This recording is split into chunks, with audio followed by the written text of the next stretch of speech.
Allow me to briefly establish a bit of context here before I start talking about the topic at hand. Don't click off. Please don't click off. I know people love clicking off in the first 30 seconds. Just hear me out. This is kind of important. Okay. I had this epiphany over half a year ago. As of this time, this video is likely going to be released regarding this channel, when I tried to upload a review of a newly released animated film at the time called Memoir of a Snail. This was a video that I had been working on at a snail's pace, haha funny, over the course of over a full month, even though this was easily the kind of video that I could have cranked out in half the time if I really applied myself. Now, when I uploaded the video in the first few days of its release, it received very few views, and then a couple days later, I got a strike notice for the entire video due to using copyrighted footage of the film. Now, this had happened to me before with my video on Mars Express, and I was able to get around the copyright with that film by just using still images instead of footage. But with this movie, I don't know. I just didn't have it in me. And that's when it hit me. I just didn't really care about this movie all that much. Don't get me wrong, it's a solid movie. People really like it. It's getting great reviews, and if it's something that looks interesting to you, I definitely think you should watch it. But with me personally, I was definitely forcing myself to care about it more than I actually did, because I had imposed upon myself this obligation to this channel, a channel that I had made because I felt like I wanted to give an alternative perspective on animation, talking more about obscure and experimental and adult works outside the bubble of mainstream animation. But with all of this going down, I realized that with all of these reviews I've made, I never really wanted to talk about any of these movies or shows or topics or even adult animation in general to an extent. The only thing that I really cared about was one show, and one show specifically, Pantheon. This is not surprising if you are a subscriber of this channel. I bring it up in many of my videos to the point that it's even made some viewers annoyed. I made a YouTube short about it when it was re-released onto Netflix. It's just clear that in all of these videos, I would rather be talking about it than anything else. It's actually the reason why I got interested in making YouTube videos in the first place, because back in 2022, when it was first releasing, which is about a year before I uploaded my first video, I thought it would be cool if I made a video on it to spread the word. But ultimately, I ended up not making it because I had zero fans to recommend it to, and I didn't really have a good recording setup. But it put the idea in my mind to start making videos about animation. And I feel as though any and every statement I have to make about American animation, adult animation, all these topics, was somehow buried here in Pantheon. I have a lot of strong opinions about this show and the context surrounding it. I think it's amazing. I think it's groundbreaking. I think it's incredibly ambitious. It's the best animated show I've ever watched in my entire life, bar none. I can't put it any other way other than that. I think it blows every popular animated show completely out of the water, and among what I'd personally consider to be the other best animated shows out there, it's still leagues ahead of those. Compared to its contemporaries of other modern animated dramas, it's far more artistically realized and consistent. Even when bringing anime into the discussion, which I guess I should clarify when I say best animated show ever, or say the phrase animated show, I'm talking about stuff outside of Japan. Anyways, with anime, I still think it's better than the overwhelming majority of stuff out there. I have thought about this in my mind over and over and over again, and I simply cannot fathom a good counter-argument to this. Simultaneously, this is a show that has one of the largest gaps in the amount of quality to the amount of fans that I've seen. Up until recently, no one talked about this show. Barely anyone knew about it. It's a show that I know would garner an absolutely massive following if given the chance, but due to circumstances beyond its control, the most in-depth discussions I've seen on the board were located on 4chan's co-board. And that place fucking sucks. Pantheon has sustained a death grip on my mind for the past 2.5 years because it's an insanely telling case study of the modern animation industry, a reflection of every bad practice and incompetent decision-making and transparently money-grubbing scheme that sees art as nothing more than a commodity to be bought and sold. It's comically unsubtle, contrasting how hard this show was screwed over by every distributor except Netflix as of recent against its immeasurable quality as a piece of art. to the extent where I feel an almost moral imperative for me to talk about it, which sounds absurd, but I genuinely do mean that. So, going off of all of this, what even is Pantheon? And more importantly, why have you most likely never heard of something that is supposedly so amazing? Pantheon, narratively, is a combination of transhumanist science fiction, political conspiracy, and family drama. It's rated TV-14 and totals 16 episodes, each one around 41 minutes or so, across the span of 2 equally lengthed seasons. It's loosely based on a series of various different short stories from the science fiction author Ken Liu. However, the core authorial voice, by Liu's own admission, is from showrunner, executive producer, lead writer, etc. Craig Silverstein, a guy who is interesting because he's never actually worked in animation up until this show. Liu's work primarily serves as points of reference. They provide the baseline sci-fi concepts and scenarios of certain things, and he was actually involved in the writer's room, but the actual plot and characters and themes are entirely original. The major thing borrowed from Liu, and what the story primarily focuses on, is this concept of uploaded intelligence, not artificial intelligence. Instead, this is the act of scanning a human brain and translating it into sentient code. That is a very broad overview, and the way in which this sentient data is treated ends up being a lot more versatile and human than it might sound, but regardless, that's basically how it is. The series originally started pre-production back in 2018, and then literal days before the pandemic hit in March of 2020, the series was given a 2-season order by AMC. A couple years later, in September of 2022, the first season finally began releasing on AMC+, as well as the far more obscure anime-centric streaming platform HiDive, and this is where things get messy. Okay, so I'm coming at this from an interesting perspective because unlike basically everyone else that has seen this, I was watching Pantheon on release. Yeah. The question then is, how did I find out about this show? Because it's not like AMC Plus was making any meaningful effort to advertise it in any capacity whatsoever. There was this trailer, not even posted onto the official AMC Plus account, and that's it. There were a couple clips on HiDive that were posted as each episode released, but like I said, who even watches HiDive? Anime fans. Anime fans do, duh. But specifically anime fans that don't watch anything other than anime, so when they see this show that is not anime, they just went into the comments to complain about Western woke media mind virus insanity, which is ironic because of how much of this show draws from anime, but I will get into that later. My point being, the only reason you would have ever known of this show's existence is if you were me and me specifically, and you spent an inordinate amount of time scouring the depths of IMDb's advanced search chart looking for any new animation shows that could be even remotely interesting.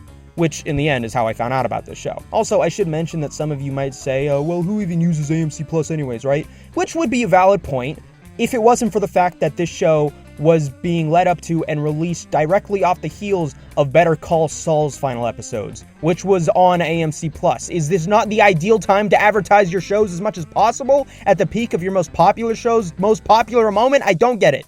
I don't get it. But it doesn't stop there, folks, because the actual rollout of this show, like on a technical level, was laughably abysmal. To the degree that if you're an executive and are in the business and you are in charge of these things, it would take a level of either extreme incompetence or extreme apathy towards your product to release it in a state which is, put simply, embarrassing. And you should feel ashamed of yourself for allowing it to go through like this. Firstly, the animation in of itself was clearly in desperate need of just a little more touch-ups. There were moments that felt very average and standard in quality, like most of what Invincible looks like, contrasted against moments which were jarringly fluid and incredibly well done, unlike Invincible. Sorry, I can't help myself. And it's not like this is going by the anime method where they reserve the budget for big fight scenes or whatever. No, you'd have very mundane character animations done at a shockingly high level of quality, and then more mundane character animations done at a pretty normal and not very noteworthy level of quality. I should note that this is not a knock against the show's animation quality as a whole. Even its lesser moments are still decent. It's a lot better than Invincible. It's just the inconsistency that bothers me. Speaking of inconsistency, the audio quality. This is terrible. There are moments in this show where the dialogue sounds like it is being recorded on a potato. It is muffled and off-putting, and even as a YouTuber who has a more keen sense of good audio recording than other people due to my own history with having really bad audio in my videos, it is unforgivable that it was allowed to be released in this state. And to this day, still has not been remastered, which I guess would be a whole process in of itself. But this was just so baffling to me that I genuinely thought there was something wrong with my headphones and my speakers when I watched it for the first time. Got a call from Caspian's calculus teacher today. She said he's ready to take the AP exam now and start a college course next semester. Well, it's good he's past that. Differential calc's worthless.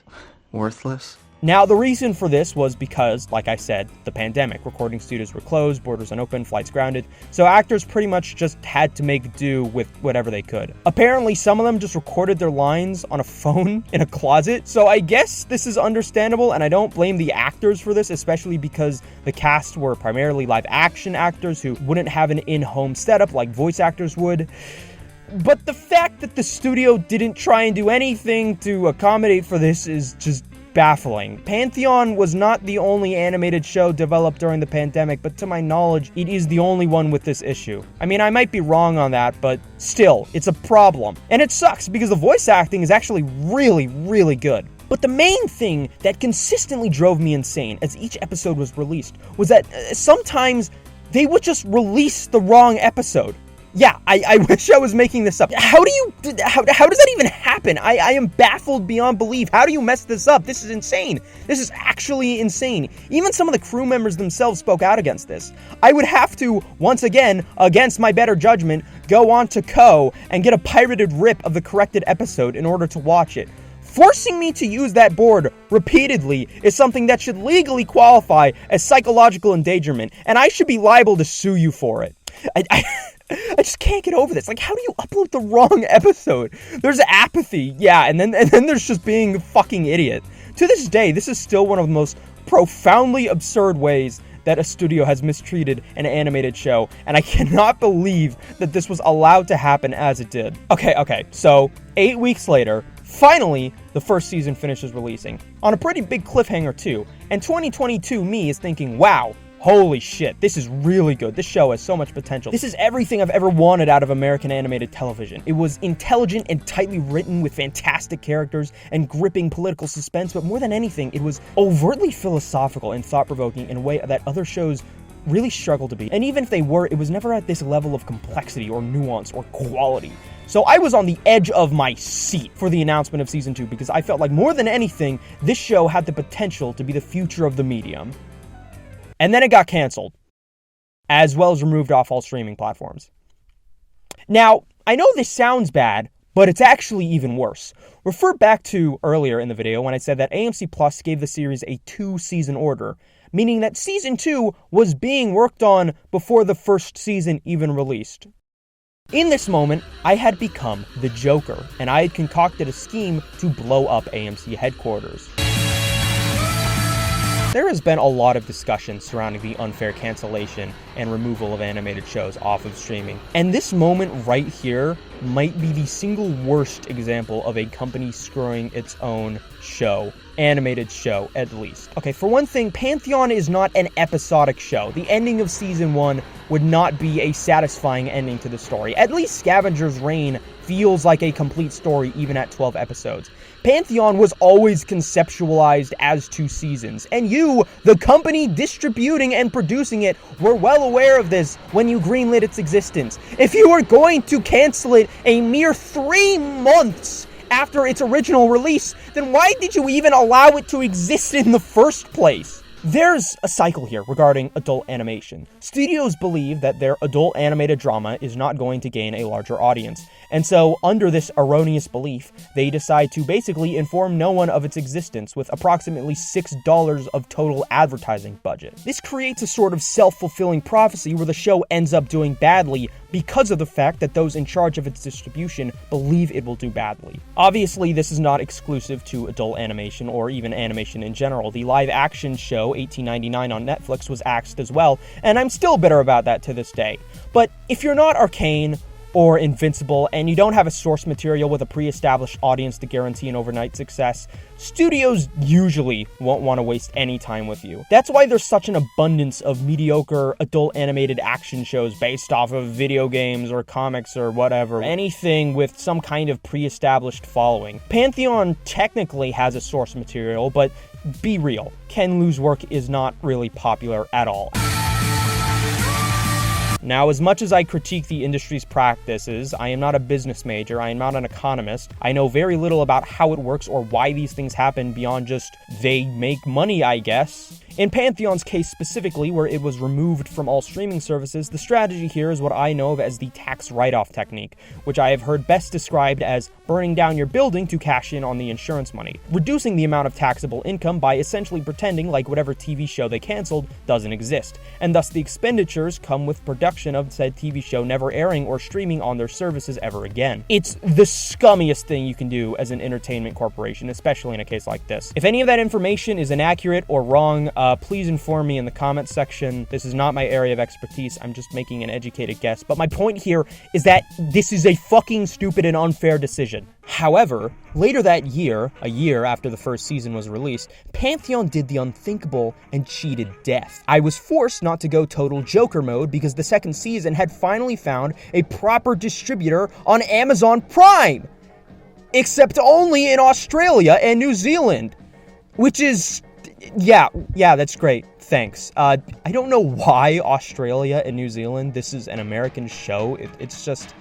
I don't have it in me to complain about incomprehensible business decisions anymore. Whatever. Skip forward another year, and then finally, the show is, once again, being put on another streaming service. Netflix this time. Except now, it's actually going to be available to watch in America, among other various countries worldwide. This was the first time in nearly 2 years that Pantheon was available to legally stream in its country of origin. When I first started making this video, only the first season was out, and I honestly expected it to remain that way, but as of now, Season 2 is finally released, and the whole show is available to watch on Netflix, which I am fucking ecstatic about in ways that I cannot even properly describe. This is such a massive win in an era where so many shows are inaccessible due to improper management, and I think that this is going to be huge. All of this context, I feel, is very necessary to understanding what about this show is worth talking about. Something so phenomenal that has been absolutely buried by the industry in a way that is so insane that it almost feels like bad satire. Like, this show is the best, or at the very least, one of the best animated shows ever made, and barely anyone knows about it because it just gets continually disregarded by the entire industry as unprofitable. I love capitalism so much. However, I think that this is a show that deserves to be known far more for what it is rather than the circumstances surrounding it. To this day, the only things people talk about regarding Symbionic Titan are the twerking scene and its early cancellation, as opposed to literally anything else about the show itself, and I refuse to let Pantheon suffer the same fate. Fortunately, over the course of the development of this video, I have noticed the show gain a pretty steady cult following, starting out with episodes being released onto YouTube for free, and gaining hundreds of thousands of views without any copyright infringement whatsoever by Amazon, which just goes to show how little the industry cares about this show. I'm pretty sure they're still up too.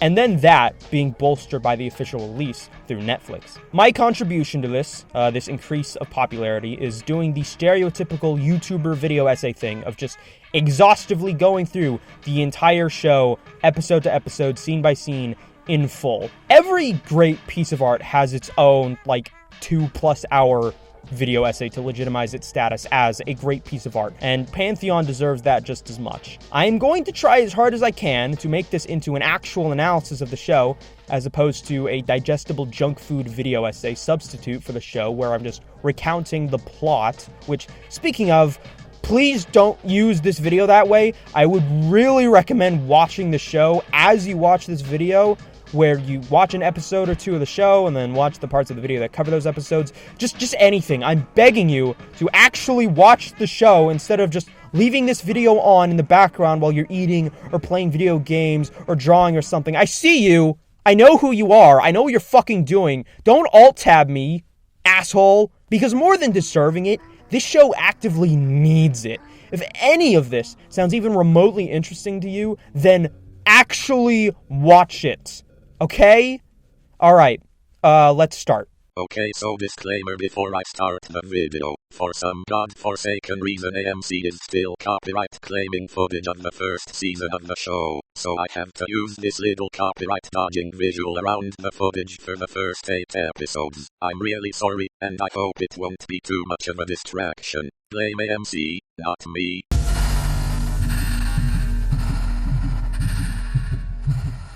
Pantheon's first episode is what I think is the weakest episode of the entire series, so we're 2 for 2 on bad first impressions here. Now let me clarify that this is not a bad episode at all, far from it, but when I first began watching the show and I had to wait a full week until the next episode, my opinions on the series were generally very conflicted. In some ways it felt kind of awkward and stilted, it was difficult to discern who and what mattered and why and how.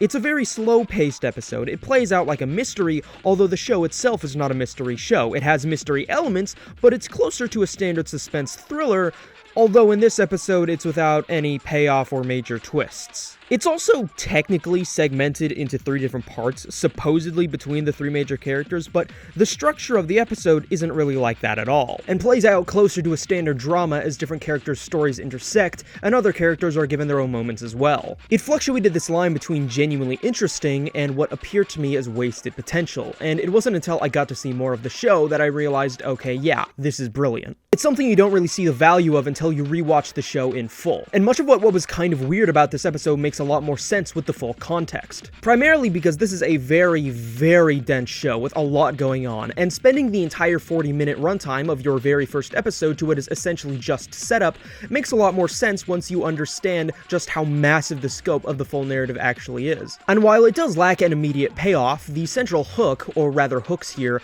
are very gripping, where you're genuinely left wondering what the heck is even going on, in a good way. Although nothing super important has happened so far, it still manages to capture this vibe of tension and imminent doom that works really well tonally. But if it was so off-putting to me on my initial watch, what convinced me that this was a show worth keeping up with? Well, let's look at the first episode here. We're in a classroom, a high school classroom, clearly a prestigious private school given that everyone's wearing uniforms and has expensive Chromebooks, and we have a teacher who's giving this historical lecture on Greek gods, which will serve thematic relevance later if the title of the show didn't give that away, but none of that is important for the point I am about to make. This is where we're first introduced to the main character, Maddie Kim, the first of the 3 characters this episode has dedicated title cards to here. She is your typical shy, reclusive outcast, bullied and alienated by her peers, and on her laptop, we see she's decked it out with a couple of stickers. One of these is an Evangelion reference, this very cringy rendition of the Nerve logo, except it says nerd, and it's a mouse, and it says GG good game, or something like that, which, I mean, she's a teenager. Being cringe just kind of comes with the territory. But despite the fact that Evangelion is my favorite thing ever, this wasn't what hooked me. Because to me, it's like, wow, you referenced Evangelion in your animated show? That is so unique. It's not like that is dime a dozen for tons of animated shows. But look closer and you'll see another sticker. And I actually had to do a double take when I first saw this. I was genuinely unsure of what I was seeing or not. But what this is a sticker of Moromi, a fictional Hello Kitty-esque mascot character from the anime Paranoia Agent. Explaining the details of what Paranoia Agent is kind of besides the point here, because what you really need to know is that Paranoia Agent is not the kind of show that you see referenced in I mean anything, really. This is a relatively niche and experimental show. I mean, yes, there's a super eye patch roll video on it with like 1.5 million views, but how many people do you think saw that and actually watched the show, huh? Okay, sure, if you're truly a dedicated anime fan, or even a dedicated general film fan with a passing interest in animation, you'll probably know who Satoshi Kon is, but even then, this is by and large his least popular work, despite his status as one of the greatest directors the medium ever knew.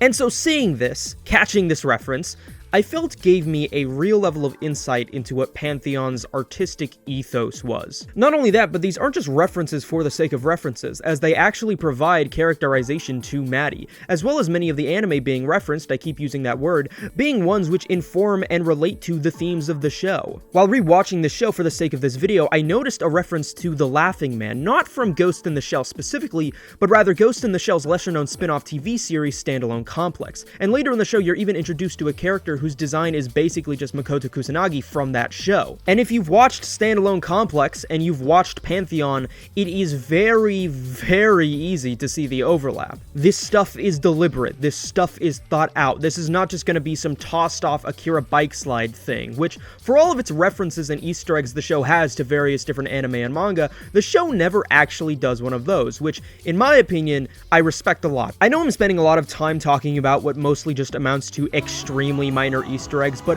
I genuinely do believe this to be a very telling, in a good way, aspect of the show. And hey, there was a guy that wrote an entire article about that stuff, so I know I'm not crazy. In my video about my problems with American anime, which you could definitely argue that this show falls under, I talk about how a lot of my problems with shows which are attempting to emulate or even merely just reference anime have a very limited perception of the medium. And I mentioned Pantheon in this video because Pantheon's deeper and more nuanced understanding of anime is a reflection of its deeper and more nuanced writing in general. Another thing that I mentioned in that video is that Pantheon is a show which has its own identity outside of its influences. Another show that Pantheon gets compared to a lot is Serial Experiments Lain, another one of my favorite anime ever, for obvious reasons. Bullied teenage girl protagonist, seemingly dead people living inside a computer, and it is a pretty good source of comparison, and I will most likely continue doing so going forward, but if you go into this show expecting Lain, or even expecting Ghost in the Shell, you will very quickly realize just how different the shows are aesthetically, structurally, conceptually, and even philosophically in a lot of cases. And overall, I find that they're better used as comparisons when showcasing the differences as opposed to the similarities. Here's a fantastic example to prove my point. So Ghost in the Shell takes place several decades into the future, relative to the time it was released at least.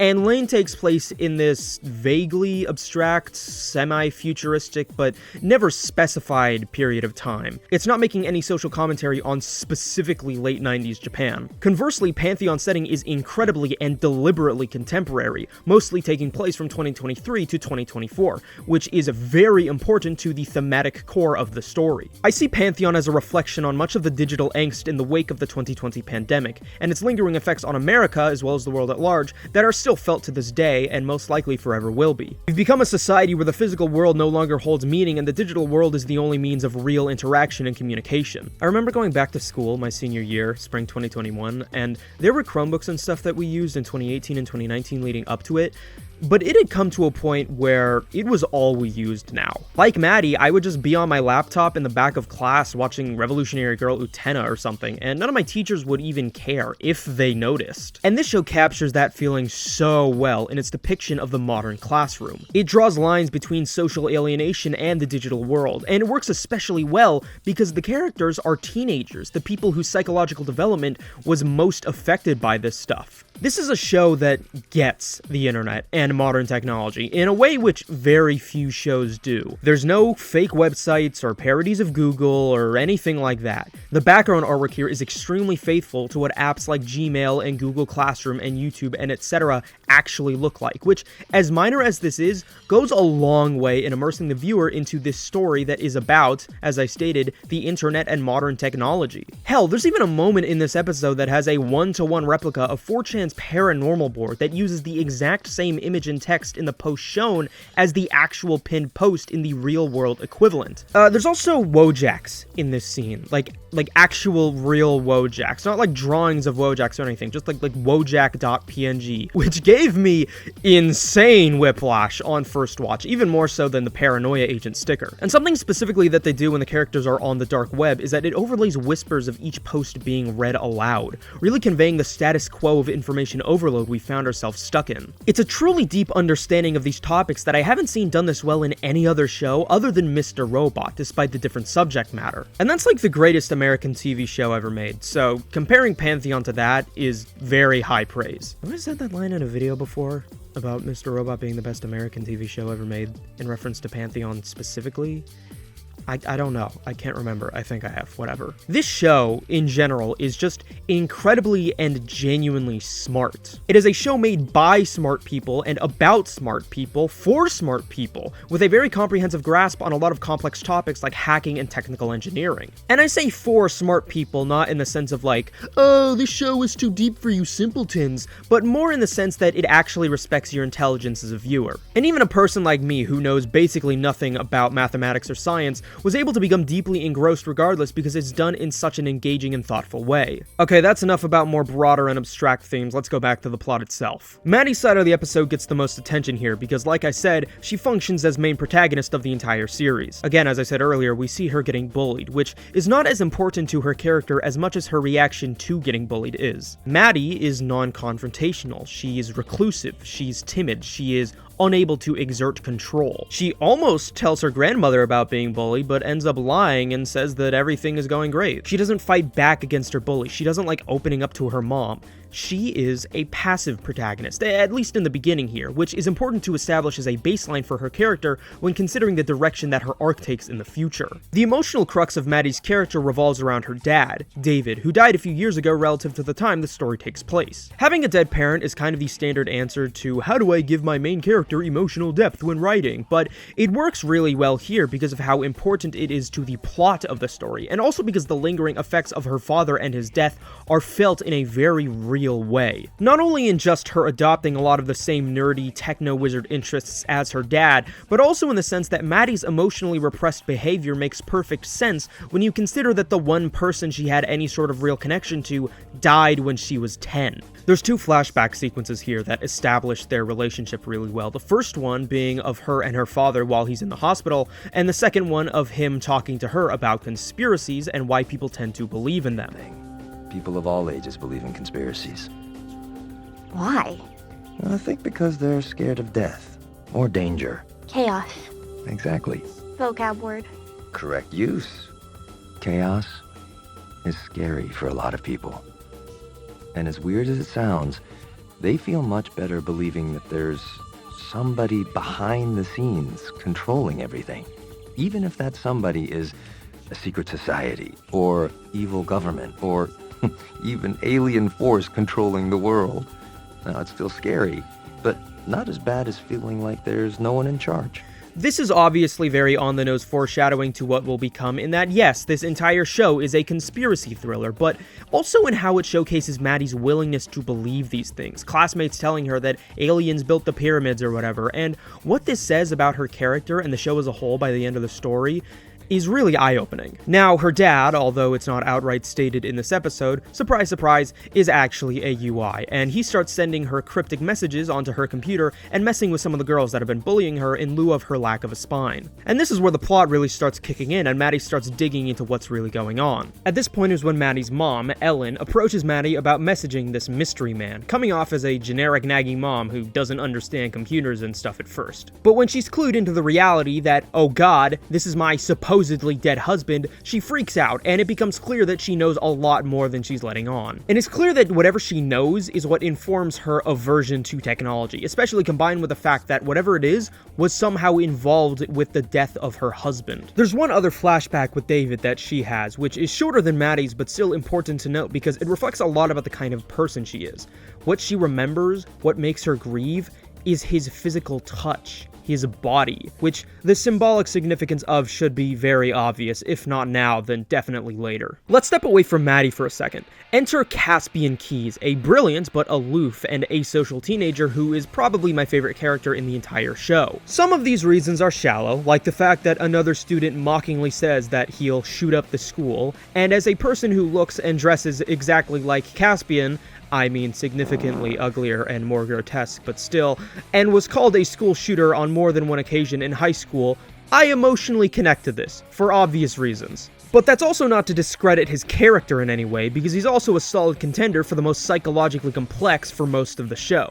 Also, he's voiced by Paul Dano, so yeah. Also, going back to the whole high school thing, this moment right here is another example of something that this show gets much better than other shows. In this case, modern high school culture. I will admit there are a few flubs with the way Maddie's bullies are portrayed, but I'd wager that most other shows would have made it way more cheesy and unrealistic. I also like how Maddie and Caspian's schools contrast against one another, with Maddie in this homogenized and high-class private school, and Caspian in a more traditional, culturally diverse, and low-end public school. Caspian is the show's deuteragonist here, and so he doesn't get as much as Maddie, but we do get a pretty solid glimpse into his character here. Firstly, There's something going on with his parents, and it's really unclear as to what. They're obviously involved in whatever conspiracy is going on with logarithms, which I don't think I mentioned this. That is the Apple stand-in company David used to work for and who is investing a lot into the UI stuff. Although unlike Apple, they are a microchip company. But anyways, his parents acting very strange.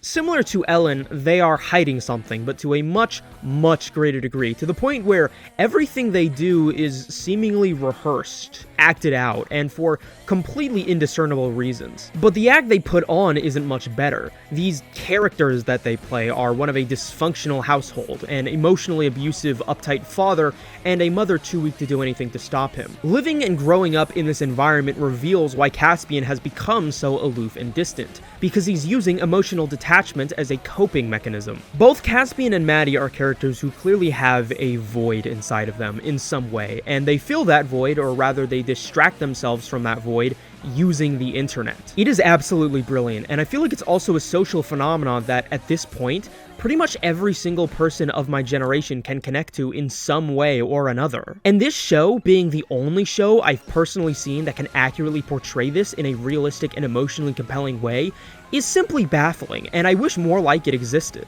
Their stories intersect later into the episode when Maddie makes a post on the dark web claiming that she thinks Logarithm faked her dad's death and is holding him hostage. I like the fact that she doesn't immediately cue in on what's happening while simultaneously coming to a realistic and believable conclusion in any other circumstance. But anyways, Caspian sees this and is interested, so he asks for proof, and she sends him the messages that her dad sent her through her computer, and for the most part, this is where their stories leave off on for this episode, plot-wise. The third and final character the episode makes note of is Vinod Chanda, and he immediately has a different feeling from the other two for many reasons. Primarily in the sense that he is an Indian tech engineer and not an American high schooler. Chanda is a central character throughout the series, although more so in season 1, but nowhere close to the importance of Caspian or Maddie. However, his inclusion here is important because his existence is one which drives the plot forward more than anything else, more than Maddie or Caspian, who don't really know what the heck is going on yet. Which is how the episode itself treats him, as a means to communicate plot. Chanda's far away from his homeland in Mumbai, eating breakfast at a hotel with some American businessmen about the potential of UI, and this is the first time in the episode where we're actually given the name of this concept and introduced to what it really is. The premise itself of the scene is also important in conveying plot by establishing how large the scope of this story will eventually become, that this is something megacorporations from around the world hold stake in. And Chanda himself is very passionate about all of this, and in an authentic way that's clearly meant to something more than just to secure funds from investors. There's a few quick interactions here that I think are fantastic. It sounds like science fiction to me. Sure, but so does half the stuff we do every day. Driverless cars, computers on our wrists, genetic editing. Alliance isn't patenting the technology. They're not even developing it, as far as I know. But someone is. Someone will, and when they do, it'll change the world. Or end it. Once again, these are some more deceptively minor moments that manage to capture the major themes of the show so succinctly. Chanda is given a job offer by these men, but he rejects it, seeing it as too much for someone like him. Then he's kidnapped, and that's the last that we see of him in this episode. All of the scenes pertaining to him are condensed in the final act, so it's not like there's much time to really ruminate on his character anyways, which fortunately we'll get to see more of going forward, but as I've said, that's basically it for now. At this point, we're basically at the end of the episode, which ends on a cliffhanger of logarithms being DDoSed, with a tossed off line that implies there may be more UIs out there than just David. It's not a huge reveal, but it's clear that from this point on, things are going to actually start happening. Let me say this, Pantheon is a very consistent show. Episodes vary in quality only to the extent that each episode is an improvement upon the last one, which is surprisingly fitting given what the show has to say about human evolution, but that's not important to talk about right now. I've already asked this once, but I'm going to ask it again. If you've made it this far into the video and are at all interested in anything that I've said, just watch the show. The whole point of this video is to get people to watch the show. The reason that I have this incredibly clickbaity title, even though it's true, is because I want to draw attention to this. Honestly, I would rather have you watch the show than watch this video. Actually, no, please watch this video. I need money. I don't have a job. I need AdSense. Okay? Alright, on to episode 2. The first section of this episode is mostly dedicated to Ellen informing Maddie of what's actually going on, thus informing the viewer of what's actually going on. And what would otherwise come off as exposition is done effectively through a series of flashbacks to various points in David and Ellen's life leading up to his terminal illness, which coincides with the initial experiments with UI, which, of course, ultimately leads to David being scanned, although Ellen is told the procedure was a failure. However, given what we know, this is obviously a lie. These sequences also fully introduce Peter Waxman, who was briefly shown once or twice last episode as a person of interest involved in logarithms, but here we actually get to see him as a real character and a human being who once had a genuine friendship with David, as well as Ellen. Despite showing very little of their history together, the interactions which they do have with one another are done so in a way which implies so much more, that these are people who've known each other for a very long time, and the way they speak with one another reflects that. And this reflects one of the greatest qualities of the entire show. Every single character in the story is given some level of depth and three-dimensionality and emotional complexity, no matter how small of a role that they play, which, given how large the cast of characters actually is an absolutely monumental feat. Every character has defined motivations and struggles and an arc. With Peter specifically, his internal conflict comes from the incongruency of his personality and the role he's been put into as one of the higher-ups at Logarithms. Peter is a reluctant follower of Logarithms, too deep into it to get out unscathed. He's a person who desperately wants to do the right thing, but the circumstances he finds himself in makes it impossible for him to do that. Another character we're introduced to here is Steve Jobs. Okay, he's not actually Steve Jobs, but I mean, come on, he might as well be. This is Stefan Holstrom, guy who founded the most influential tech company of the modern era before tragically dying of cancer before he could see the true fruits of his labor. Before his death, he was theorizing about the concept of UIs as well, and it's clear that whatever present-day Logarithms has in mind with UI, it must have something to do with this guy. Now, a lot of the discussions that David and Peter have are in relation to UI as compared to AI, and why the former is superior, which is very, very interesting from a contextual angle. Primarily because Pantheon is a show that came out just before the whole generative AI and ChatGPT boom of 2024. And the whole concept of artificial intelligence became less of something you associate with a cool-sounding futuristic world, and more something you associate with crypto bro adjacent late-stage capitalist slop, where its most effective use is as a cheap novelty. And a lot of this, in a very interesting way, ties into how Pantheon exists in relation to cyberpunk as a genre, and more specifically how it acts in opposition to cyberpunk. If we think about the most standard and quintessential idea of cyberpunk, we think of something like Blade Runner, a story that places deep significance on the physical world, that having or not having a human body is the crux of these characters' understanding of self in a world where AI is fundamentally indistinguishable from the human mind. And this is a philosophy that rings true for most all classic cyberpunk as a whole, that these are stories whose transhumanism is entirely about the physical body, the exterior. Pantheon presents an opposing belief to this, that in a post-industrial revolution world where the merging of humanity and technology grows ever more frequently, it will not be the body itself that becomes more of a machine, but rather the mind. This is a philosophy shared by Serial Experiments Lain, which is why that show is infinitely more prescient thematically more than anything else of its time. And similar to Lain, Pantheon is not fully cyberpunk, but contains elements of it, something that I describe as closer to cyberpunk adjacent. And this unconventional take on the genre is actually what brings out its full potential philosophically. And you can really see this in the way that David and Ellen and Peter discuss UI, which is so compelling to watch as a viewer because it so effectively captures this dilemma of uploading your consciousness into a machine. I mean, if you were put in the same position as David, would you choose to continue living? Is it even living? And if not, what does it mean to be alive? What is life? What separates a simulation of life from the reality of life?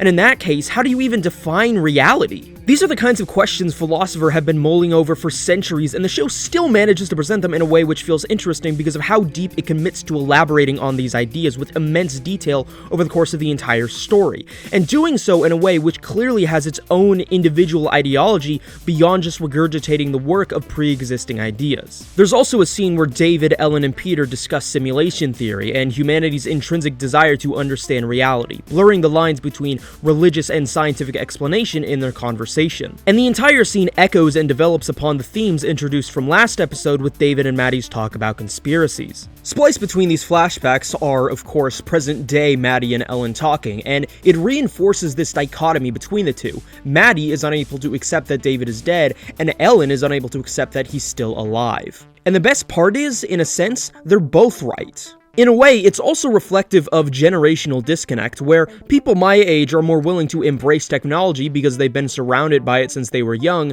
while older generations see it more as an invasive force to the natural world which they grew up in. Going away from that and back to Caspian, this is where we're fully introduced to Hannah, this girl who was briefly shown in the first episode and who definitely has some kind of thing for him, and they plan a study session at his house the next day. This is mostly just a setup scene, but I feel like this interaction really displays something about Caspian's character that I feel like is overlooked due to the unpopularity of the show, and that's that the writers seriously struck gold with Caspian in terms of his potential for popular appeal. Like, okay, if he was placed into any other more popular show, he would be the immediate fan favorite. He's like this perfect blend of an emotionally repressed Ryan Gosling, literally me type, as well as this Elle Lawliet style hyper-intelligent emo boy. He's practically begging for teenagers to make shitty YouTube Shorts edits of him. He's so cool.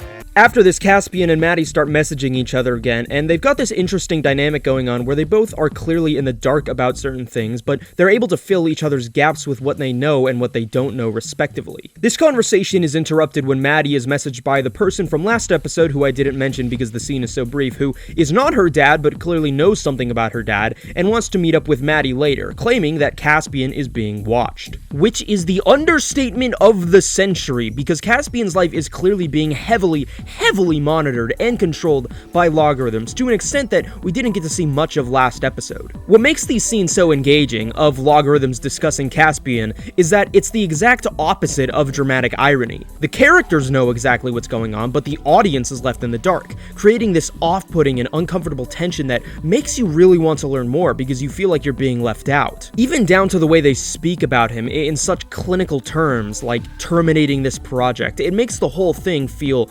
deeply wrong. This is shown in a really interesting way later in the episode when Caspian brings over Hannah and his parents act out this fake abusive episode where the father violently pushes the mother against the wall, which Caspian is clearly affected by, but he refuses to let himself express it. And once the coast is clear and they drop the act, the father apologizes for being so rough, to which the mother basically berates him for being too weak to hit her hard enough. Their actual personalities are directly at odds with these characters that they're playing, which is the first real glimpse you get that these people may not just be meaningless pawns in a game after all, but something much deeper. Running parallel to all of this is Chanda waking up stuck in a medical chair in a dimly lit room. He is, how do I put this, fucked. And this is the one scene where if you weren't hooked by the first episode, you most certainly are now. Believing that Chanda betrayed him for another company, the CEO of Alliance, the company that Chanda works for, decides to use him as a test subject for UI scanning. While he's fully conscious, we get to see his mind physically and psychologically deteriorate in real time, and it is the most horrifying moment in the entire show. It is absolutely gruesome and disturbing in the most evocative way possible, and in a way showcases one of the subtextual themes running undercurrent to the entire show, which is just the amount of overwhelming power which megacorporations hold on modern society, to the extent that they can literally kill people without consequence. Because Chanda isn't even the first here, as they've been exploiting the impoverished from the slums of Mumbai and securing financial stability for their family if they offer themselves up as guinea pigs to be sacrificed. But the difference here is that Chanda didn't even ask for this, and what's worse is that he didn't even betray the company like the CEO thought he was. All they wanted was an excuse to scan him, nothing more, and they're rationalizing it as something done for the sake of the company to make themselves feel better. Also, I didn't pick up on this until I saw a post about it on Reddit by user Layam139 because I'm not in tune to the business world of India, but this character is actually based on a real-life billionaire from India like Stefan Holstrom. Let me read you the post. The character Ajit Prasad, the chairman of Alliance Telecom, is based on Mukesh Ambani, the chairman of Reliance Industries, that is the parent company of Jio, the leading telecom network provider in India, who are responsible for massively reducing the cost of data there, making data in India the cheapest in the entire world. He is India's richest person, worth $119.5 billion US, and lives in Antilia, a 27-story building that has helicopter pads, terrace gardens, swimming pools, a 168-car garage, Jesus Christ, etc. in Mumbai. It took 4 years and over $2 billion US to construct this, making it the most expensive residence to be constructed in recent years. Its worth is second only to the Buckingham Palace when ranking resides on net worth. Mumbai is also home to one of the largest slums in the world, Dharavi. It's around 2.4 kilometers squared and houses more than 1 million people. I am sorry if I mispronounced anything there. I am a Yakubian devil. Thank you for providing this information, Lay M139, because it is utterly mind-boggling that something like this actually exists in the real world. What the fuck? Following this, there's a quick flashback of Ellen filming Maddie and David playing this MMO game together called Reign of Winter, which I am bringing up because it actually does serve plot relevance later. Beyond just that though, what the scene essentially does is act as a metaphor for David's life. David dies in the game and uses a cheat code to come back, with Ellen saying that it's the possibility of dying that makes the game fun in the first place. I'm not going to insult your intelligence by explaining this obvious symbolism here, but what I will mention is that this is one of the first references to the show's philosophy regarding the nature of mortality as it relates to the human experience, and its inseparability from such, which is one of the larger ideas from the show overall that will be explored in a lot more depth later. This idea of what defines humanity is continued in a later scene where Peter, trying to convince Ellen not to go public with the UI, reveals to Ellen that David's UI was originally just the parts of his brain required for the mathematics he was doing, but once the other parts of his brain containing his emotional drive were incorporated, he became exponentially more capable. In the present, when Maddie's at school, she talks to this girl named Justine and asks her to be a safety net for when she eventually meets up with this suspicious stranger online. Justine in general is one of the few characters who has basically zero plot relevance and doesn't really get a whole lot of emotional depth either, but I wanted to mention this scene because it's a perfect example of just how tightly written this show is. This scene lasts maybe a minute and a half tops, and despite that you learn basically everything about Justine and what kind of person she is in that time frame, and without actually telling you anything at all. There's absolutely no exposition here, it's all visual and indirect storytelling. And this is something which is present throughout the entire show, and it's especially impressive that exposition is done so well because of just how high concept the show actually is and how much there is to explain.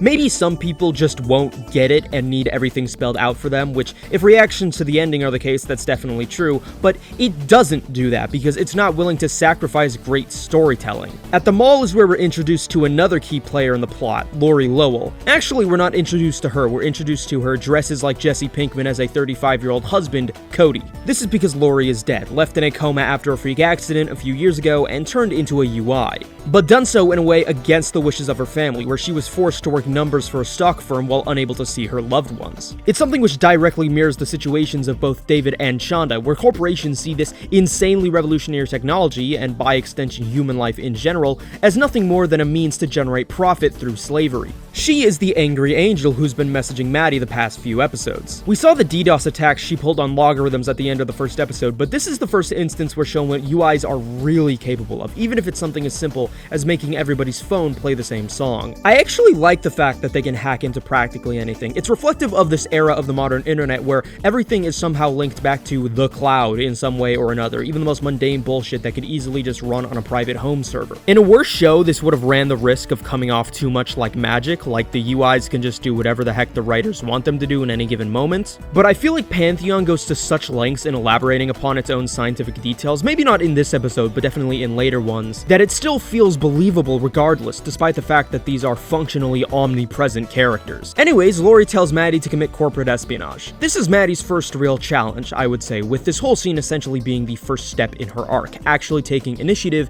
and becoming an active protagonist. Even if all she really has to do is ask her mom if she can come with her to Logarithms to legally discuss David's fate, and then press a button when shit goes south. And shit does go south indeed because of this guy right here, Julius Pope, CEO of Logarithms, and the closest thing that the series has to a primary antagonist. Actually, no, I don't think I can say that with confidence. Generally, there is no one primary antagonist for the entirety of the show. It's more like a revolving door of different characters that change depending on how the plot develops. Similar to Peter Waxman, we only saw glimpses of him in the first episode as the man behind the curtain, pulling the strings from his massive gigacomputer complex in the middle of nowhere, Norway. But this scene is the first one where we really get to see his true colors. This guy is a CEO to the highest degree, condescending Ellen and Maddie, using bullshit legal loopholes to justify their decision not to hand David over. He is just a scum-sucking son of a bitch in every sense of the word, and if the series' stance on megacorporations wasn't obvious before, it's completely obvious now, which makes the moment where Maddie finally decides to stand up for herself that much more satisfying. Seeing a character like her, who up until this point was meek and unconfident, genuinely turn the tables and hold the power in this scenario, and unleashing Lori on their servers and hitting them where it really hurts, their revenue stream. It's honestly kind of badass, and generally just a fantastic moment of character development for her. And so they win. They get David back, and then finally manage to reunite with him, or at least his UI. And this moment is what I feel really justifies the slower pace of the show in the earlier episodes, because extending that time and having us wait even longer for this moment, which has been built up to so much, it makes it feel like it has so much more weight than it would have if this moment was, say, the ending of the first episode, which is something I'm sure most other shows would do. To make another comparison to Mr. Robot, the first 2 episodes of this show are kind of similar to the first 2 episodes of the second season of that show, best watched in succession of one another and viewed as one feature-length pilot. And now that we finally got everything out of the way, all of the cards are on the table, all the chips are out, we can finally get to the real meat of the show.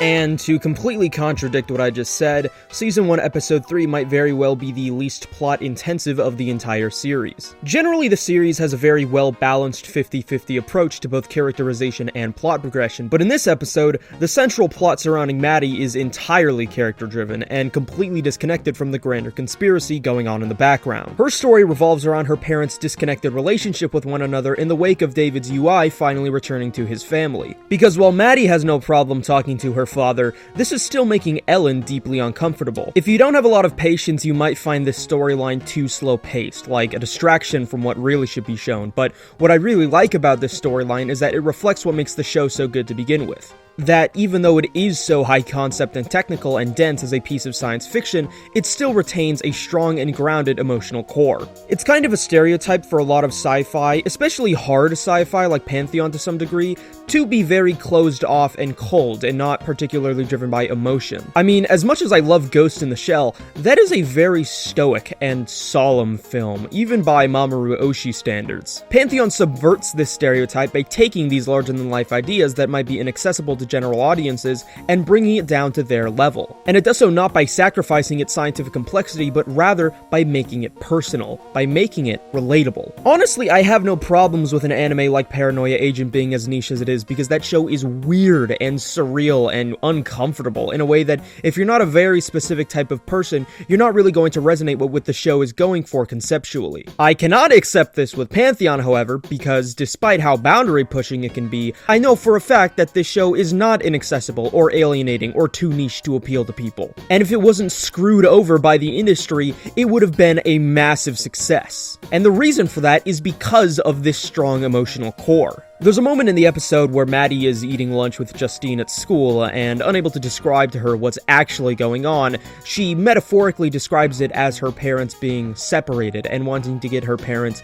back together. This is not even really a metaphor, actually. This just is the storyline, albeit presented in this science fiction setting. And it works because it's not emotionally resonant in spite of it being science fiction, but directly because of it being science fiction. Pantheon uses its concepts to explore different facets of human psychology and relationship in ways which cannot be done otherwise in a more traditionalist setting, which, to me, is the entire point of the genre. This is something also present in Caspian's story, albeit in a way more directly linked to the plot. Caspian uses the conspiracy with UI and logarithms as a means of distracting himself from his broken home life. The irony in this, or maybe rather foreshadowing for his eventual realization of what's really going on, is that this conspiracy, which is supposedly distant from him, is far closer to him than what he perceives to be his family. The way he treats Hannah throughout the episode is also interesting to me, where he he ignores her out of uncomfortability but still stalks her social media page. He has the desire for emotional companionship but refuses to let himself actually feel it because his relationship with his parents has conditioned in him an automatic response to isolate yourself from anybody close to you out of fear of getting hurt. It's in these moments of him looking into logarithms that we get more insight into Holstrom's philosophy towards UI as a means of transcending humanity and becoming gods. And later in the episode, there's actually a flashback of when he was alive, and he still can't shut up about this stuff even when he's got a naked girl in his bed, and he's just talking about how uploading will allow a person to have sex even better than real sex, which means that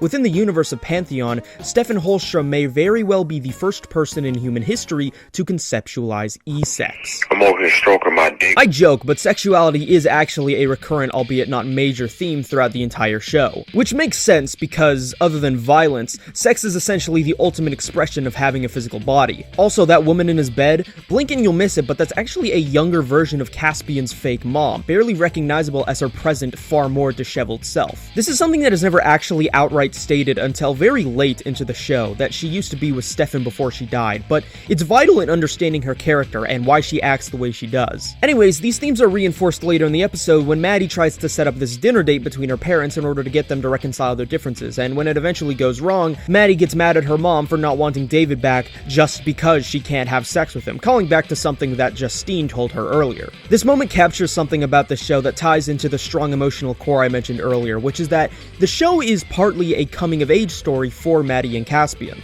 Mostly for Maddie, though, and seeing the way she acts so naively in this scenario really reminds you of the fact that she really is just a kid. And knowing this, and subsequently seeing how far she becomes removed from being just a regular kid over the course of the series, there's something deeply melancholic about that. Caspian's also dealing with his parents fighting, but obviously it's a lot more messy, both on the surface level and the true meaning behind it. Here we see the climactic third swing to the increasing level of pretend domestic violence by staging an incident where Caspian's father bashes his mother's arm with a hammer. I'm going to start referring to them by their real names from this point forward, being Renee and Carrie respectively, mostly because I think this is the first episode where we actually hear their names, but also because this is where it becomes fully apparent that these people are absolutely their own characters. We get to briefly see Carrie in the Stefan Holstrom flashback I mentioned earlier, and this flashback is intercut with a scene where the resistance between him and Renee has bubbled to the surface, and in an ironic twist, they genuinely are arguing as though they were a married couple. We also get to see just how far Renee is willing to go for whatever experiment this is after she bashes her own arm in after Carrie doesn't have the gut to do it himself. This is also Caspian's first major moment as he finally snaps and can't hold back his emotions any longer, and he starts beating the shit out of Carrie in a way that is simultaneously both emotionally vacant yet filled with pure rage. It's such a good moment, and what makes it even more tragic afterwards is that we see Carrie later in the episode after he's abandoned his family, alone and sobbing and genuinely missing his son. Also, I'm only realizing this just now as I'm recording this, but I think if you go back to that flashback with Carrie and Renee and Stefan, there is a tinge of jealousy on behalf of Carrie. Like, this is the kind of emotional relationship that he craves, but ultimately it's something that he cannot have. This entire arc, in 3 episodes, with this one admittedly minor and not super interesting character on base level, the ability the show has to elicit sympathy and create depth to a character in such a small amount of time, this is exactly what I'm talking about when I talk about how razor sharp the character writing is in this show. With Caspian, though, this is essentially the start of him becoming a less isolated character, which is reinforced by the ending of his storyline in the episode, being him finally confronting Hannah and confessing how he feels about her, another instance of what I mean when I'm talking about the show being a coming-of-age story. Speaking of, the ending of Maddie's storyline is not so much about her as it is about her parents, with Ellen finally deciding that she needs to confront David after she messes with her while on a date with another guy. The conversation they have subtly introduces this idea about UI that you might have already thought of just watching this video, or the show up to this point, and that's whether or not a UI is actually you. And I don't mean that in like, oh, it's a digital version of you, so it's not really you. What I mean is that it's not you, it's a clone of you. If you were to get scanned, then your body, your brain in the real physical world would objectively die. There would be no seamless transition between being alive and then being alive digitally, at least not for you. Only your copy. You would just die. And continuing in this conversation, you get to see a lot more depth to David's character beyond just being a plot device, as he opens up about this existential feeling inside of him that is informed by what I'm just talking about. You don't know what you are. You don't know if you're a human or if you're not. You just exist in this perpetual limbo state of insecurity and uncertainty. And to an extent, it's kind of terrifying because the way you experience the world around you is so unfamiliar and alien and beyond comprehension.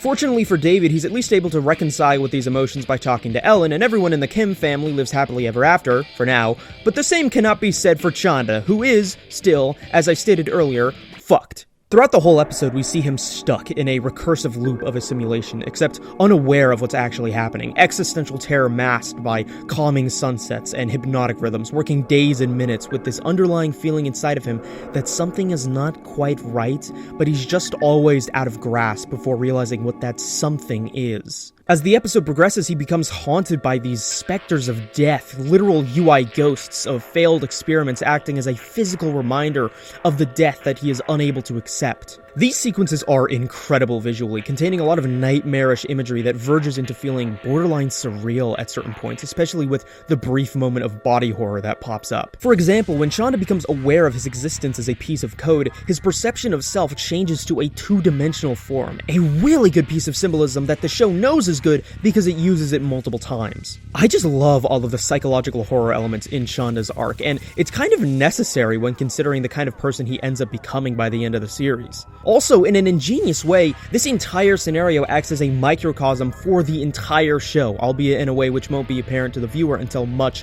much later. Fortunately, Chanda escapes at the end of the episode by creating a duplicate of his own code, which is the same way that Lori escaped her confinement, and that is where the episode leaves off. I know I'm kind of becoming a broken record here, but if the slower pacing really is bothering you, please stick with it. What makes this show so good is not really down to any great individual moment or episode, although there are plenty of those, but how the entire thing comes together, which is why I'm formatting the video in this way, because I can't really talk about anything without talking about everything.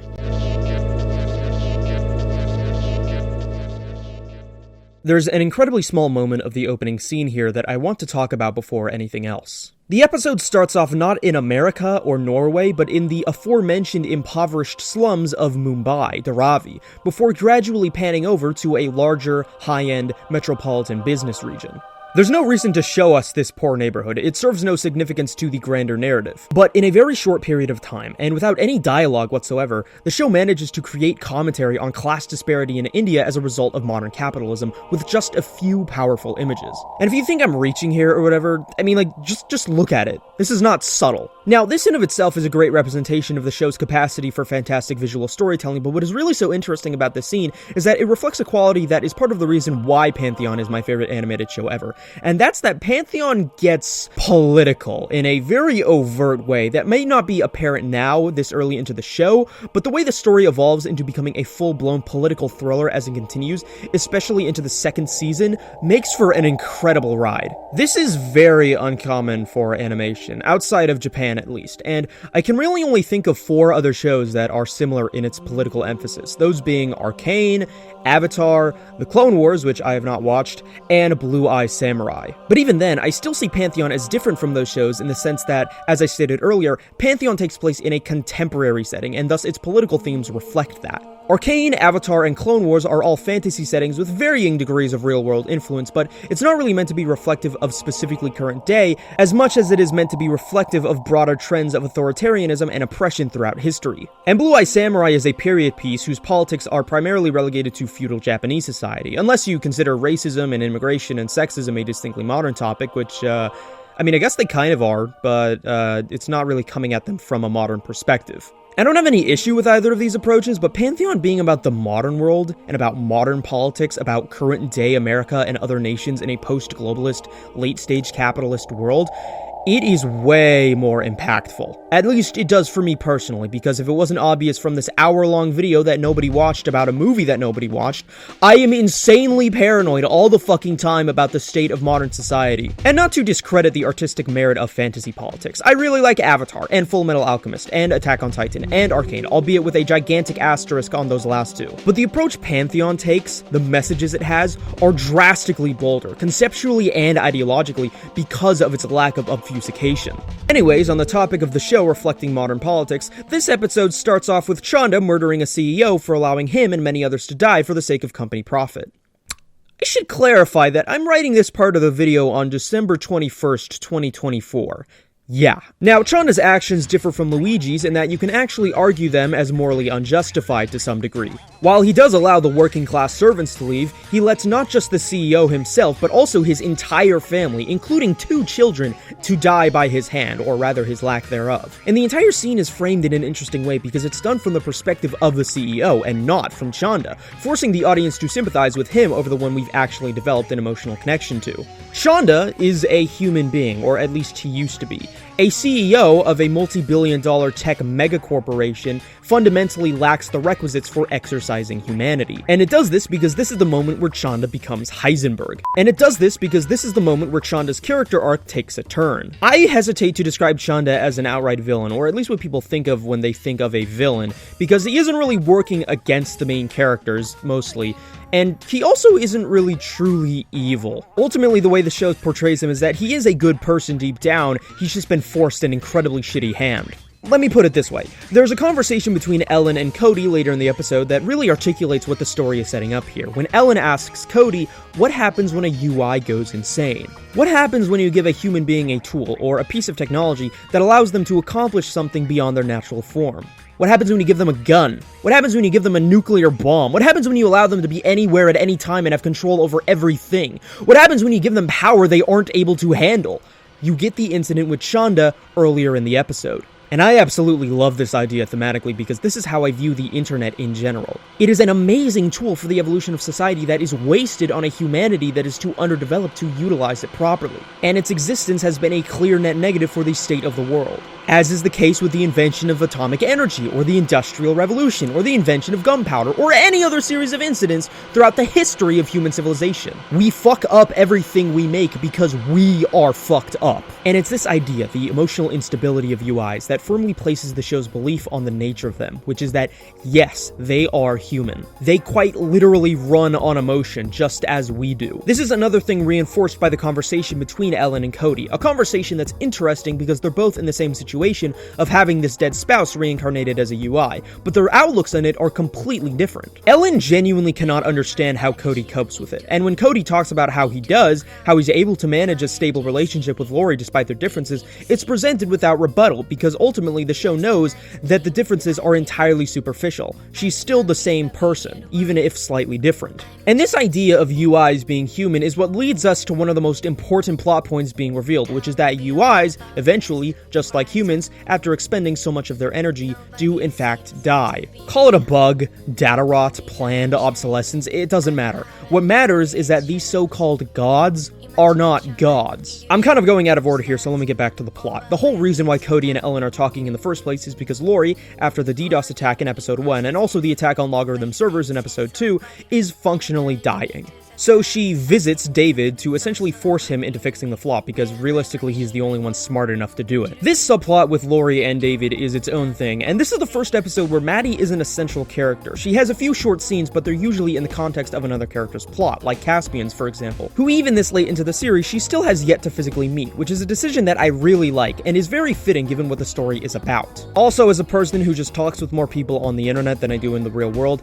it just resonates with me. Anyways, the David and Lori plotline is not so much about fixing the flaw as much as it is fixing how David thinks, because even though he has supposedly transcended his humanity, he is still unable to think outside the confines of human thought and perception of reality, manifesting his perception of existence as a human in a body living in an office. And his progression over the episode is Lori essentially brute forcing him out of Plato's cave, or more accurately forcing him to see the Matrix, in a scene that is very clearly inspired by that moment, although I think Pantheon is even better than the Matrix, though I doubt anyone will agree with me on that, even though I know I'm right.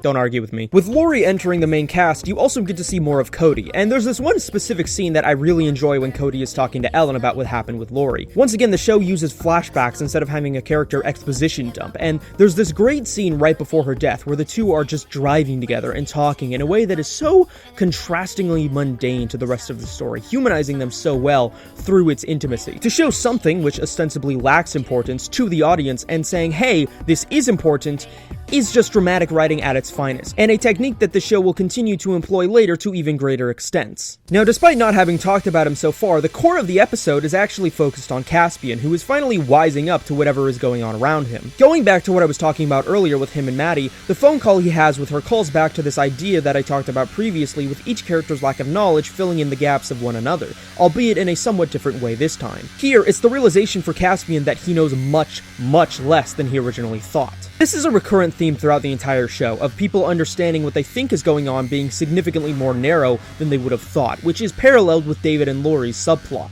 And for a character like Caspian specifically, it's great because he's a character who is incredibly smart, probably the smartest character in the entire show. And not just because he's good at coding and hacking and math and whatever, but because he has solid problem solving and critical thinking and deductive reasoning skills, and he's confident in these abilities as well. And so for a person like him to come to the realization that what he thought was true was not true is even more striking. Also running concurrent to this realization of falsehood, you get to see bits of Carrie fully as himself throughout the episode, and his depressive fallout over never being able to see Caspian again, which admittedly doesn't establish much character-wise that hadn't already been present, but there is this one great flashback with him and Renee when Caspian was a baby, staging a family photo, and in this scene, baby Caspian starts crying when Renee takes him away from Carrie's arms, and stops crying when he's put back. A very subtle but powerful touch. His subplot is resolved by him fucking off and running away from Logarithms to see Caspian again. There's a moment later when Caspian's hanging out with Hannah in his room, and he talks to her about these dissociative feelings towards his own life, which he's felt his entire life,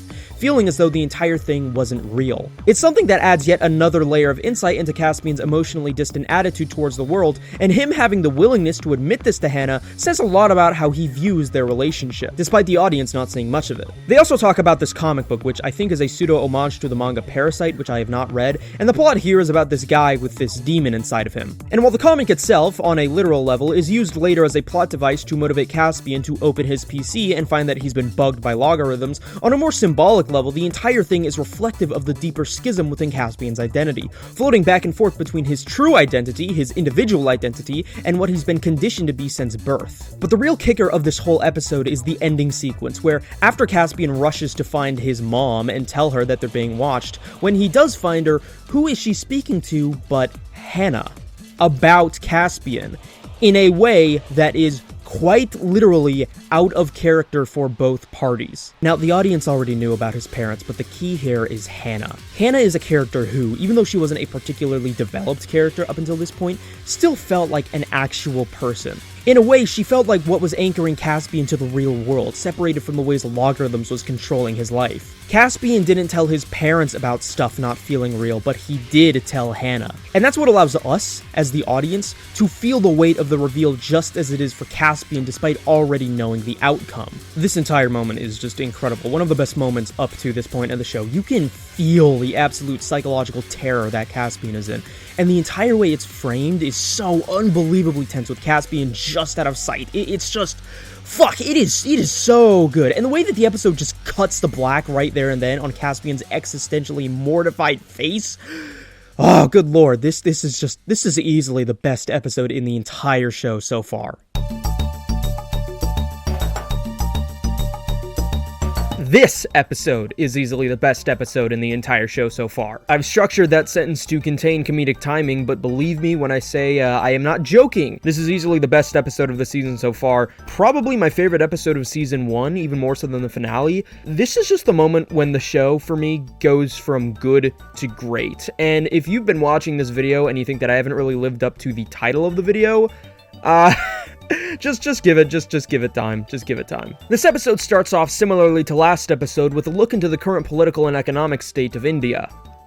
The current political and economic state of India. That's really funny for me to say as an American, where I'm kind of conditioned to not care about any nation that isn't my own. It's a testament to the quality of the show that it can make me invested in geopolitical conflicts I do not and never will have any connection to, direct or indirect. And it works within the context of the show because subtextually, the story is about globalism in a post-internet world and how the existence of nations are superfluous to the greater space that is the World Wide Web. There's a scene later in the episode that also takes place in in Mumbai, where Chanda's mother gets a call from him, which is a very bittersweet moment, especially due to the framing of it from her perspective, where she tells him that we're not made to be solitary creatures. This line right here is one of the main things that drives the show thematically, and is something to really keep in mind going forward. But anyways, within this new world, this changing world, it brings forth a feeling of anxiety to it, because it's foreign and uncharted territory that we don't really have a full grasp on yet. And this opening scene, I feel, really captures that, with the rioting and the economic collapse and all of that stuff. The show is a slow burn into chaos and total dystopia, and this scene right here is kind of the inception point for that. I mean, just look at the world we're living in. It's fucked.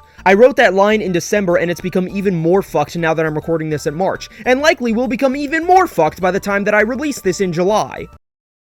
I don't even think I need to elaborate on that, because you just have to be completely delusional to disagree. And capturing this collective paranoia and disease, it's part of what I love about the show so much. It's a slow burn, is what it is. A descent into chaos where you don't realize how much has changed until it's too late, and everything is moving faster and faster and faster on an exponential level. Like I said, this moment doesn't even get that much attention, it's just something left in the background to simmer, lurking in the shadows like a ticking time bomb. And later in the episode, Ellen says something to Cody that articulates this existential fear very well. The rate of growth in technology will double every 18 months. That's Moore's law. We're talking about people, not silicon chips. Yeah, all I'm saying is that uploaded intelligence is our next turning point. I mean, imagine being there when the first seed was planted, when the first branch was pulled from a brush fire on the savannah. We can look back now and see how those events changed us. But exponential growth can't be grasped when it's right in front of you. So we do something about it. You and me, David, Lori.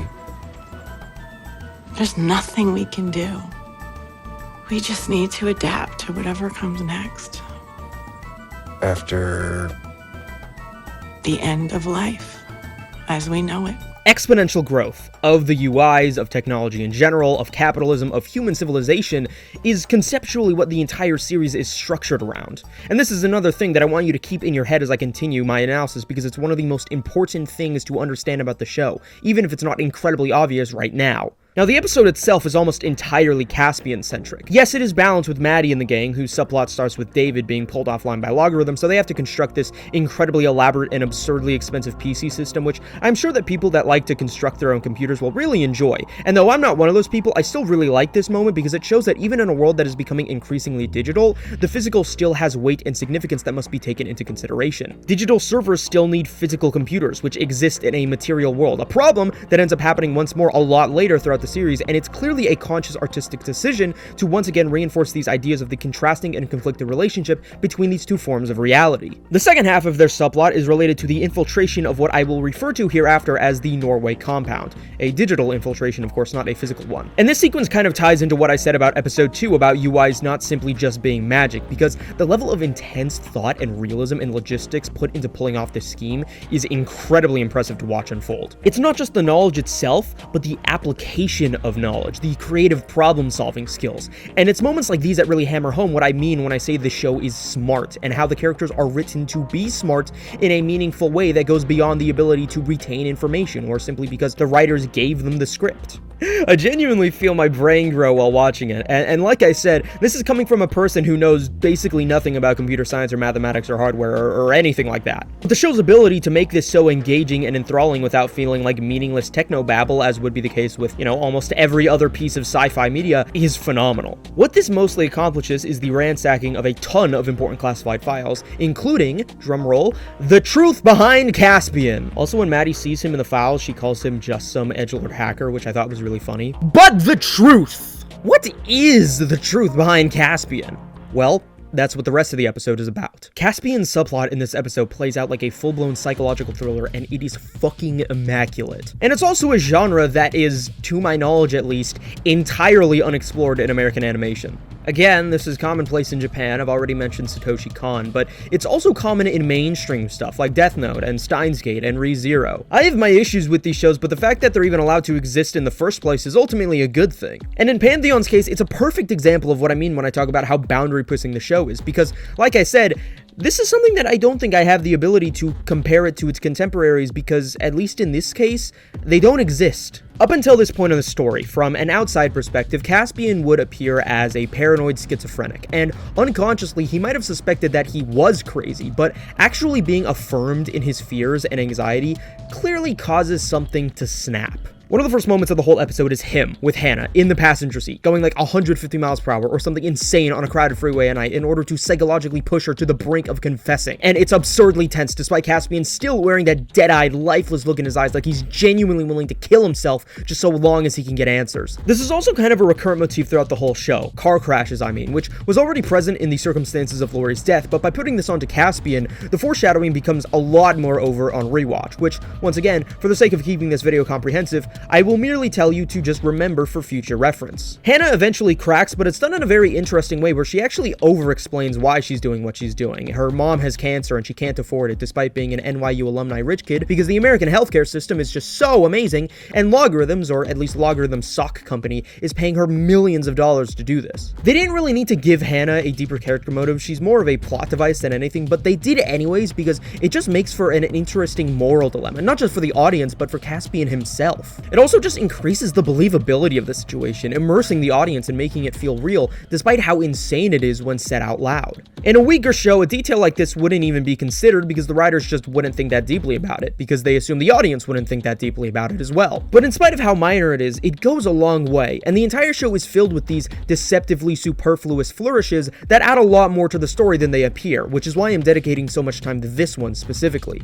At this point, Caspian is in full paranoia mode, listening in on Renee's calls and setting up hidden cameras in the garage to see how she acts when he's gone. And it's really here when you realize that the main point of the juxtaposition between the roles his parents play and the people they are is that it is a huge factor in enhancing the derealization Caspian feels. Caspian doesn't have friends or a social life or really anything like that. Every major dramatic emotional moment in his life in some way or another is related to the relationship of his parents. And to learn that which has caused him so much mental anguish is not only entirely false, but if anything completely opposite from what he thought he had understood to be reality, his mother being bitter and cold and unstable while his father attempts to act caring and loving and understanding, it's a serious mindfuck. There's this moment after Renee catches wind of Carrie escaping to go meet Caspian and tell him the truth, where, as a front, she decides that she'll take Caspian on a vacation up north. And when the two hug each other in this conversation, they both open their eyes, independently of one another, which is kind of a filmmaking shorthand for when one character is being disingenuous with the other,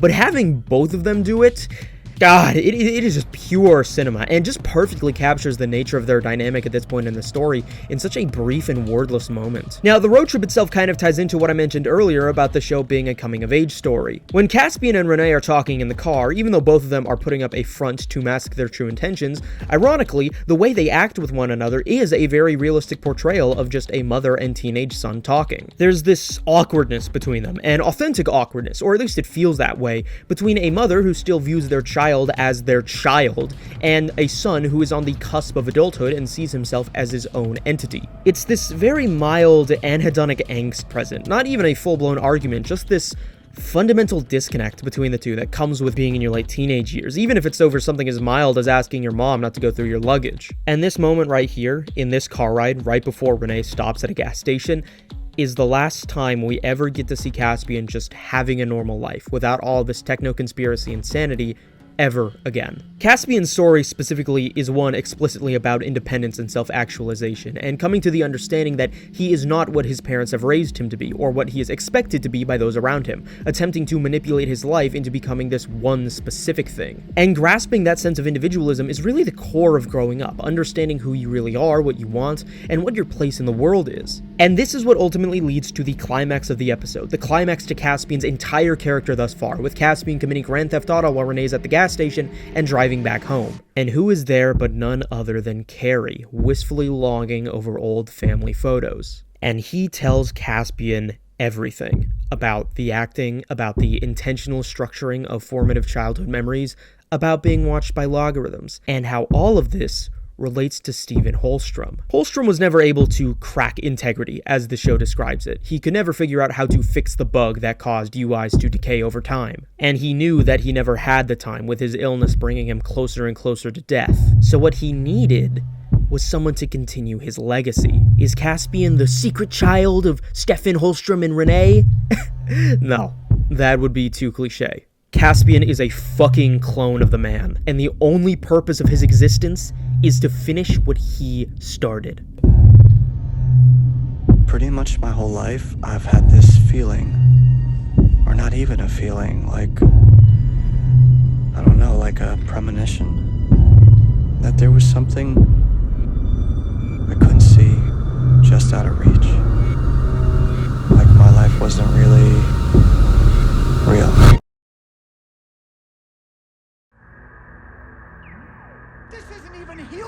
Rewatching the show for this video, it is so obvious what was really going on. Like, they show their full cards so many times. They show us way more than they even need to. Like I said, we're outright given the perspectives of those who know the answers, and yet, this moment is one of the biggest twists in the entire show. The entire moment of Caspian realizing everything is haunting. Once again, another character being brute forced out of Plato's cave and having their entire understanding of everything really completely thrown out of balance. It also adds another layer to Carrie's character. Carrie has this obsessive adoration of Stefan Holstrom, not that different to the real-life idolatry people project onto real-world corporate billionaires, seeing him as this genius who was going to change the world before he died. And that begs the question, does Carrie actually love Caspian as a son, or is he merely projecting his worship of Stefan Holstrom onto him? Does he view Caspian as an individual? Does he want him to be free of all of this? Or deep down, does he still view him as nothing more than an extension of Stefan? It's really hard to discern the answer at this point, and it makes the entire thing that much more surreal. And it becomes even more surreal when Renee comes back and shoots Carrie clean in the stomach before he and Caspian can drive off. And there's this amazing little character moment here where she calls him Stefan instead of Caspian, as she's screaming at the two in the distance. It's insane. This entire sequence, the ending of this episode, is just... any doubts I still had lingering in the back of my mind about the show had completely vanished. Gone. This is the moment that the show got me and made me realize that I was watching something truly special. Like I said, this is one of the best moments of season 1, one of the best moments of the show, selling the episode as one of my personal favorites overall. And from this point forward, everything really starts fitting into place. And I know I've probably said some variation of that a few times already, but this time I mean it. Because I mean, like, if you're Caspian, you don't go back from this. You don't just return to your status quo and forget everything. All you're really left with is one question. What do you even do from here? This episode can best be described as a point of convergence. Up until this point, the main three plots introduced in the first episode, Maddie, Caspian, Shonda, had all been entirely disconnected from one another, despite being linked in ways they weren't consciously aware of. Here, everything becomes connected, and after a full 5 episodes, you finally get to see all of these characters together for the first time, and it is a monumental payoff. And interestingly, the characters have this sense of self-awareness throughout the episode, that what is happening feels preordained. Multiple characters independent of one another express feelings that what is happening is not just coincidence, or that it feels like destiny even. And beyond just foreshadowing, this idea plays a lot into the existentialist themes already present. This is somewhat of an aside, but when you're on the internet, there is this intrinsic disconnect with everything, the screen acting as a buffer, a middleman between you and what you are perceiving. I can read about what's going on in Gaza or Ukraine and watch all of the videos of dead civilians that I want, but I'm still merely an observer in the same way that I would watch a television show or a YouTube video, things which innately have the end baked into the beginning. As much as I am horrified by these events, they will always remain an abstract concept to me because I am not directly involved. And this goes with every piece of information that you consume on the internet, which manifests with this whole trend of irony-poisoned nihilism you see all the time. Everything around you contributes to this feeling of fatalistic unreality because you're at such a disconnect from everything around you. And while in Pantheon, the characters are very intimate with the experiences they are saying, which still feel unreal to them, the general feeling of it still resonates. All of this is a continuation of the underlying themes of control, or rather lack thereof, which people have in the internet age. The desire to grasp control of your own destiny is something pretty much every character struggles with, and is part of the larger symbolism of gods, which this episode specifically gets pretty explicit towards. It's that inability to cope with their own limitations that come from their humanity, which act as the central crux for several character motivations here. These themes of fatalism and derealization most overtly apply to Caspian, of course, given that his entire life was literally a simulation of someone else's, though not in the digital sense. And it's him where we start the episode off, with Carrie still bleeding out, begging Caspian not to send him to a hospital out of fear that they'll be found by logarithms, which is the moment where Caspian finally calls Maddie and says he's coming to meet her. And when Carrie passes out, Caspian calls him Dad, which kind of parallels the ending of last episode with Renee calling Caspian Stefan. The difference here is that Renee refers to Caspian by his supposedly true identity, while Caspian refers to Carrie with his supposedly false identity. Caspian's character arc from this point forward comes from grappling with his own identity in this dichotomy between what is authentic and what was manufactured in his sense of self. And while Carrie's role of his father was something assigned to him, it manifested in him organically regardless, albeit in a way not intended by logarithms. Caspian referring to him as his dad is not referring to him as the abusive character he played, but rather the person he genuinely wanted to love and care for, and who really did view him as his son. And that little moment right there ingeniously embodies Caspian's entire arc going forward, giving so much insight into the kind of person that he is with just a single word. During the scene running counter to this, Maddie and the gang discuss whether or not they really should meet up with Caspian. And nothing super important really happens here beyond deciding that they should, but I wanted to bring it up because this is the first time where the idea of merging UIs as a means of cracking integrity is first introduced. And while the theory itself is still in its infancy, it ends up being very integral to the story narratively and thematically going forwards. Other than those two, this episode is where we also get the most character development for Chanda since the first few episodes. It really explores his psychology and philosophy, and we're first introduced to his subplot this episode through him quite literally playing God and creating his own world. At this point, he's completely unaware that there are other UIs out there, and he sees himself as the chosen prophet for the new world. Although I wouldn't describe it as developing an ego or whatever. If anything, I think Chanda is defined by his selflessness in spite of his immense power, with the killing of the CEO and his family something he expresses legitimate remorse over. But he is still gaining an awareness over the power that he has, and that's clearly changing him, whether he likes it or not. He sees himself as the one who must take upon the role of introducing people to the new world, of creating this new world even.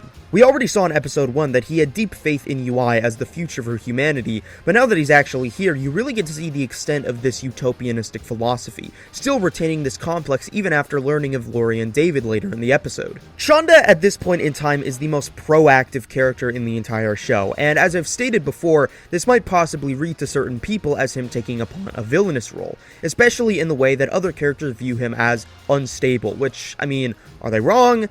Not really. But another thing I stated before was that every character gets some level of depth to them, and part of the way the show does this is by making sure that no character is evil. Every character here is, at least to some extent, sympathetic and understandable. Regardless of the morality of their actions, they genuinely believe that what they are doing is for the betterment of humanity. Even characters who are indisputably villains abide by this rule. That's what I really like about this show. It provides no easy outs. It doesn't tell you how to think or what to think, it just tells you what it thinks. It doesn't tell you that UI is bad, it doesn't tell you that UI is good. It just tells you that UI exists, and each character's individual reaction to its existence is treated with respect and validity. The scene following this with Julius Pope is a fantastic example of what I mean. In most other shows, it would have been incredibly tempting to just turn him into a generic CEO villain who wants money or power or something shallow like that, but the show goes out of its way to make us sympathize with him through this pseudo-therapy session as he expresses his insecurities about being the successor to Stefan Holstrom, a person he truly did believe in and saw his ideas as the key to a better future, and being unable to cope with that loss not only as a scientific partner, but as a friend, and being afraid of his own death as well. A story about the nature of humanity and human emotions needs this level of empathy for its own characters, even for a character like Julius, who is so antagonistic relative to everyone else, or else its own themes would feel hollow and unearned. But then finally, we get the convergence of Caspian and Maddie. The shot here isn't even that impressive, but I love it so much and I can't really explain why. It's like when Howard and Lalo are in the same room in Better Call Saul. I can feel the weight of it. The two parties try and figure out what to do because, I mean, they can't just leave Carrie to bleed out and die, which is maybe my one nitpick with the episode, that Carrie manages to hold on for so long after being shot. But that's like CinemaSins level criticism, which is really the only criticism that you can apply to Pantheon. Maddie and Ellen obviously want him taken to a hospital, but Caspian is paranoid as shit shit about being found by logarithms, and it's a really subtle but very effective means of conveying the after effects of learning the truth, because he thinks that they are completely powerless against logarithms and that they'll do whatever they want to them, because he's been in a situation where he was completely powerless to logarithms and they did whatever they wanted to him. Eventually, Cody agrees to driving off Carrie because Cody is essentially off the grid at this point in time, and you get to see a really great scene with Caspian and Maddie in the car together. If you've ever actually met an online friend in real life, especially as a kid, there's a very palpable awkwardness to it, or maybe just more of a surreal feeling. Seeing this person who you've only known as a text box or a slightly audio distorted voice, maybe a face, physically within your presence. And the way the two interact with each other captures that feeling very well. The title makes it obvious, but another huge element of this episode is the development of Maddie and Caspian's relationship into, well, an actual relationship, instead of being completely separated from one another beyond a few weird phone calls and chat messages. I have described this show as having a deep emotional core, and the emotional core of that emotional core is between Maddie and Caspian. Their dynamic, in a way, is the show, and I'm not going to say any more than that at this point regarding what happens later, but I can at least analyze the development of both characters here within the context of this episode, because there's a lot to be discussed even just here. Okay, so after the car ride and everyone returns to home base and the two get situated into what's happening and going on and all that stuff, Maddie and Caspian act surprisingly hostile to one another, getting into an argument the first time they try and talk. I say surprisingly, but it actually makes perfect sense for the two of them. They are people who have gone through, put lightly, a lot of fucked up shit. And the fear of reliving that fucked up shit is the reason why they have been unable to develop proper relationships with others, manifesting in this unconscious fear of being left alone once again. In Maddie's case, she's so obsessed with making sure her dad doesn't die again that cracking integrity is her immediate choice of conversation. And even though she claims she's not suggesting anything or asking anything of Caspian, it's clear that she first and foremost sees him as a means of making sure David doesn't die by fixing the flaw, the exact same purpose Logarithms wants him to fulfill. But Caspian is still reeling in shock from his entire existence blowing up in his face and doesn't want anything to do with anything related to UI or logarithms or any of that stuff. At this point, he still can't bring himself to really trust anyone. One of his best moments from the episode is after he and Maddie fight and he's left alone. He looks through the files that Lori and David scavenged from the Norway compound, and he sees video footage of Stefan Holstrom talking about his life, seeing this person that is not him but also him, talking about memories that are not his but also his. There's also a moment where we learn that Stefan's original name was Phineas before he changed it, which explains Caspian's similarly unconventional name. Although ultimately they are different names, no matter how hard Logarithms tries to make them seem similar. Obvious metaphor, yada yada yada. The one thing that sets Caspian over the edge, though, is watching videos of his own birth. Something so cold and clinical and inorganic, he doesn't even get the luxury of being a test tube baby. He's just sitting in a Ziploc. Obviously, this is a situation which is not empathetic in the sense that I can't imagine how relatable this could be outside of vague, abstract, emotional similarities, but the show still manages to make it such a weighty emotional beat regardless. And then following that is tied for my favorite scene of the whole episode. It's just Caspian and Maddie outside, alone, yet together, talking. There's no UI, there's no conspiracy, none of that. Just raw human interaction and emotion. They're still bringing up stuff like simulation theory, but it's done as a means of articulating their feelings to one another and coming to realize how similar their situations actually are. Maddie has a fantastic line here. I remember when my dad died. The world felt different. Looked different. Every house, every car, every cloud in the sky looked fake. And then, like the next day, I felt the opposite. That my whole life before was fake. And I finally was seeing the real world. And it sucked. If you're a person that has ever had some traumatic event happen to you as a kid on the cusp of puberty, this is something that resonates on a visceral level. It's this disillusionment with the world that comes with entering your adolescence, this realization that the world sucks, and you start becoming aware of things like politics and injustice, and many social issues that Pantheon as a show incorporates into its narrative. It's this constant angst that something is just wrong, and only you can see it, and I know I've brought it up several times already, but this is just yet another example of how this show phenomenally portrays the existential angst of young adulthood. And the way that Maddie and Caspian are able to see themselves in one another through these feelings, through their trauma, through their uncertainty about the world, There's just something so beautiful about that to me. Now, the other scene tied for my favorite scene is the one shortly after this that bookends the entire episode, with Chanda joining their server, the first time in the entire show where he, Maddie, and Caspian are all in the same room together. With this, you get even more insight into his character while he talks to David and Lori, and it's two major things that you learn about him: his loneliness and his anger. Chanda's loneliness is derived from his misconception that he was the only UI out there, and it adds another layer into his god complex. Remember from a previous episode when Chanda's mother said that humans aren't solitary creatures. Abandoning one's humanity and becoming God would be abandoning this as well. The irony in this is that, like I've said, much of the show is about proving the idea that UIs are not gods. His anger, meanwhile, is entirely emotional. We get to learn more about his childhood, being unable to control his anger to the point of punching the walls until his knuckles would bleed, and taking up boxing as a means of releasing it in a controlled environment. But with the body of a UI, or lack thereof, he is unable to have that physical release.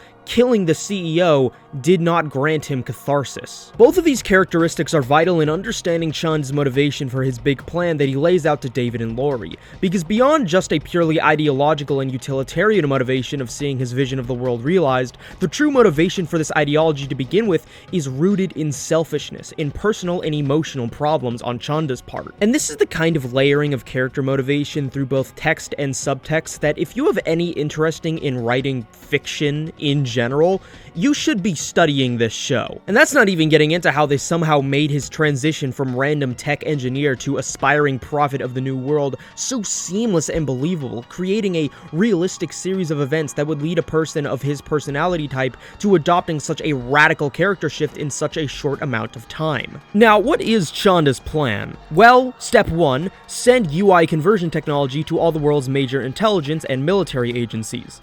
Step 2, Step 3, profit. Yeah, Chanda isn't very smart. Actually, no, that's a very reductive read of his character. He's very smart logically, but very dumb emotionally, leading to reckless actions like these, which end up completely fucking everything for everyone. Even Caspian, after that heartfelt moment with Maddie, decides to fuck off somewhere else after realizing some apocalyptic shit is about to go down. In his words, I give it about a month. Remember when I said Pantheon gets political? Yeah, this is the moment that this becomes way more obvious, beyond just a short scene of rioters in India once per episode. Pantheon is 2 seasons long, but if we were to view it as a holistic and comprehensive story that follows a 3-act structure, which it does, this ending of this episode would be the end of Act 1, and the show begins radically changing from here. The cold open of this episode is hands down one of my favorites in the entire show, but it's very difficult for me to describe why. Before season 2 dropped, this was the one scene I continuously returned to over and over again, which might just be because it was one of the few clips of the show uploaded at the time, but still. There's no Maddie, there's no Caspian, nobody that we recognize or who we've seen before. What we get is some obese-looking Russian dude looking at anime porn before prancing around half-naked while committing political espionage with his new UI abilities as whimsical classical Russian music plays in the background. It is such a jarring contrast from the ending of last episode in communicating to the audience that things are going to be different now, despite almost no dialogue actually being present in the sequence. Somehow, and I don't even know if the creators of the show know this, but the blending of these completely contrasting aesthetics is a stroke of pure brilliance. Maybe not so much thematically, but in terms of crafting an impactful scene, the mixture of this quirky and upbeat piece of music against terrorism and political warfare, combined against this literal ugly bastard with literal hentai catgirls, it's so absurd, but somehow it's so damn good. It's funny, yes, but the appeal isn't really in laughing at it, it's just totally insane. Like, how many shows out there have the fucking balls to outright reference hentai without just turning it into some kind of, haha, isn't Japan so weird kind of thing? It's one thing to reference it, but it's another thing to understand it on a cultural level. Because online, with internet culture, shit like this is fucking inescapable. You can't go a day without seeing some reference to femboy hooters, or dommy mommies, or big titty goth GFs, or something stupid like that. It sucks! I hate sex! I hate having a dick! And so from my perspective, including this in the show is necessary for it to properly immerse the viewer in its world. If you think I'm reading too deeply into this, you're probably right. Admittedly, it's hard to justify the thematic significance of this compared to other scenes, but I can't explain it. It's just another demonstration of how well the show understands the modern internet, like I said. Okay, I'm going off script here because I think I finally realized what about this contrast of aesthetics works so well. It's the combination of niche internet culture with actual real-world geopolitical consequence. Even something as shallow as fucking hentai, actually it has to be something as shallow as hentai, to be contrasted against this, like, actual political espionage going on in order for the juxtaposition to work. Oh my god, I sound so fucking pretentious. Now, the significance of the scene content-wise is more about acting as a microcosm for everything that's about to come, setting the stage of the future of the show as this all-out war between nations in the digital world, something elaborated on by the following scene with Maddie and Ellen stockpiling supplies at the grocery store. I haven't mentioned it so far, but in very rare circumstances, the show will dip into voiceover from Maddie, as though she's speaking in the past tense. For example, this is how the beginning of the first episode starts off. Most of the girls in my class completely missed the moment when the world began to end. Too wrapped up in their own drama, obsessed with their own lives. Or trying to ruin mine. It's something that, while it does make sense by the end, I mostly find superfluous. However, I think that the voiceover in this scene is one of the better usages of voiceovers in the show. There's two major things about it that stick out to me. For one, this is the first time in the show where the pandemic is overtly referenced, and it's this, along with another line that mentions the pandemic in a later episode, that really sold me in terms of what I talked about earlier in the video at the start of my episode 1 analysis about the show being reactionary to the aftermath of 2020. Generally, this episode gives a lot of clarity in terms of what it is really aiming for thematically, and a lot of the best moments are just characters talking philosophy. Back in 2022, when I wrote the original script for a review of this show that was never made, a large portion of my analysis of the show's themes were mostly informed from this episode, because everything really starts coming together here thematically. Another thing that this voiceover mentions is, well, a ton of stuff, too much to keep track of. There is such a density of information conveyed about the current political and economic state of the country, as well as the globe at large in the wake of the new influx of new UIs, from the covering up of the crashing of the stock market as a bug, or the bombing of a military site, and so many other things. All throughout the episode, there's constantly TVs and newsreels playing on devices talking about whatever insane stuff happened thousands of miles away this day, and it's absolutely genius in conveying the sensory overload of information that comes in, well, the information age, like I mentioned earlier. It throws so many concepts at its audience all at once, so many different characters and political factions in this power struggle to the point where the audience isn't capable of properly registering it all, and it is very much a deliberate choice. This information overload is a tactic that the show will continue to use in various different contexts as well going forwards. Up until this point, Pantheon was a pretty slow-paced show, but now things become much, much faster, and much, much for the better. Much, much for the better. That wasn't even in the script. Why did I say that? What a fucking terrible line, Jesus. I've talked about this in my video on Southland Tales, but in an American context specifically, a country which has not fought war on its own soil since the 19th century, a country which perceives itself to have this godlike and immortal quality to it, this lingering paranoia of our own potential demise as we constantly see an increasing rise of tension threatening to burst open at any moment, which, especially now with Trump being re-elected, something I naively did not anticipate actually happening when I made that video, it's getting even more stressful, especially because, once again, it's something that is completely out of your control. Maddie describes this as the singularity wars in her voiceover, because that's what this is. War.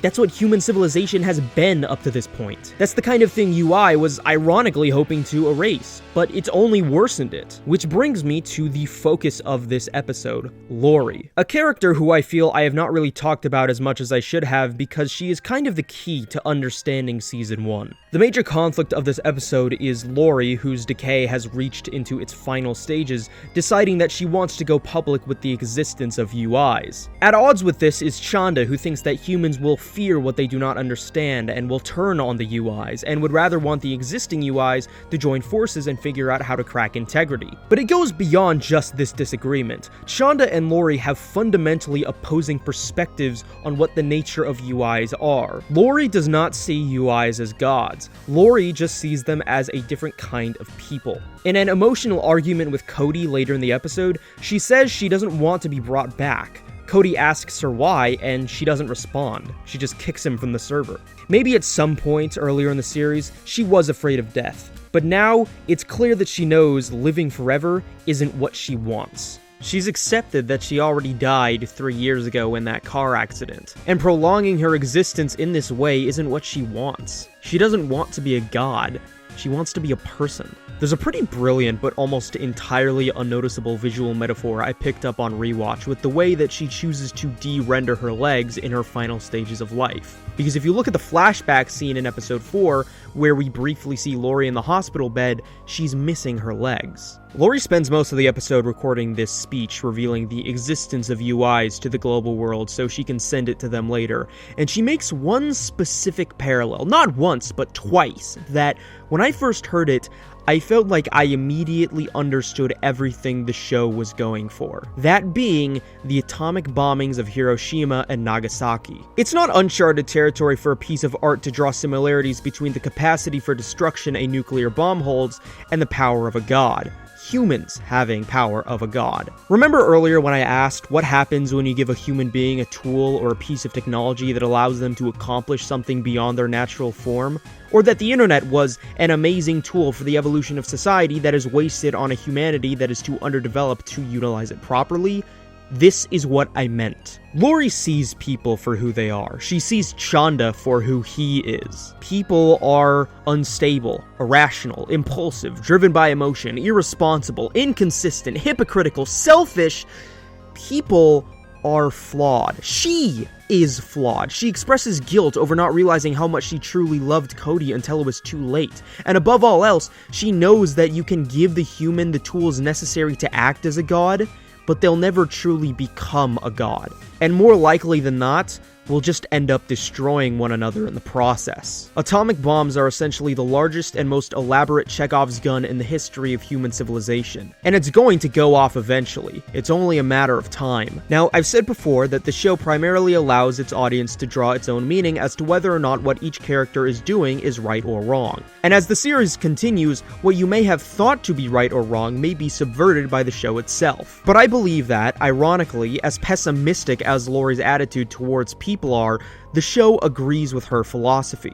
David, who up until this point was somewhat of a neutral mediator between her and Chanda, not particularly driven by ideology as much as he was driven by his love for his family, ends up siding with Lori, abandoning Chanda when he refuses to cooperate. This is a show that, as I have stated, understands humans, and understands human psychology and emotion. And because it understands that, it also understands that humans are capable of doing horrible things to one another. And Lori is proven right at the very end of the episode when Chanda sends a missile to her server, effectively killing her for good.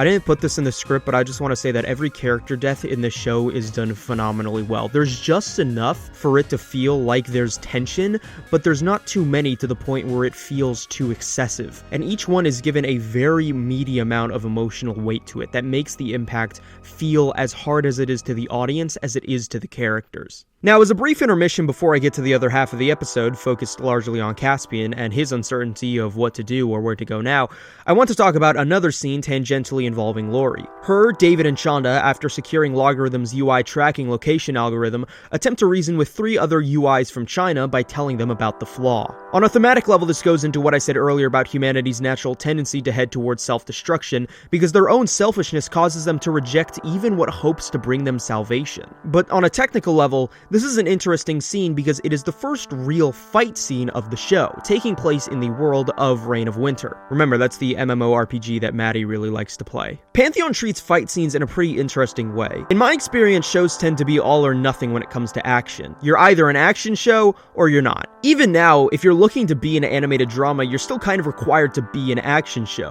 which is why I think an original property like Blue Eye Samurai is able to gain traction where Scavenger's Reign, something far more atmospheric and slow, couldn't. Now, don't get me wrong, I like action shows, or at the very least, I like action dramas. I'm not so big on like battle shonen where it's just action all the time, but I think the action show format allows for a very concrete, rock-solid narrative structure, where you have definitive climaxes to each major story beat, that, especially in animation, can allow for a show to flex its creative muscles. But I also like variety, and Pantheon's unwillingness to be strictly categorized into one label, either an action or a drama, the way it uses fight scenes in a very unconventional way, as not the main through line, but something that comes up every once in a while, is very interesting. And I respect it as well because, like I said, the action format allows for more cohesive story plotting, but it's also much easier to work with, and runs the risk of not spending enough time on characterization. I don't think Pantheon would really work if it had a fight scene in every episode, or almost every episode. Season 2 has more fight scenes, but they're still relatively uncommon for the most part, aside from maybe one episode which has a really big fight scene, but that one makes total sense.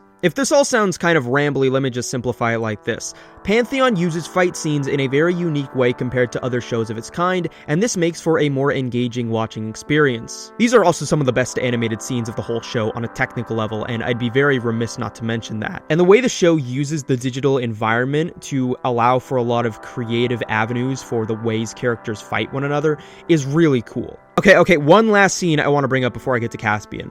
The scene with Carrie recovering in the hospital. Renee, Julius, and some of the others at Logarithms have already found him, and Carrie justifies his actions as an attempt to salvage what was left of Caspian's dwindling believability of his family by attempting to create an emotional connection with him, so that, eventually, he'll listen to Carrie. This is a continuation of what I talked about at the end of episode 5, as to whether or not Carrie actually cares about Caspian, or whether he merely views him as the second coming of Holstrom. And even if he is lying to save face, every lie contains a little bit of truth inside of it. Episode 5 tended to lean into a genuine fatherly affection, but this scene he's clearly seeing him as a means to an end, where his love is less of love and more of admiration. Carrie's emotions intentionally don't mix with one another. He simultaneously sees Caspian as someone to be a father towards, but also someone to be a follower of, and that right there is the central conflict of his character. Okay, finally, I can talk about Caspian's story here. In terms of moments in the show that are entirely character-focused and do not drive the plot at all, the mini-arc that Caspian goes through over the course of this episode is easily one of the best in the entire show. In the last episode, Caspian wasn't really given that much time to actually process what had just happened to him, still kind of reeling in shock from everything. But it's here where all of his emotions finally start catching up to him, and the psychological study of his character here is unbelievably good. The basic premise is that Caspian hops a train across state lines and joins this Christian Brotherhood thing for the homeless and needy. Interestingly, the show portrays Christianity in a very neutral lens, at least in terms of the affirmation of faith. It presents the place as an ultimately positive influence on Caspian, however, it's not like they're portraying religion as the answer, or Caspian's answer. It's not like he's becoming a born-again or something like that. It's nuanced, and I like that. This, to my recollection, is one of the only times in the show where contemporary religion is referenced or discussed. The allusions to God and godhood aren't usually done from a monotheistic lens, but rather polytheistic ones, like the discussion of Greek gods that the series starts off with. Like I said, the name of the show is Pantheon, as in a pantheon of gods. However, the Christian symbolism here genuinely does play a part in communicating thematic ideas despite that, specifically in how it relates to Caspian's character. Caspian is, and this might sound weird, but just hear me out, kind of a Jesus Christ-like figure. He is viewed as the savior by so many people, as this person who will be the one to link humanity to God, or in this case godhood, through the form of UI and cracking integrity. The cloning process used in his birth is quite literally a form of immaculate conception, and his purpose in this world was predetermined from the day he set foot on it. And there's more parallels than just this, but those won't become clear until many episodes later. Caspian's character in this moment is essentially the question of what would happen if Jesus didn't want to be the Son of God? What if he wanted to be something different? What if he wanted to just remain a carpenter and just live his life and not have to be burdened by this immense responsibility? What if Jesus wanted to have free will? and not be bound by destiny. And coming to grips with that question of what Caspian is to do now that he knows the truth, is the crux of his internal conflict within the episode. This conflict is articulated in 3 phenomenal scenes across the episode. The first of them being Caspian being a teacher to some of the other lost boys that have ended up at the shelter, trying to articulate this basic math problem to an audience of deaf ears. And when he's asked, but why do we have to solve for X, Caspian says that in life, you're always solving for X. X is the unknown. Caspian's struggle is defined by this inability to grapple with forces outside of his own control, or the possibility that what he thought was true could be false. And while of course, in Caspian's case, this is because he's still reeling in shock from his entire life being a lie, he is not wrong when he tells his students that they too will always be solving for X. Everyone is always solving for X. The human experience is defined by uncertainty, by not knowing what is to come, by our own limitations. The more knowledge you accumulate, the more you realize just how truly little you know. And the more control you have, the more you realize just how little you actually have. And the irony in this scene comes from Caspian unconsciously starting to crack integrity, being unable to stop or control his own thoughts and actions because it's what he's been programmed to do. And you get this funny scene where one of the kids tries making this stupid TikTok out of it, and once again, I appreciate these references because as funny as it is seeing them referenced, they do contribute to the themes of the show, even if in very minor ways. It immerses me in the world. Now, this dilemma Caspian faces, the nature of free will, the nature of his free will specifically, is answered in the form of the second scene, a conversation he has with one of the brothers working for the church. His name is Brother Kenneth, and even though he has a grand total of like 2 minutes of screen time, he makes a very deep impression. Like, this is a character who clearly exists and has lived a very intense life outside of the brief moments we see him in the show. Remember what I said about Justine's introduction in an earlier episode? The same thing applies here. Kenneth and Caspian's discussion is an evolution of the themes of determinism present in the last episode, and I feel like explaining the meaning behind it would be kind of doing a disservice to your intelligence, so I'm just going to play what Kenneth says in full. The great paradox of Christian faith is that we believe in predestination. For God, all moments of time are present in their immediacy. But we also believe in individual free will.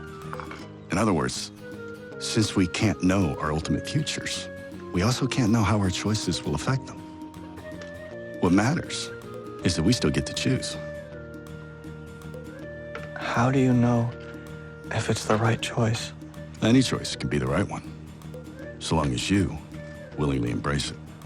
I'm gonna level with you here. I was raised atheist, and as I've grown older and started thinking about this stuff more, I've become even more firm in those beliefs. And the main reason for that was because I felt as though the existence of a god, a true god, a genuinely omnipotent being, would negate the existence of free will, or even sentience. I don't want to believe that there's something greater out there because that would make my entire existence completely insignificant. I would only exist as merely the extension of some higher being. Kenneth's philosophy is the opposite of mine, or at the very least different. For him, the lack of knowledge is what contributes to what makes the human experience so enjoyable. It's not so much about the meaning itself, but rather the search for it. See, the thing is, I am extremely mentally unstable, and it's very difficult for me to think in ways that allow myself to accept my own flaws as a human being. And in that sense, I'm very similar to many of the characters in this show, especially Caspian. Hearing these words is a climactic moment, emotionally and internally, for Caspian, allowing him a level of clarity as to what to do next. And what he does next is what the third scene is about. A scene not so much about Caspian, but rather Julius, who has managed to find Caspian with the help of the NSA. For context, Logarithms is working with the NSA now under the false pretense that they don't know anything about UI beyond Holstrom's original theories.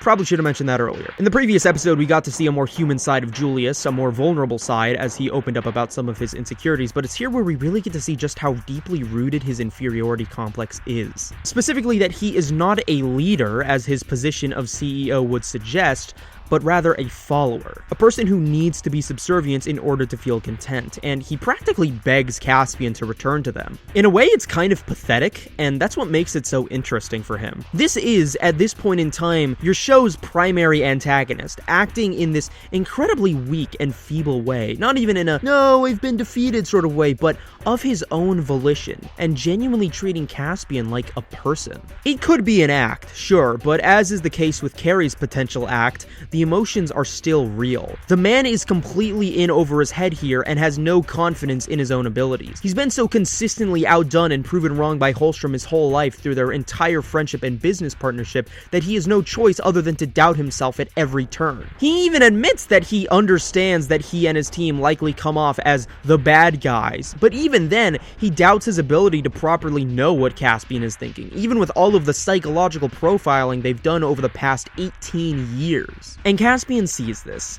and decides to abuse it and tells him that he's going to completely trash the entire UI program and then sell the rest of the company off for parts for all it's worth. A very, very satisfying plan given all of the shit Logarithms has basically put the entire cast through, although it's a bit obvious that, with a full 9 episodes of the show left, that's probably not what's going to happen. Alright, season finale time! Other than the series finale, this episode is the largest inflection point, so to speak, of the entire story, where UIs are finally revealed to the public, and we get to see the fallout that occurs in its wake. Going back to the 3-act structure I mentioned in episode 6, this moment, the moment UI is revealed to the public, is what is referred to in screenwriting as the point of no return. And I keep referring to this because I think the series has ridiculously good pacing and plotting from a structural perspective. It is so clean and so well done. There's not a single moment where things are moving too fast or too slow, even when things are moving fast or moving slow. Anyways, the opening scene of this episode introduces us to an entirely new character, Josephine Coupe, an astronaut turned UI because health complications would have prevented her from establishing a colony on Mars like she was initially going to be, whose plot ends up having zero significance for the rest of the episode. Yeah, this doesn't end up being important until many episodes into season 2. I don't mean this as a criticism, by the way. I'm bringing it up because it really showed that even this late into the season, the story had a far grander and more ambitious scope going forward, and having that future be kept in limbo for nearly a year really fucking stung. What it mainly communicates for this episode is the NSA diving deeper into UI experimentation, and that's it for the most part. So the first real scene of the episode is Maddie, who is, to use Zoomer slang, doom scrolling. And once you create a label about being Le Doomer Wojak or whatever, you kind of stop being something to take seriously. But the absolute dead-eyed expression in Maddie's eyes as she's just cycling through news of the world around her collapsing in a pitch-black room is an image that speaks to an entire generation of disillusioned youth. I think the best part is that in all of these newsreels in this and the previous episode, everything is actually completely sensical and makes total sense politically. It's not like they're just saying a bunch of random words. It actually tells a cohesive narrative, which really demonstrates the amount of effort that was put into this show. Out of the blue, she gets a call from Caspian, who is about to hop a flight to Norway with Julius, leading to what I think is one of the best interactions between Maddie and Caspian in the entire show, and perfectly sums up their relationships, more specifically, Maddie's side of it. I want to say this before I go any further. Maddie is, for all intents and purposes, supposed to be the main character of this show, and the core of the show, the premise itself, is about her dad coming back as a UI. And yet for the past 4, possibly 5 episodes, she has not received a lot of attention or development, with other characters like Lori and Shonda, and especially Caspian getting the most depth and narrative focus. Once again, I don't say this as a criticism. If this entire plotline was dropped, then it would be, but this episode aims to essentially re-centralize the narrative back onto the relationship between Maddie and David, and tying the entire season together in the process. And this is best exemplified with how Maddie talks to Caspian. Maddie is different from every other character here in that she has no direct connection to the larger narrative. She's just some teenage girl who got roped into all of this stuff when all she really cared about was getting her dad back, which is now completely spiraled out of control as much as she tries to avoid it, trying to avoid that there is a world outside of her and her dad that is being affected by these things. This is expressed in an admittedly selfish attitude towards this global upheaval of societal normalcy, where she's mad at Caspian, who by the way just gave her like $3 million in Bitcoin, for not solving the flaw and saving her dad, even though Caspian very rightfully has no reason to because he's trying to trash the entire UI program. Now, animation fans seem to have a reputation, I'll say, with being unable to sympathize with adolescent girls acting irrationally and selfishly, but I am here to say that, like everything else with this show, this is good character writing. Because if you're not a heartless asshole, then there's no way you could just tell Maddie to suck it up and let her dad die. Again. Even though it is objectively a better decision to let all of the UIs burn up in flames. I mean, think about it. What would you really do in a situation like this? It's the classic trolley dilemma. How many innocent strangers are you willing to sacrifice to save someone close to you? I think we'd all like to say that we do the objectively correct thing and let the innocents live, but if actually put in Maddie's position, I seriously doubt you'd be as rational. Because you're not a machine who thinks in logistics and numbers, you're a human who runs on subjective emotion. And it's just as tragic for Caspian at the other end of the phone call because, and he admits this, Maddie is the only person he cares about. The only person he really can care about. She is quite literally the only relationship that he has cultivated in his entire life that was actually authentic and real. And to be told by her that he talks just like Stefan Holstrom utterly destroys him. But where Maddie is forced to really reckon with this dilemma is in the following scene, with Cody holding a mock funeral for Lori, and he decides that he's going public with everything, upsetting Maddie because it goes against David's wishes and potentially puts his very existence into jeopardy. Again, and Cody, in the most immature and confrontational way possible, tells her to get over it, and that David is going to die, just like everyone else, a sentiment fueled by his own nihilistic grief now that Lori's gone. Then Ellen kicks him in the balls, which is pretty funny. This specific interaction really hammers home the sentiment that the world is larger than your own, which once again plays into the coming of age themes that I've mentioned before. And accepting that realization and taking upon a larger role in the story is Maddie's entire arc in the following episodes. Also, another thing with Cody. After he ends up going public, which is basically just him outside of Logarithms with a megaphone and a crowd of probably paid protesters holding up a printout of Lori's face with no further elaboration, we get to see a news reporter interviewing him. And I think this scene, even though it reads as satirical comic relief, with Cody making a fool of himself, I think is actually a really telling way of how the media manipulates information in order to skew its audience towards a particular political point. The interviewer here knows that Cody is a reckless dumbass who is really bad at public speaking, and he plays into that and deliberately talks to him in a way that signals to the audience this guy is insane and should not be taken seriously, despite doing so in a way that you'd only recognize as deliberately manipulative if you noticed the techniques before, because on surface level they could easily be deflected as, oh, just regular reporter questions. If you've ever watched Fox News or any affiliate of the Daily Wire bring on a guest that is prime fodder for libtards triggered compilations, this is the exact same kind of strategy. Remember the anti-work Reddit situation? There are an abundance of serious, massive issues with the nature of paid labor in America today, and Fox knew this. So, to discredit the movement as much as they could, because the belief that having livable wages isn't a good thing for corporate CEOs, they took the most unqualified fucking moron and used them to discredit the entire movement. And I mean, as for Cody, just look at this guy. He definitely fits a similar archetype as them. This whole point is kind of a detour conceptually from the rest of the episode, but I wanted to mention it because media manipulation plays a pretty substantial role in the show, especially going forward into the second season, and I think that this scene is a lot deeper in that regard than it may appear. Back to Maddie, we get a conversation between her and David, and that premise alone is interesting because it's not something that we've had since, like I said, those first couple episodes. And because of how much is different now, you can see the contrast between their earlier scenes and this one. There's even another reference to David's conversation about conspiracies. What we see is that the ideal of Maddie being able to have her father back is at ends with what is actually going on. Maddie is trying to distract herself from the world around her by playing chess with David, trying to distract herself from the fact that he's going to die again eventually, but she can't. And that creates conflict between the two. And there's a very deep tragedy to this, that some of their last moments are defined by sadness and frustration instead of love. This whole disconnect is brilliantly illustrated when Maddie wins the game and upsetly says that she told him not to let her win, and then he just says, "I didn't."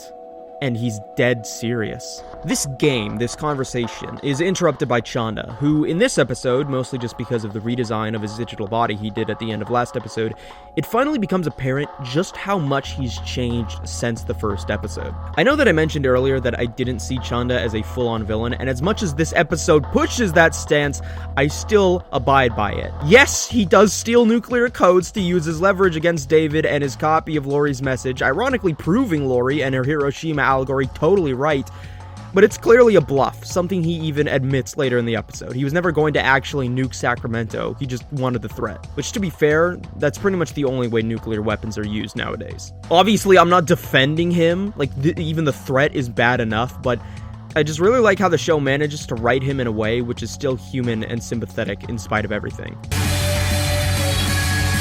In the wake of this ultimatum from Chanda to David to either give him Lori's message to be erased or have all of Sacramento be nuked, you get a deeper look into what's really going on with this disconnect between Maddie and David. David, like Maddie, never really cared about any of this. All he really cared about was his family. He admits so himself when he says that the only thing that really kept him going was Maddie, and vice versa. And to be put in a situation where they have to act, where they have to involve themselves lest they lose their connection, is brilliant. David wants to go out without a fight and prolong as much time as they realistically have left, completely acting against what he actually wants, which is for the world to at least know he was here. But Maddie, for as much as she tries to avoid what's really going on, and as much as she wants to let her dad stay alive again, genuinely doesn't want to see Chanda win. And she makes a really good point about Chanda most likely doing this again if David doesn't try and stop him. Coinciding with this is Caspian, who's been flown out to the Norway compound in the meantime. I never mentioned him, but there's this random Norwegian dude who's kind of the head worker there. He's not really a character, but we see enough of him to at least make an impact.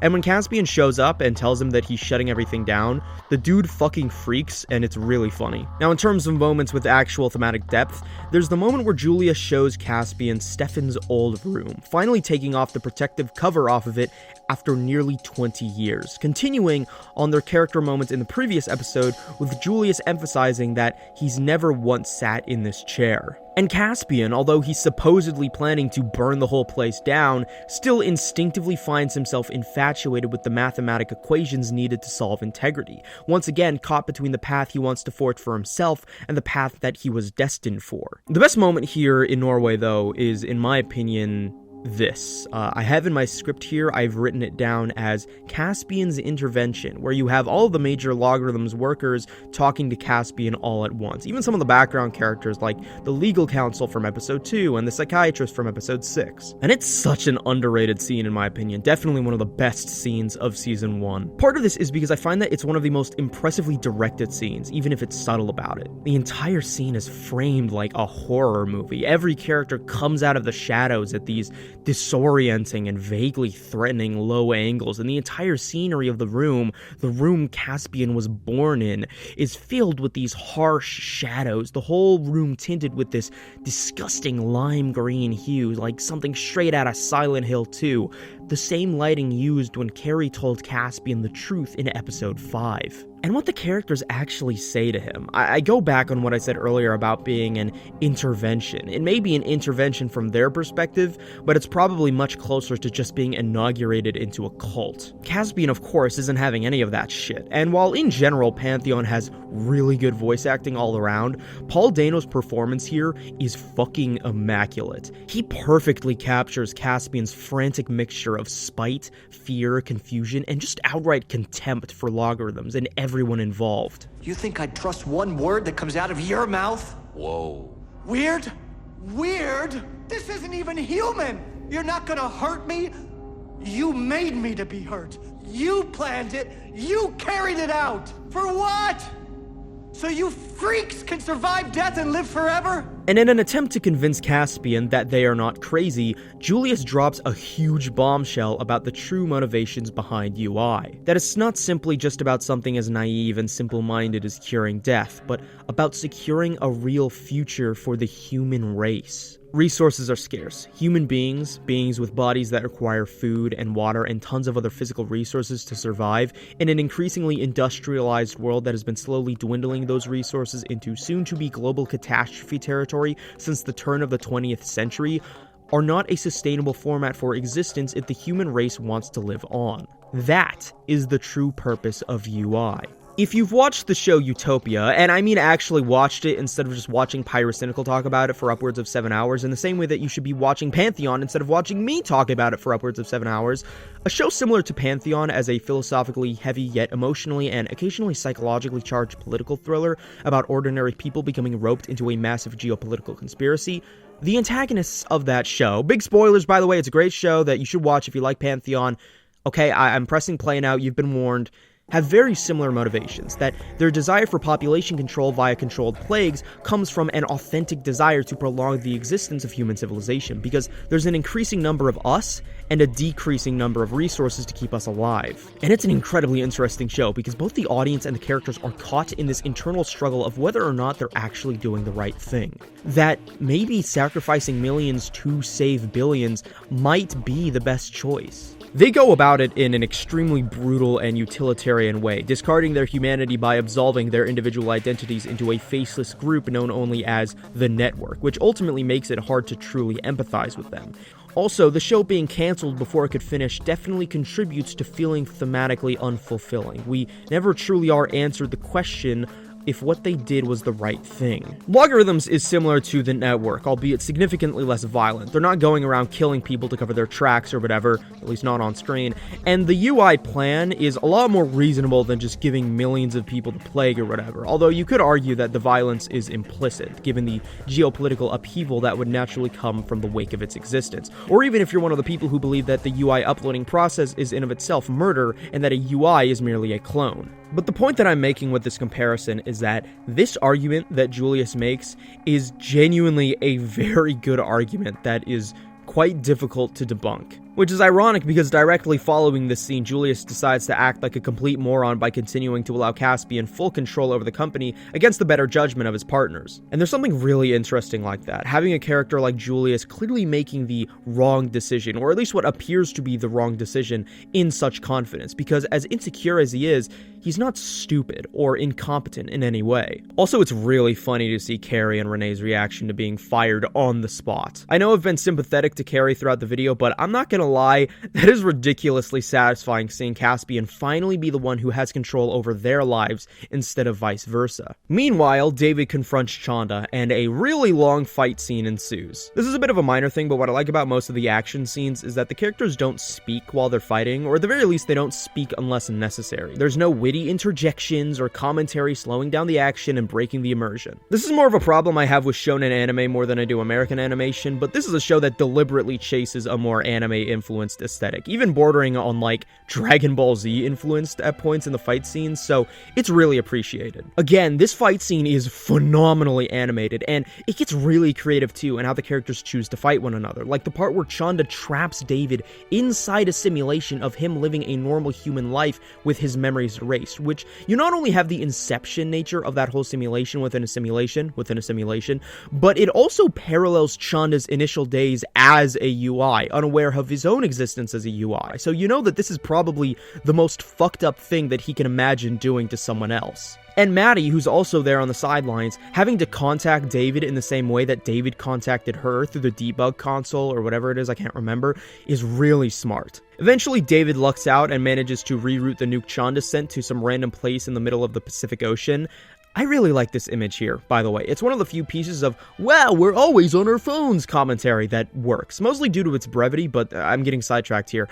And so David manages to save the day, but not at a cost. In letting his guard down, he leaves himself open to be attacked, and he proceeds to get Asuka End of Evangelion by Chanda's UI henchmen. And he, exhausting the last of his energy, sends Lori's message out to the world. This moment, David's second death, was an inevitability. It wasn't even foreshadowed or alluded to. It was basically all but confirmed that eventually David has to die. And yet, even though this moment is not some twist or predictable moment, and we've had a solid 5 episodes to digest that yes, this will happen, it still manages to be so impactful, in part due to the amazing visuals that if you thought I was making a stretch in that End of Eva comparison before, I really doubt you'll think it now. Maybe it's just because it's aping from Eva so clearly, but this frame right here was one of the few moments that really stuck in my mind more than anything else in the whole show. It's just so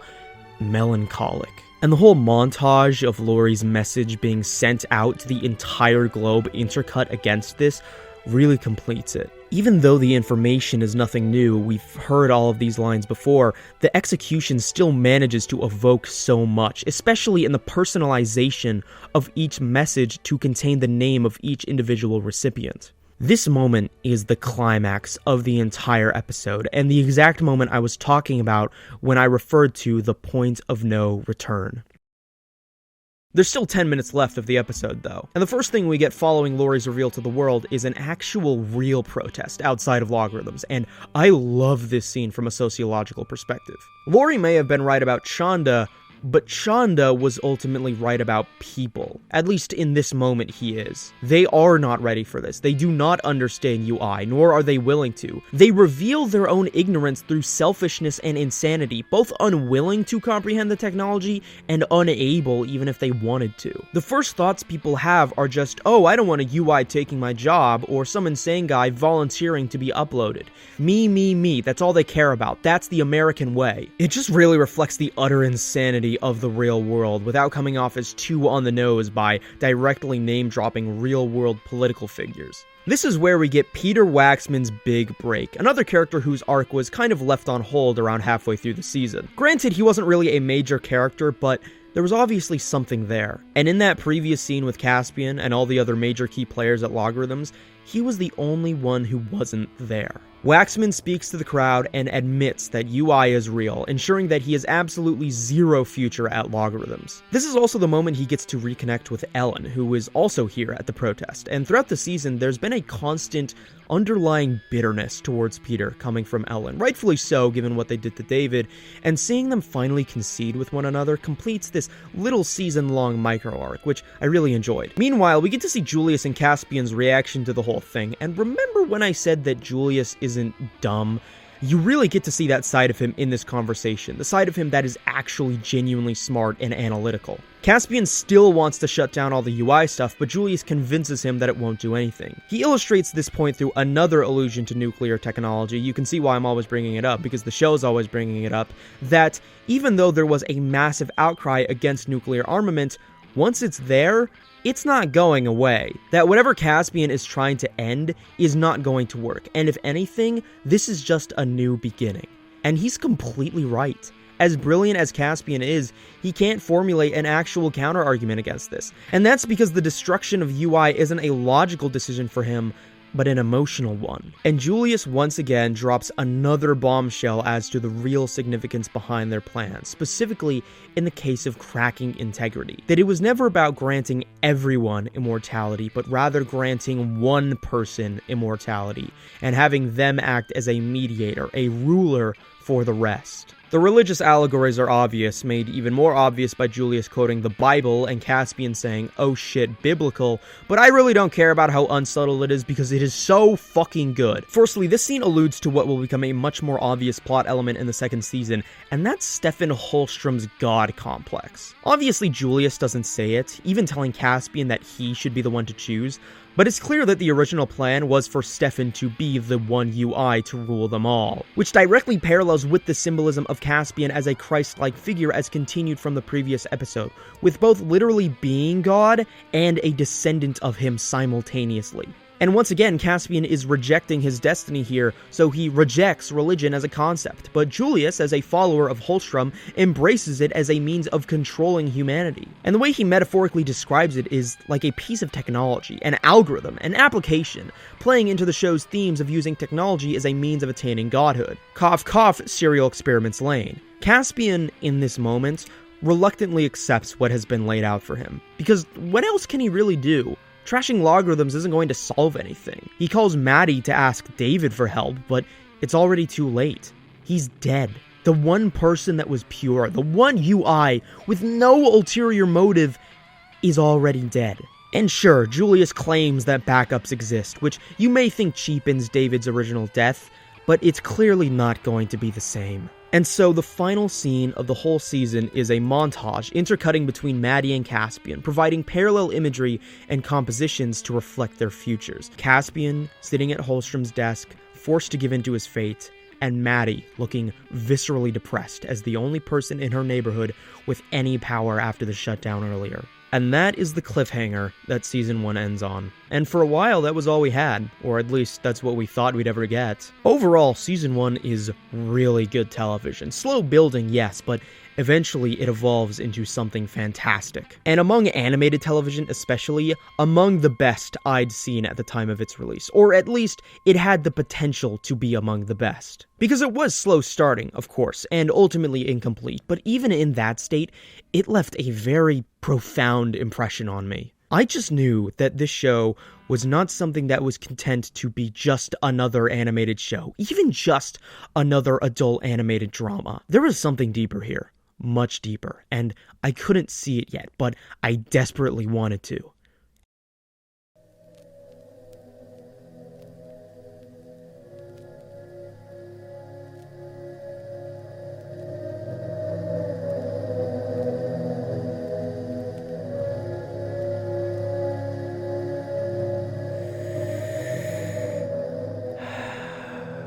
Take a deep breath. You've finished the Season 1 portion of this video. That means you're already halfway there, and you only have 2 more hours to go to finish this ridiculously long video, right? Right? Nope! You're only a little over a third of the way through. Turns out that I had way more to say about Season 2 than I thought I did, and that is for one simple little reason. Season 2 is simply better in every single way, and I will not listen to anyone saying otherwise. I binged Season 2 in a full day, on the day it dropped, and it was one of the craziest watching experiences of my entire life. Because not only did it meet my expectations, it completely blew them out of the fucking water. And honestly, I doubt I would ever be making this video if Season 2 never got released. I see Season 2 as more ambitious, more suspenseful, more creative, and as I said, just better in every conceivable way. The weird technical issues plaguing Season 1 are entirely gone too. The visuals are at a consistently high level of quality, and there's no audio problems either. The story goes into directions and plays with ideas that are totally unexpected, but incredibly welcomed regardless. Most of Season 1 took it relatively slow, largely because it needed a lot to set up, but now that we're through all of the setup, there is a lot more going on here than in Season 1, and in my opinion, it's what makes the season as engaging and as memorable as it is. Let me make a little graph. If Season 1's pacing is like this, then Season 2's pacing is like this. Slightly quicker, but not unmanageable. And really, I don't think this has anything to do with a difference of how the artists and writers approached the season, as much as it is just a good story naturally improving over time as it continues. You really don't want to front load your story. A story can have a mediocre beginning and middle, and oftentimes it does, but it's always got to have a wow ending. Otherwise, what's the point? And on that front, Pantheon absolutely delivers. The ending here is so evocative and so experimental that I would completely disregard your judgment if you found it uninteresting. If you didn't like it, fine, I guess you're wrong. I can't force you to like something, but if you found it uninteresting, you're just fucking insane. I'm sorry. Look, you know what? I don't need to defend Season 2 like this. This video speaks for itself, okay? Let's just start already.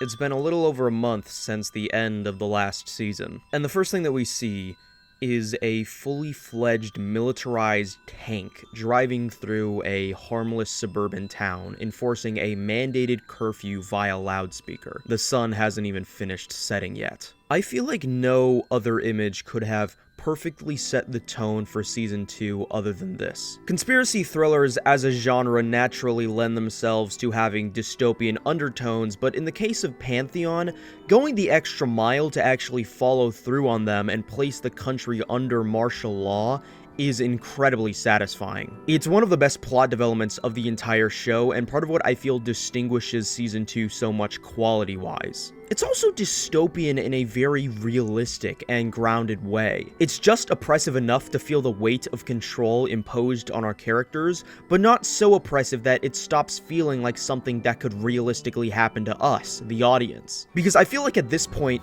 martial law being declared in America is not so much a matter of if, but a matter of when.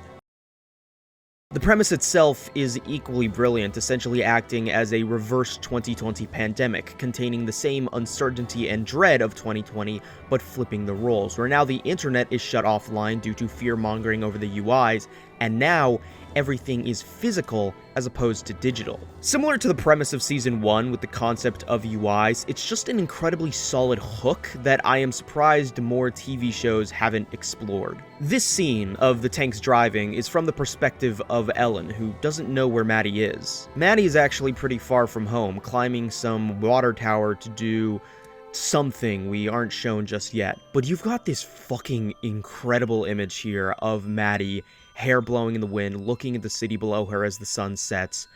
Oh my god, this is one of the best shots of the entire show. And so here, you get what is essentially this abstract visualization of all of Season 1, though mostly the season finale. As far as recaps go, I find this to be significantly more artful and engaging than your average clip montage, even in shows with really well-edited clip montages, especially because of just how fantastic the visual design is here. I've seen some YouTube comments compare this to Attack on Titan, doing so in jest, but it actually proves a point about the significance of the way that they choose to portray UIs in this way. Because similar to Attack on Titan, the first arcs at least, where the Titans were still far more of a mystery, it has this sense of borderline cosmic horror to it that I don't think should be ignored. More of general cosmicism than actual horror, but still. UIs up until this point have been compared to gods, alluded to as the new gods, all of these things, but portraying them in this way really makes you feel that weight, really makes you feel that power they have. And this usage of cosmicism aesthetically is another thing that really sets the tone for this season and the new elements it introduces into the story.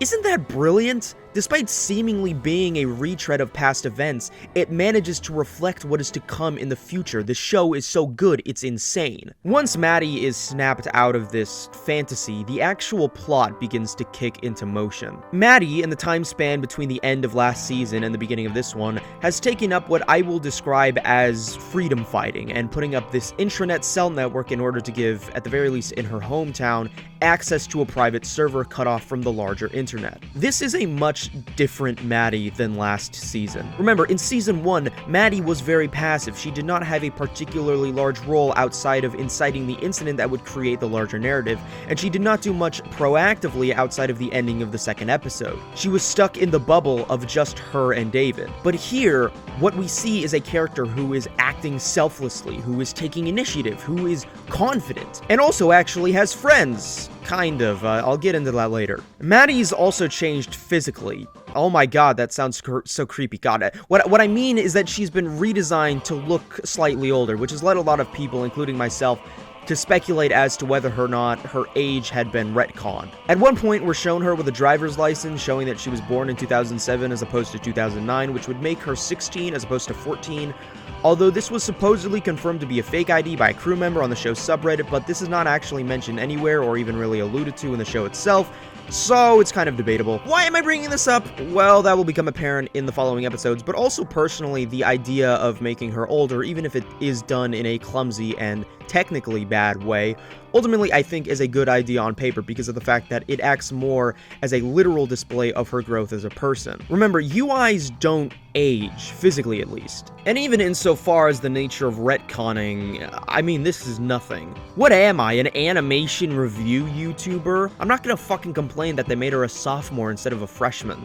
That's absurd. It's a literal nothing burger of a complaint. Anyways, this setup is interrupted by some redneck with a shotgun who is crazy as shit and extremely suspicious of Maddie's intranet shenanigans. I mean, with all the crazy expensive tech that was being shipped to her house in episode 5, and her house being the only one left with power at the end of Season 1, it's not entirely unfounded. The symbolism of this redneck is important in two ways. One, Maddie is a person who is trying to help people, who believes in the good of people, despite the fact that she is consistently surrounded by people who contradict that idea. like this guy, or Chanda, or everyone at Logarithms, or even her classmates who bully and socially ostracize her. It's a fascinating character development that I feel like, depending on the kind of person you are, you will either see as incredibly brave or incredibly naive. And as misanthropic and as nihilistic as I can tend to be, I have to side with the former in this case. Secondly, the existence of this redneck acts as a manifestation of paranoia and collective psychosis amongst conservatives in a post-Trump America. Yup, I'm just done with subtlety here. I fucking hate Republicans. I truly and honestly believe that the ways in which political propaganda can affect a person's mind are similar to that of actual schizophrenia, at least in the way the world is now, with the internet essentially allowing people to curate their own bubble of reality that is light years away from others' bubbles of reality. This was something that was present in a subtler way with the protesters of the season 1 finale, who weren't really representative of specifically conservative ideology, but rather just insanity in general. But here it's a lot more overt with what the social commentary is. I mean, there's a reason that they made this a middle-aged white guy with a southern accent despite taking place in Sacramento. And if you think that's a stretch, and I'm just projecting my own political beliefs onto the show, first of all, cope. Second of all, how did you even make it this far into the video? And third of all, just keep watching. You'll see. Maddie's response to this redneck, a guy who is 100% willing to shoot and kill teenagers, a guy who is questioning her and everything she is to stand her ground. For season 1 Maddie, this man's words may have sown the seeds of self-doubt within her, but here, we get to see that assertiveness I spoke about earlier in full force, confident and strong in every statement she makes, especially the one she makes when questioned about David. My father died 2 years ago. This is a complete reversal of her philosophy on the nature of UI from last season. Now she's completely disillusioned to them as an actual continuation of a person in the wake of her father's second death, clearly a coping mechanism so she can deny her own feelings of grief. And it's something which calls back to a line she told Caspian in episode 6 about how she was seeing the world for how it really was after David's original death. Overall, I find that Maddie's character really gets to flourish this season in a way that it wasn't able to in the first season because of all the different subplots that were being handled with many of the supporting cast, but now she actually feels like, you know, the protagonist of the show. When Ellen finally sees Maddie come home, she reveals to her that she's going to be testifying to the government about how much she actually knew about UI, of which she is going to lie her ass off. And her reasoning as to why appears to be reactionary to this aforementioned paranoia, her direct experiences with the protesters last season, and the ways they reacted to this information. Unlike Maddie, she doesn't trust people. And so we're getting a parallel to the start of season 1, where once again, the two are at odds with each other ideologically. Which is why Maddie refuses to come with her, opting to stay at home and continue helping around Sacramento where she can. Also, it's revealed in this conversation that Peter Waxman is MIA, initially arrested for breaking confidentiality, but now, no one knows. There's even this whole "where's Waxman" trend that they mention a few times throughout the season that I really appreciate. It feels like something that would definitely happen in real life. Although later in the episode, it's revealed that he's been renditioned back at Norway with Logarithms, working for them against his will. Speaking of, Caspian's begun work on cracking integrity with the crew at Logarithms and is doing so in the most confrontational and condescending and frustrated way imaginable. He cannot even begin to contain the seething hatred he has for the people he's forced to work with, and it's very entertaining to watch, but more than that, it's very revealing of his character. Firstly, and I'm so many pages deep, I'm unsure if I've mentioned it before or not, but this is the first real glimpse we get of Caspian's self-centeredness. Caspian is not a narcissist, but he's the kind of person who thinks he's right about everything and smarter than everyone else, and to an extent that's not entirely untrue. Just like Holstrom. But he expresses this in a very inconsiderate way, which to be fair is justified given the way he was treated by Logarithms, but it's still a facet of his personality that needs to be considered. Tying into this self-centeredness is also the desire for control, or at least the feeling of being in control. Caspian, despite how annoyed he claims to be, clearly enjoys being able to boss people around and tell them what to do, knowing that, for all intents and purposes, he's the boss. This is partly an ego thing, but primarily I see this this as a psychological reaction to the realization that everything in his life was out of his control in Season 1, and so this is developed in an obsessive desire to regain a sense of control, even when some people he's working with hate him and don't want him there. There's also a brief moment afterwards where we get to see Caspian's return to Stefan's room, or rather now his new room, and I really like this frame specifically. Really great environmental visual storytelling. And the moment where Caspian puts on Stefan's glasses is just fucking amazing. Caspian, by taking upon this role of Stefan 2.0, has ironically regressed in my view. He's succumbing to destiny. He's succumbing to the forces controlling him and falling into place as to what he is perceived he should be rather than who he wants to be, regardless of the responsibility at hand or not. Now, Renee and Carrie were fired by Caspian, but they're still here in the story. Renee is, well, acting completely batshit, something that had been building up in the first season, but here, it's definitely a lot more apparent that she is just as unhinged as Carrie made her out to be, and that unhinged nature has nothing to do with completing the mission or whatever. It's obsession. She desperately wants back in on the message, and Julius is trying to find her that in. Meanwhile, Carrie is stalking around Norway, trying to help Caspian in any way he can and telling him to tread lightly, although he's not really accomplishing much. By the way, with Renee's scene threatening Julius to spill the beans about Caspian if she isn't let in, there's a short moment which is the first time we get the real implication that Logarithms absolutely has the power to kill whoever they want and get away with it. With Maddie home alone, there's this great scene with her and this newfound group of friends, and Justine, just shooting the shit, talking about all the stuff going on. I would argue that 90% of all television that attempts to portray American teenagers in a realistic way ends up failing and just opting for dated stereotypes, but this show hits the mark perfectly with this scene, where it's playing into Gen Z slang, but in a way that feels very natural, making characters shallow in their attempts to make profound analyses on the state of the world without it feeling like mockery. And the best way that this is done is through Maddie, and conveying this feeling of being alone in a crowd, where Maddie is with these people physically, yeah, but mentally she is miles and miles away from them. Everything she's gone through last season has made it impossible to relate to normal people anymore, to have the ability to be honest with them.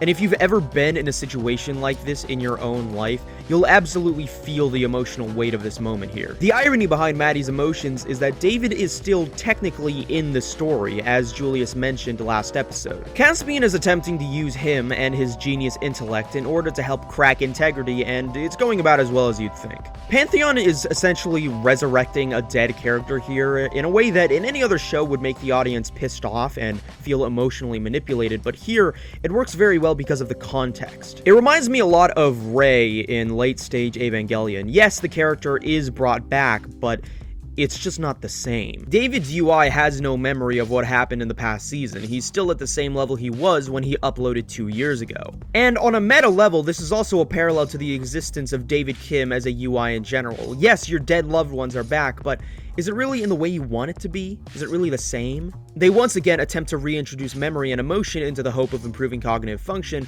but this of course leads to irrationality and instability in David. So, they just delete the file. Yeah, they just kill him. I don't think there's a more dehumanizing portrayal of UI in the entire show than that. Now, they could probably get the help they need from Maddie, but Caspian is entirely against that. Speaking of not getting help from Maddie, Ellen is very badly faking her way through the hearing. Everyone suspects her of knowing more than she lets on, and there is a repeated cut to a dripping glass of water that is a surprisingly effective means of conveying tension. There's one senator specifically at the hearing who stands out amongst the rest, though. This insane Republican, not Republican implied, literally just Republican asshole who is loud and abrasive and talking about UIs being a hoax by foreign adversaries to destabilize the nation and whatever, blah blah blah. Yeah, this is what I was talking about earlier regarding conservative paranoia in America. To some, I can see this coming off as unsubtle satire of low-hanging fruit, but in my opinion, my read on this character is that he's doing an act. that he's not actually this stupid in reality, and that he's only acting this extreme because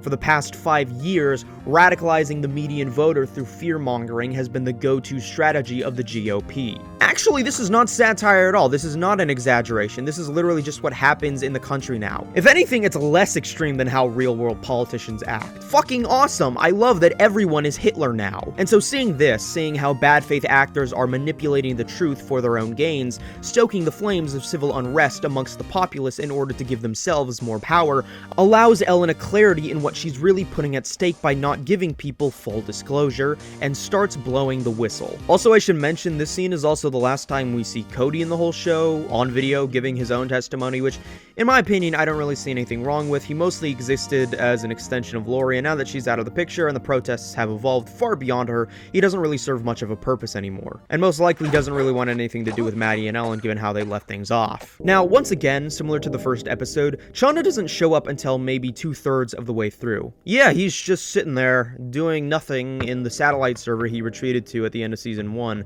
just waiting for the rest of the world to come back online with his Chinese goons. These guys aren't really characters at all, mostly just extensions of Chanda's power, but in this episode we get an incredible conversation between Chanda and this one, the big bulky one. His name is Han Ping. Once again, another moment that has zero plot relevance besides just re-establishing what Chanda's up to, but the level of depth that he goes into discussing his history as a political prisoner, the failings of Western democracy, as well as his disillusionment with modern Chinese communism's inability to uphold itself to the standards of previous philosophers, while simultaneously retaining a sense of nationalism in spite of that.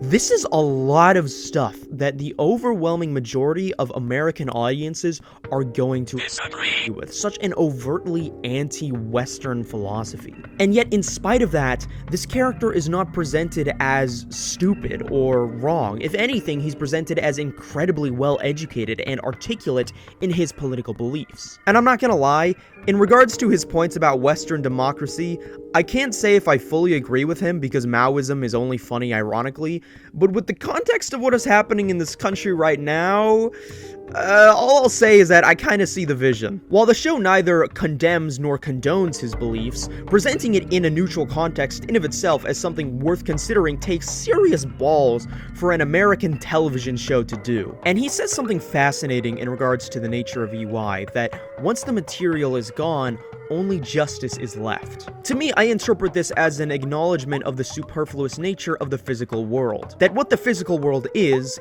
mere context to the core of humanity, that being our minds. And that UI as a concept allows us to disregard these physical shackles and allow us to get to the core of our existences, which will inevitably result in justice. Back to Maddie, we get to see a very interesting scene with her because it's the first interaction in the entire show between her and Renee, who's been flown out to California in the hopes of convincing her to help Caspian crack integrity, and doing so by attempting to manipulate her with the existence of her father's still intact base UI. Maddie angrily rejects her, but later scenes prove her emotions to be a lot more complex than that. There's a lingering bitterness she holds towards Caspian, even now. And as for her new disillusioned perspective on UI, she's still caught between this emotional reaction from her trauma of watching her father die twice, while simultaneously still wanting to see him and being unable to reconcile with these conflicting emotions. Although ultimately she comes to the conclusion that no matter what she does, her dad's UI is going to be tortured no matter what, whether she agrees or disagrees, and that the most she can do is have a little bit of control over the situation.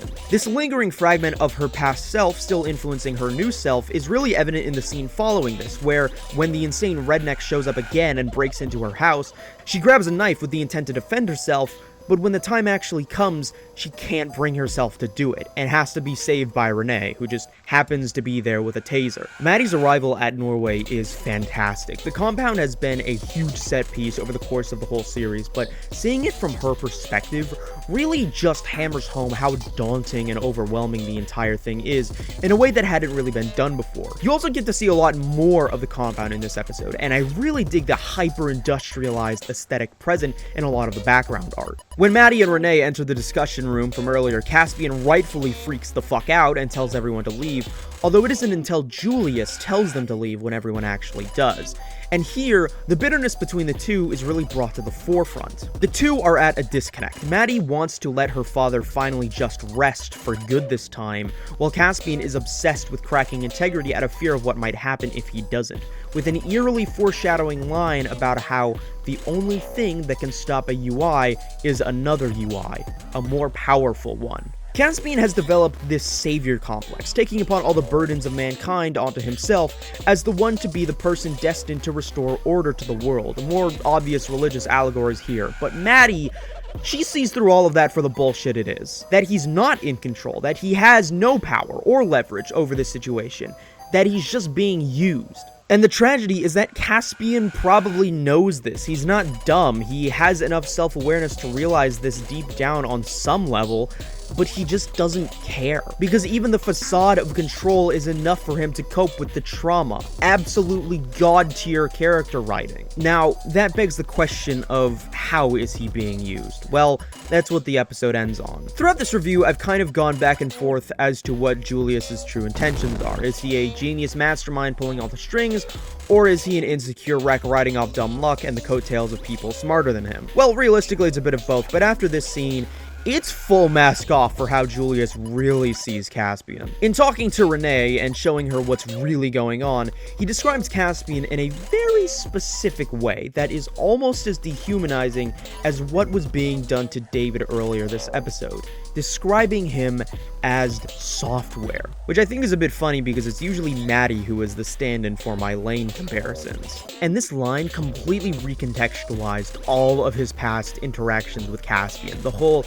I work for you boss shtick. Yeah, yes, there is a part of him that does feel this way and requires a leader to follow, but it was always used as a means to an end. He never saw Caspian as Caspian, just an extension of Stefan Holstrom. Or rather, as a means of getting back to Stefan Holstrom, as it's revealed that Holstrom's brain has been cryogenically preserved in a jar deep under the compound for the past 20 years. Caspian was never going to be the next Stefan Holstrom. He's just a cheap knockoff. This episode is great. I think it's greater than or equal to at least half of the episodes in season 1. And what makes it so interesting is that this episode, this really good episode, is the weakest episode in the entire season. And comparing it as a season opener to season 1, it's not even a competition.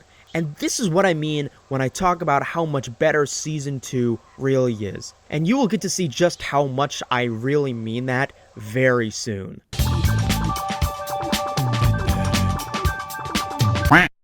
Crack Integrity has what I honestly believe to be the best cold open in the entire show, bar none. I also think it's one of the most important scenes, period, in the entire show, thematically, which is ironic because the construction of this scene feels deliberately designed to throw off the audience and confuse them. But understanding this scene is understanding the show as a whole. I honestly see it as the thesis statement of Pantheon, or at the very least one of the larger thesis statements, because there are many, but this one specifically contextualizes so much that it stands out above the rest. Which is funny because, like I said, a lot of people, including myself, were kind of unsure as to what this scene meant on first watch, mostly because it hinges on remembering information that was only mentioned in passing all the way back in season 1, which it'd been a year for me since I watched, but the truth is that you are not looking at some alternate universe Caspian here. It's actually Stefan Holstrom in his late teens in the 80s with the real Hannah from his own life. And what really makes this scene incredibly interesting and important is that it's the one and only scene we get to see of Stefan Holstrom's past. Obviously his childhood was displayed as it relates to Caspian, but this scene is different because it's told from his perspective. And that's the first time in the whole show we get a scene told from his perspective, which on one hand sets up his character as an actual character in the world as opposed to someone who used to exist in the world. But choosing this scene, this totally contextless scene that is never referenced ever again, there's reason to that. I drew attention to recurrent car crash imagery in season 1 as foreshadowing, and this scene mirrors the flashback that Cody has to Laurie's death, in that it presents the audience with a seemingly mundane moment that offers a glimpse into the characters' regular lives when they aren't being strung around by the plot, and then subverts that with a sudden, immediate snap out of that memory. In Cody's, it was done pretty well, but here, because of its contextless nature, never mentioned before or after, it's monumentally more effective at just burrowing its way into your mind and taking you by complete shock. This moment is the origin story for Stefan Holstrom. This is the moment Phineas became Heisenberg. This is the moment Phineas became Stefan, all stemming from this inability to cope with grief, with loss, the suddenness of it all, the inability to cope with humanity. Every action Stefan takes to actualize the existence of UI has stemmed from his inability to let go of this trauma with the original Hannah, and it's fucking incredible. Phineas Holstrom, all things considered, lived a pretty shitty life. He grew up in a dysfunctional, broken, and abusive household. If Caspian's school life is any indicator, he didn't have any friends, and the one person he actually developed any sort of connection to, even if it was just so he could condescendingly explain talking heads to her, died at complete random before they could even turn 18. And this conditioned a sort of cold, emotional detachment from others in him, similar to how we see Caspian acting at the start of the series, likely how Caspian would have grown up to be had his progress not be interfered. If you go back to the flashback with him and Renee in Season 1, Episode 3, like I said, there is absolutely no love present. He does not give a shit about her. Introducing Holstrom in this unconventional way is very deliberate. With the role he evolves into over the course of this season, it's the only thing that could have been his introduction. Following this, we get a nightmare sequence, Maddie's nightmare specifically, that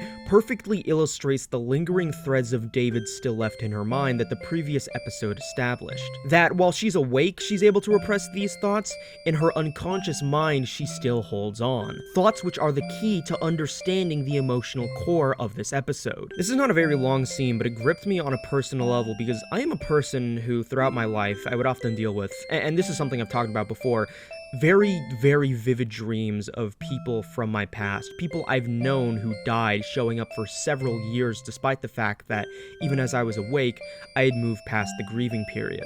In retrospect, it was probably the Lexapro. Maddie's dreams are different from mine, where the deceased being alive once more is the source of horror as opposed to wish fulfillment, but it's still the same principle. Following this, Maddie checks up on Caspian, and the development of their character dynamic is what I believe to be the most important part of this episode, which is impressive for an episode like this that is so heavy on plot. With this initial conversation, it once again reestablishes much of what the last episode left off on emotionally, except instead of just Maddie, it's the disagreement the two of them have with one another on how this entire thing should be handled. This is also where Josephine Joey Coupe is brought back up as a potential candidate for the cure, but Caspian rejects it and only trusts David. Caspian still can't bring himself to trust anyone that isn't Maddie or related to Maddie, and this is vital for understanding his character and his growth over this episode. Meanwhile, Ellen and her legal team are struggling to defend themselves in the court of public opinion, as the same GOP senator from last episode continues to make appearances and fueling hysteria through mass media propaganda, and I find it an especially great piece of political commentary in how they choose to make a scapegoat out of Ellen, who is just a completely average middle-class American. And Ellen being a woman just helps with the propaganda. There's another great moment where Ellen asks why they'd be in such denial of this when a major government secret about people living in machines is exactly the kind of conspiracy they'd latched onto, especially in the face of the overwhelming evidence in favor of it, i.e. Lori Lowell. And on the surface, this is clearly in reference to the way that the GOP and the citizens they've brainwashed actively deny the reality staring at them in the face because it's easier to live in this fantasy land. But also, the double standard made me think about something I once read online, which is that most major conspiracy theories are radically right-wing in nature. Not to say leftists don't make conspiracy theories, but shit like QAnon, flat earth, chemtrails, etc., all of these are right-wing in nature. They choose to accept fake conspiracies, but reject the very real corruption blatantly happening in the nation. And it's even more hypocrisy on his behalf later in the episode when he claims that it's not them, but everyone else who is using the UI scandal as a means of cultivating political control, and not his party, who probably only want to get the internet back online because it's the most effective propaganda machine in history. I've talked about this guy a lot for a character who is essentially just a background character, and part of that is just because I agree agree with the show's stance it takes against right-wing politicians, but this is what I see to be the greater significance of his character.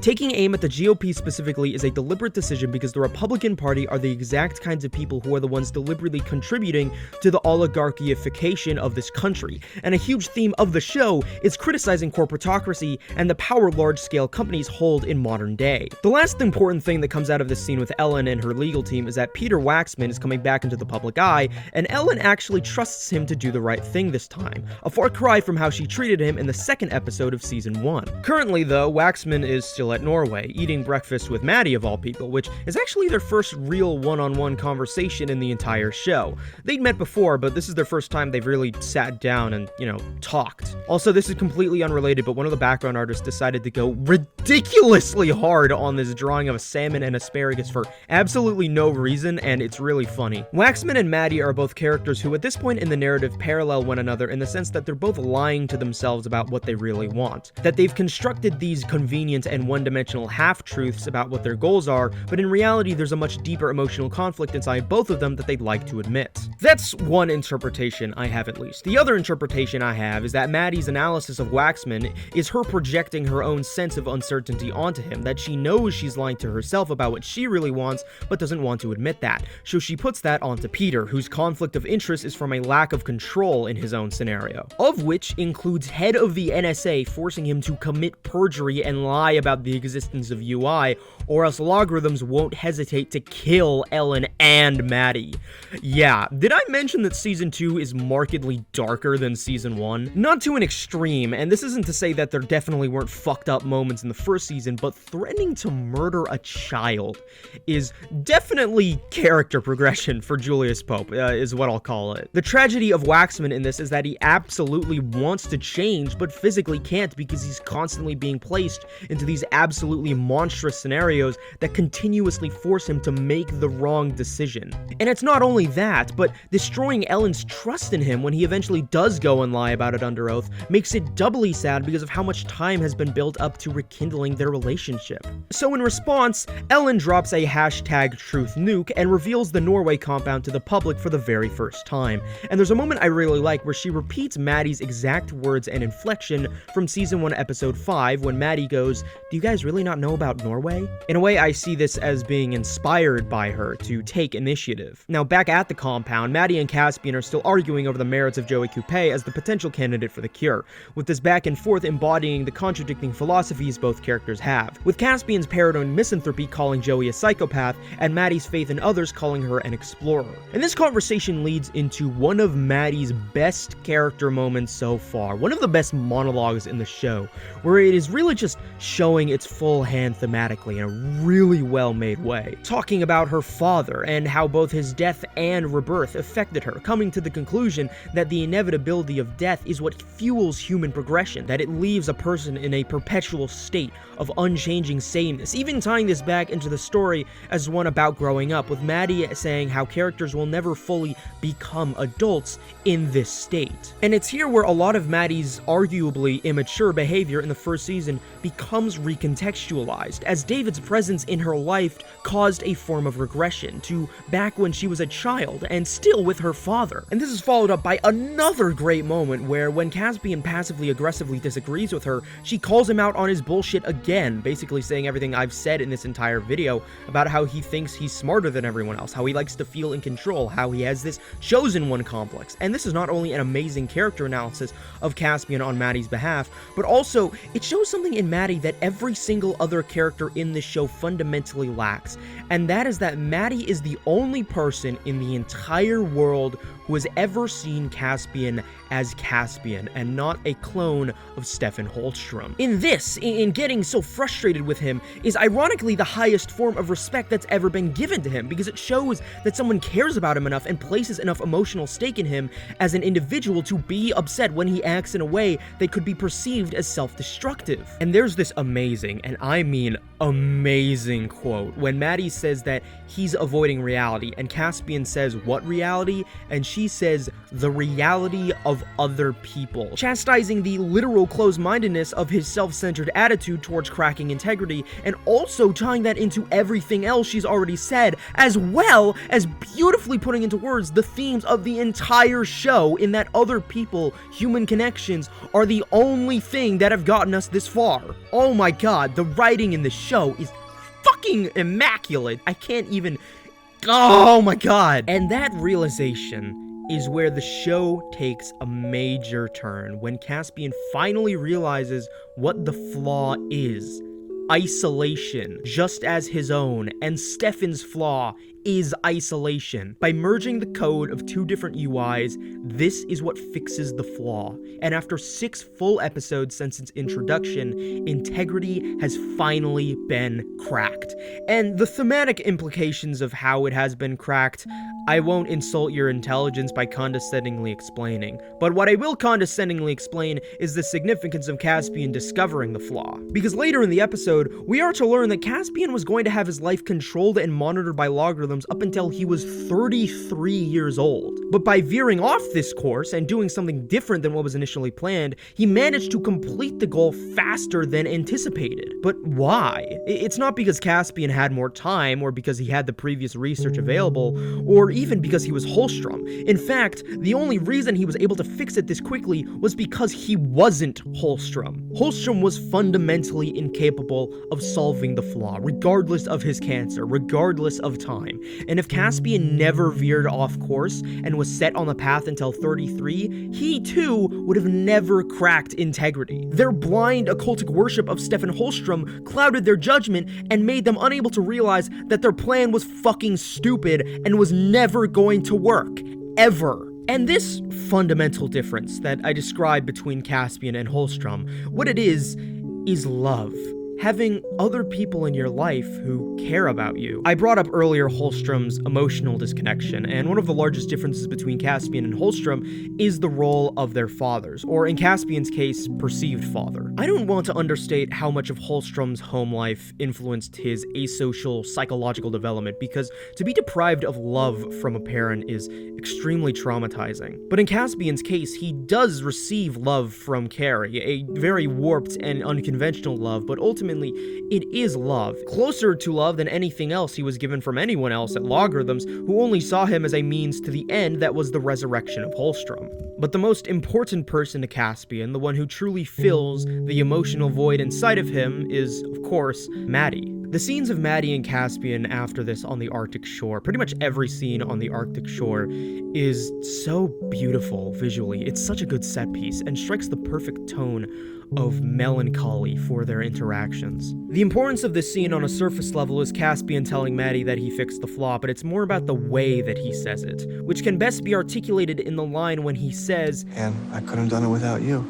Maddie's influence being instrumental to solving the flaw parallels the actual cure itself as something which was only a result of the merging of two separate organisms. And comparing this moment to the way Caspian was at the start of the series, completely emotionally cut off from everyone around him, it's such a deep character progression and one of the most defining moments of his entire arc. Caspian here also lets go of his ego, his self-centeredness. He tells Maddie that she was right, that all of this savior complex bullshit is just that.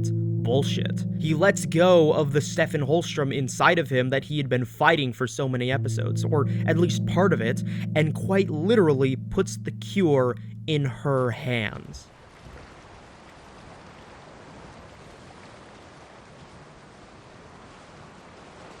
There's about a minute of silence here.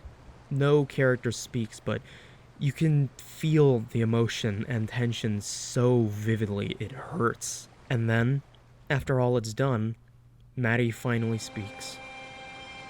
I want to see him again. And those 4 words are just gut-wrenching for her to finally admit to herself. Before I continue, I should probably bring up a scene from earlier in the episode that is kind of important for understanding the following scenes. So obviously, after Ellen blew the whistle on the Norway compound, the FBI has been planning to raid the suckers. And you get this short little conversation between Pope and the NSA guy, and there's two things I took note of here. Firstly is Julius Pope, who says, "I'm fine to be the big bad corporate guy," in reference to if shit hits the fan. In both this and the previous episode, more than any other up to this point, you really get to see that side of him, but he speaks of it here as if it's merely a character he's playing. That's the way he copes with his atrocities, that he rationalizes what he does as a means to an end for a better future, disconnecting himself from himself because he's so desperate to see his plan actualized. The other thing is the NSA's role in all of this, which is a very minor part in the story. No one in the NSA is anything more than a glorified background character, but that role still interests me because it is working against the interests of the American government. I mean, it is the government, but the FBI is also the government. This disorganization and infighting I find interesting to mention because it subtly strengthens that looming dread hovering over the season that the entire worldwide superpowers are just a single push away from completely falling apart. Okay, back to the actual story. In the simulation lab Caspian's been working in the past 2 episodes, David and Maddie reunite a third time, and they test a flaw on him, and it works. It actually works. David says some cryptic, unexplained stuff about some other weird presence named Mist, but before Maddie can even respond, the workers are given the go-ahead to abort. David dies. Again. For the 3rd time. And this time there are no backup copies, because this is the backup copy. Firstly, it's pretty amazing how the show can do this without managing to become repetitive or without it feeling cheap. Partly because, like I said, it was obvious that whatever's going to happen to David, it was never going to be the same. The show did nothing to beseech us into believing that he was going to become a series regular like in season 1. I keep coming back to the scene where they just trash an entire copy of him like it's nothing. And there is this absolutely incredible moment that perfectly showcases this, where Maddie absolutely freaks the fuck out, rightfully so, having to go through this again, screaming at the employees that they killed her dad, and the guy who pulled the plug, this random background character, says that he died 2 years ago, brilliantly reversing Maddie's philosophy on her head, revealing the tragic irony of her situation. But also, this is a message to the audience itself. David already died. He died 2 years ago, or in this case, my case, 1 year ago, because that's the amount of time between season 1 and season 2. And we knew that. We knew that there was no way he was ever going to be the same, and yet we so desperately wanted it to be that we were tricked and deceived and manipulated in the exact same way Maddie is. I also want to mention here that Katie Chang's performance is absolutely phenomenal, on par with Paul Dano's in the season 1 finale. It's genuinely haunting hearing the screeching wails of her cracking voice stuttering in and out from her sobs. You killed him! He died 2 years ago.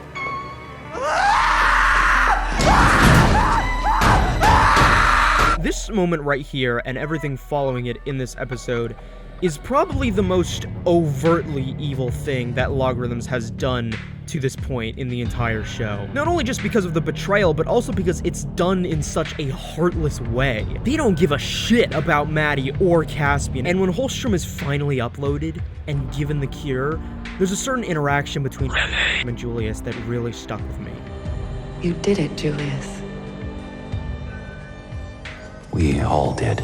Once again, it's this corrupted bastardization of Maddie's worldview, except here it's about her perspective on human connection, as opposed to UI. For Logarithms, it's not about individuals coming together to achieve something or become something greater. It's about stripping yourself of your own identity and submerging yourself in a collectivist ideology that centers around one singular individual. Where, just like Julius says, as he said a million times before, he works for someone else, boss. And at Stefan's request, he grabs a handgun and prepares to tie up loose ends with Maddie and Caspian. It's fucking bleak. Maddie and Caspian, meanwhile, are still locked in the lab, desperately trying to find a way out. And Maddie says something that really hurts, and plays into what I was talking about earlier with the series managing to make David's third death still feel more impactful. I watched him die so many times. But I never thought it was my fault until now. Caspian doesn't agree, however. He is still placing his faith in her, and if anything, he blames himself for everything that's happened, ruminating over the past. Maddie conversely looks to the future, says that everything that's happened has happened, and the only thing that we can do now is just play the cards they've been dealt. They still have the cure, and they still got a candidate to give it to. We even get some more religious parallels as she outright refers to Holstrom as the devil. Gee, I wonder what this could mean. In spite of everything that has happened to her, not even just in the past, but in the present, Maddie still pushes forward. I mean, she's the one attempting to hack the door in the first place, which in this moment, it mysteriously and suddenly opens. What's going on? They don't know. I mean, I know, but you don't. Well, actually, I hope that you do. I hope that you're watching this after you've watched the show, but whatever. I'm trying to be engaging. I'm trying to, describe the story in a way which matches the tone of the scenes. I don't know, fuck it. During all of this, the FBI has already begun raiding the building and arresting key figureheads, including Julius. Meanwhile, Stefan is in awe that Caspian managed to crack integrity and has no idea how he did so, which is pretty ironic. And proving his superiority even further, he manages to outsmart Holstrom and logarithms by hacking into their system and transferring the code of the cure over to his computer, forcing Renee to go on the run with the hardware storing Holstrom's UI. And adding on to this, because let me be clear, the superiority of Caspian over Holstrom, if it wasn't obvious, is the thesis of this episode, we have Carrie, who's hijacked a truck for Caspian and Maddie to get away in, and he himself says, I know, Steven, and you're better than him.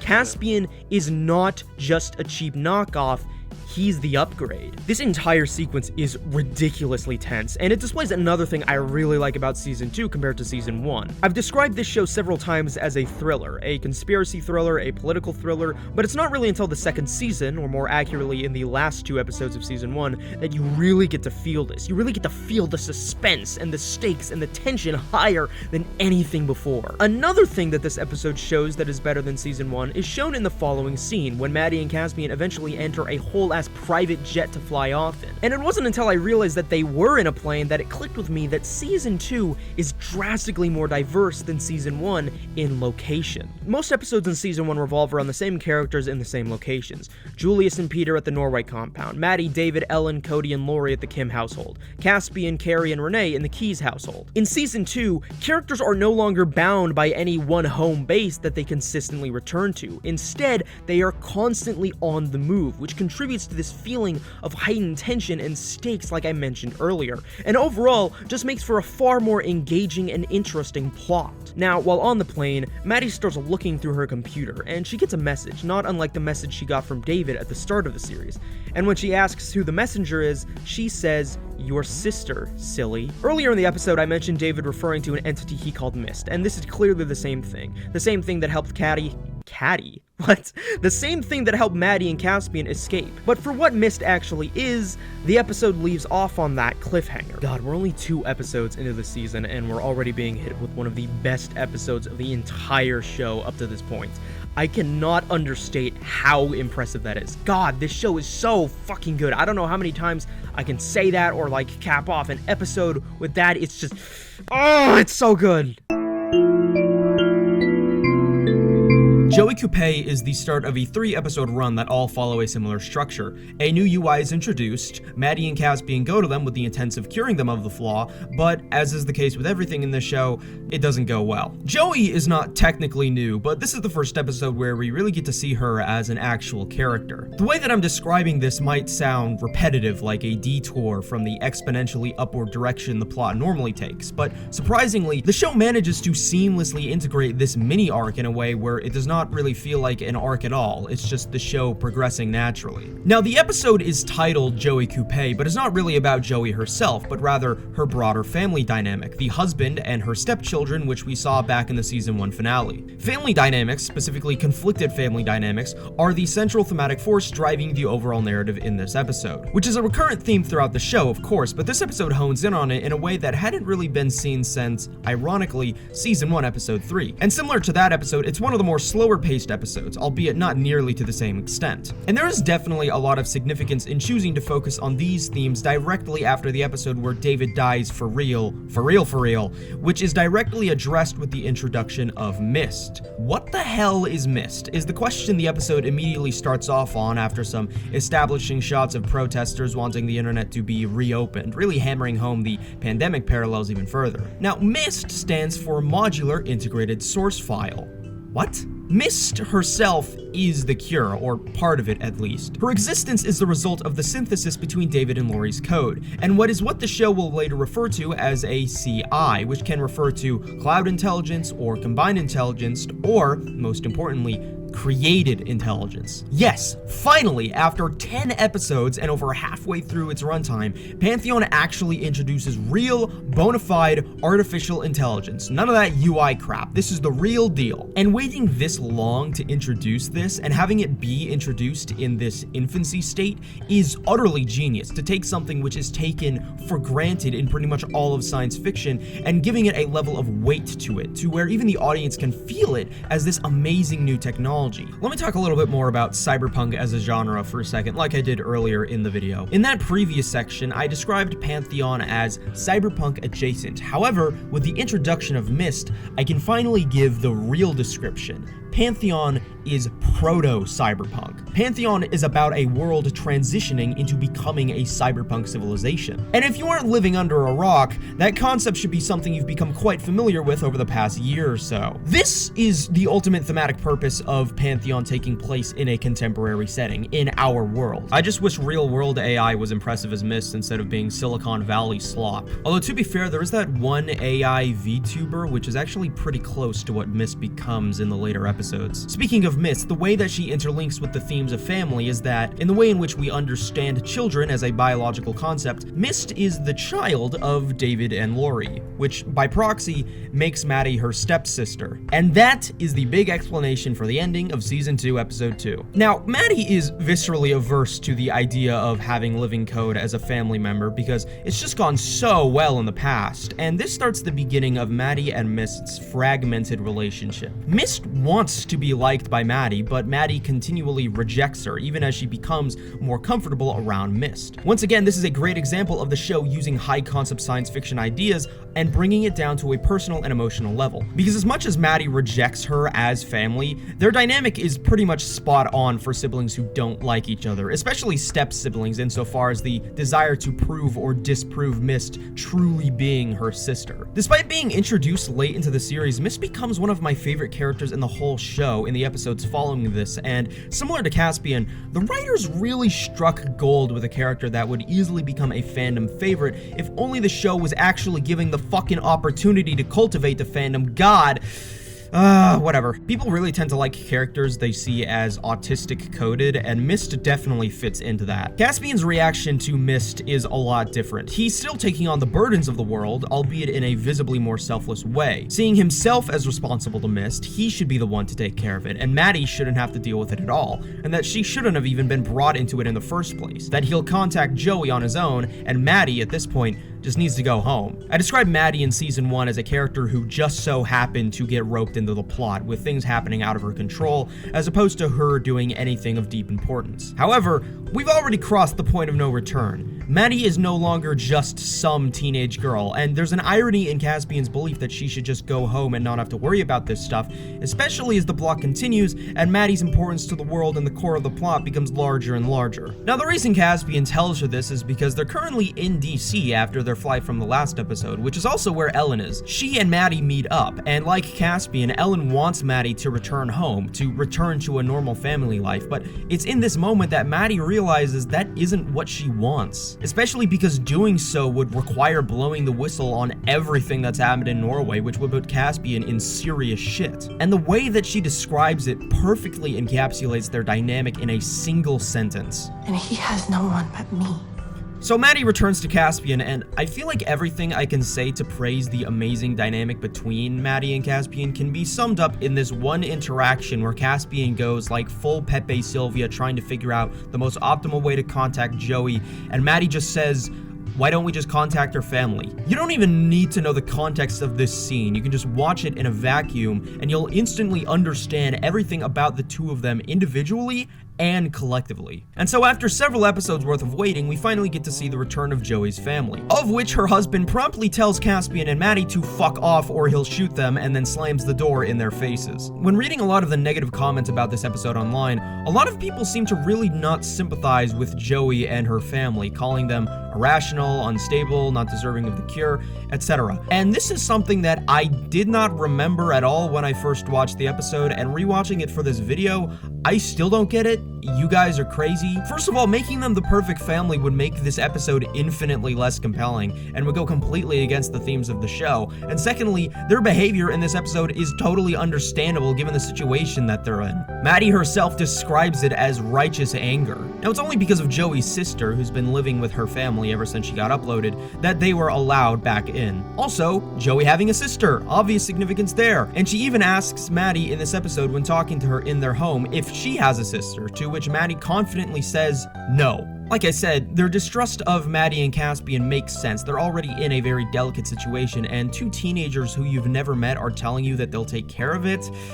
Obviously, you're going to be doubtful. Maddie eventually convinces them with what is a very important insight into her motivations, that she doesn't really want anyone else to go through what she went through, watching her loved ones die in that way, and it really puts into perspective why she's taking on a far more proactive approach this season towards cracking integrity and curing UIs. The way this broken family dynamic is portrayed is done incredibly well. There's no abuse here like there was with Caspian's fake home life. Instead, it hits a different kind of emotional core, closer to that of having a loved one dying of a terminal illness. Obviously, this has been the case in the show before with Maddie and Ellen, but here, there's something different about it. For example, I really like the way that the kids are portrayed here. Two boys, one slightly older than the other, but both younger than Maddie was when she lost David, but not so young, and they're on the cusp of this development in youth right before puberty, where you're starting to realize that adults are hiding things from you, but are unable to bite the bullet and realize what those things actually are. You also get to see them play with mist after the older one raids Caspian's backpack, which is very cute and hammers home this point about their innocence. Now, simultaneously, running parallel to all of this, you have Renee in fucking Hamburg, Germany with Holstrom's UI, attempting to get him back online, and this episode is the first episode where you really get a glimpse into Holstrom's personality, instead of him just acting as a plot device. And while it's not immediately present, it becomes very clear over time that Holstrom is an arrogant fucking douchebag. He is so smug about everything. He thinks he's so much better than everyone else, and it's very easy to hate him. And in the current year where the world is dominated by pathetic losers like Mark Zuckerberg or Elon Musk, this portrayal of him is absolutely brilliant. American culture's emphasis on meritocracy as its supposed end-all be-all conditions people to worship billionaires like the saviors of humanity, as intrinsically above us all, which is seen obviously in the way Logarithms quite literally deifies Holstrom, despite how deeply unlikable he is as a human being. And the ultimate irony behind it all is that guys like Holstrom don't even have anything meaningful to their name that actually prove their worth as inventors. They're all just glorified idea guys who get other people to do the work for them. Steve Jobs, who Holstrom was most overtly based on, didn't do any of the original design or coding for Apple, and yet people still treat him like he was this genius. Or how about Elon Musk, who bought his way to the top off daddy's South African apartheid emerald mine money and claimed all the credit for himself, while continuously talking about ideas for supposedly amazing things and then never being able to follow through. Oh, except the Cybertruck, he did make that. Yeah. And in the case of Holstrom, he couldn't even crack integrity. He had to get Caspian to do it for him. And in terms of developing UI, who knows how far he could have made it without David Kim's or Peter Waxman's help. And it's something that clearly deeply bothers him. As soon as we hear him speak in this episode, he's just absolutely seething that Caspian cracked integrity in a way that he knows he would have never been able to figure out. I'm writing this portion of the script on January 19th. If you, several months in the future, remember the news cycles around that time, a lot of it was about these tech CEO billionaires bending over backwards for Trump like lapdogs in the most pathetic way possible. This deconstruction of the tech billionaire mythos, the carefully curated persona that these real people put forth being broken down for what it truly is, a coping mechanism for their own deeply rooted inferiority complexes, is monumentally resonant in the current political climate. Another thing that this disconnect between the idea of Holstrom versus who Holstrom actually is a really great introduction of something that doesn't really come into play until the last couple episodes, which is the fetishization of the past. Which the concept of UI itself already kind of plays into this, with bringing the dead back to life. Also, Maddie's monologue about people being unable to grow in the previous episode is reflective of this, but I find that with Holstrom, it becomes a lot more obvious. The obsession with Holstrom was nothing more than cheap nostalgia. It was rose-colored glasses about how amazing he was, but when he actually gets brought back, it becomes clear that all of that was bullshit. I'll go into much more depth on what the show has to say about nostalgia much later on in the video, but I wanted to mention it now because it's one of my favorite parts of the show thematically, even if it isn't as overtly present as the other themes and only introduced quite late into its run. Now, on the inverse of this loser personality, we have Holstrom as an antagonist, of which he has amazing stage presence. Renee eventually ends up getting Stefan hooked up to the same satellite Shonda and his Chinese buddies are in after raiding a military compound, and the scene where the two meet is so tense. It's the combination of how soft-spoken and unemotive he is, contrasted against just how powerful he is as a UI, and that makes him fantastic as an antagonist.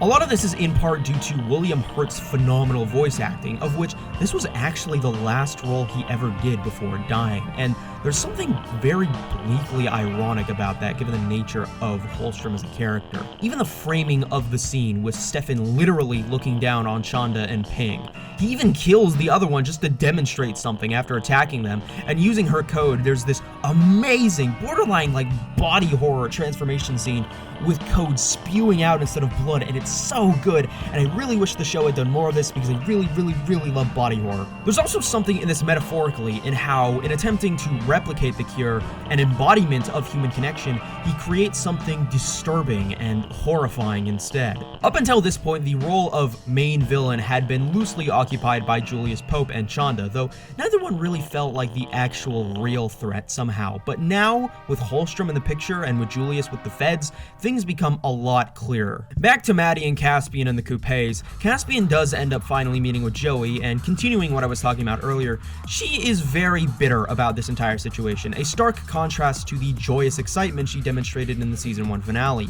And once again, it's not irrational, especially considering that Caspian's feelings of Joey being psycho, as he mentioned last episode, are still kind of informing the way he talks to her now, which obviously pisses her off because she doesn't want to be judged or made into some god like Caspian wants. I will say though that compared to the other UIs we meet in the following episodes, Joey is probably the weakest despite technically having the most plot relevance, although like I said, that's probably just because we're juggling both her and her family in this. Joey eventually tells him to fuck off, and there's this funny scene where Caspian literally gets jump scared and falls out of his chair, although we see it from his POV so it just cuts to black and then he's lying on the floor with a bruise on his head.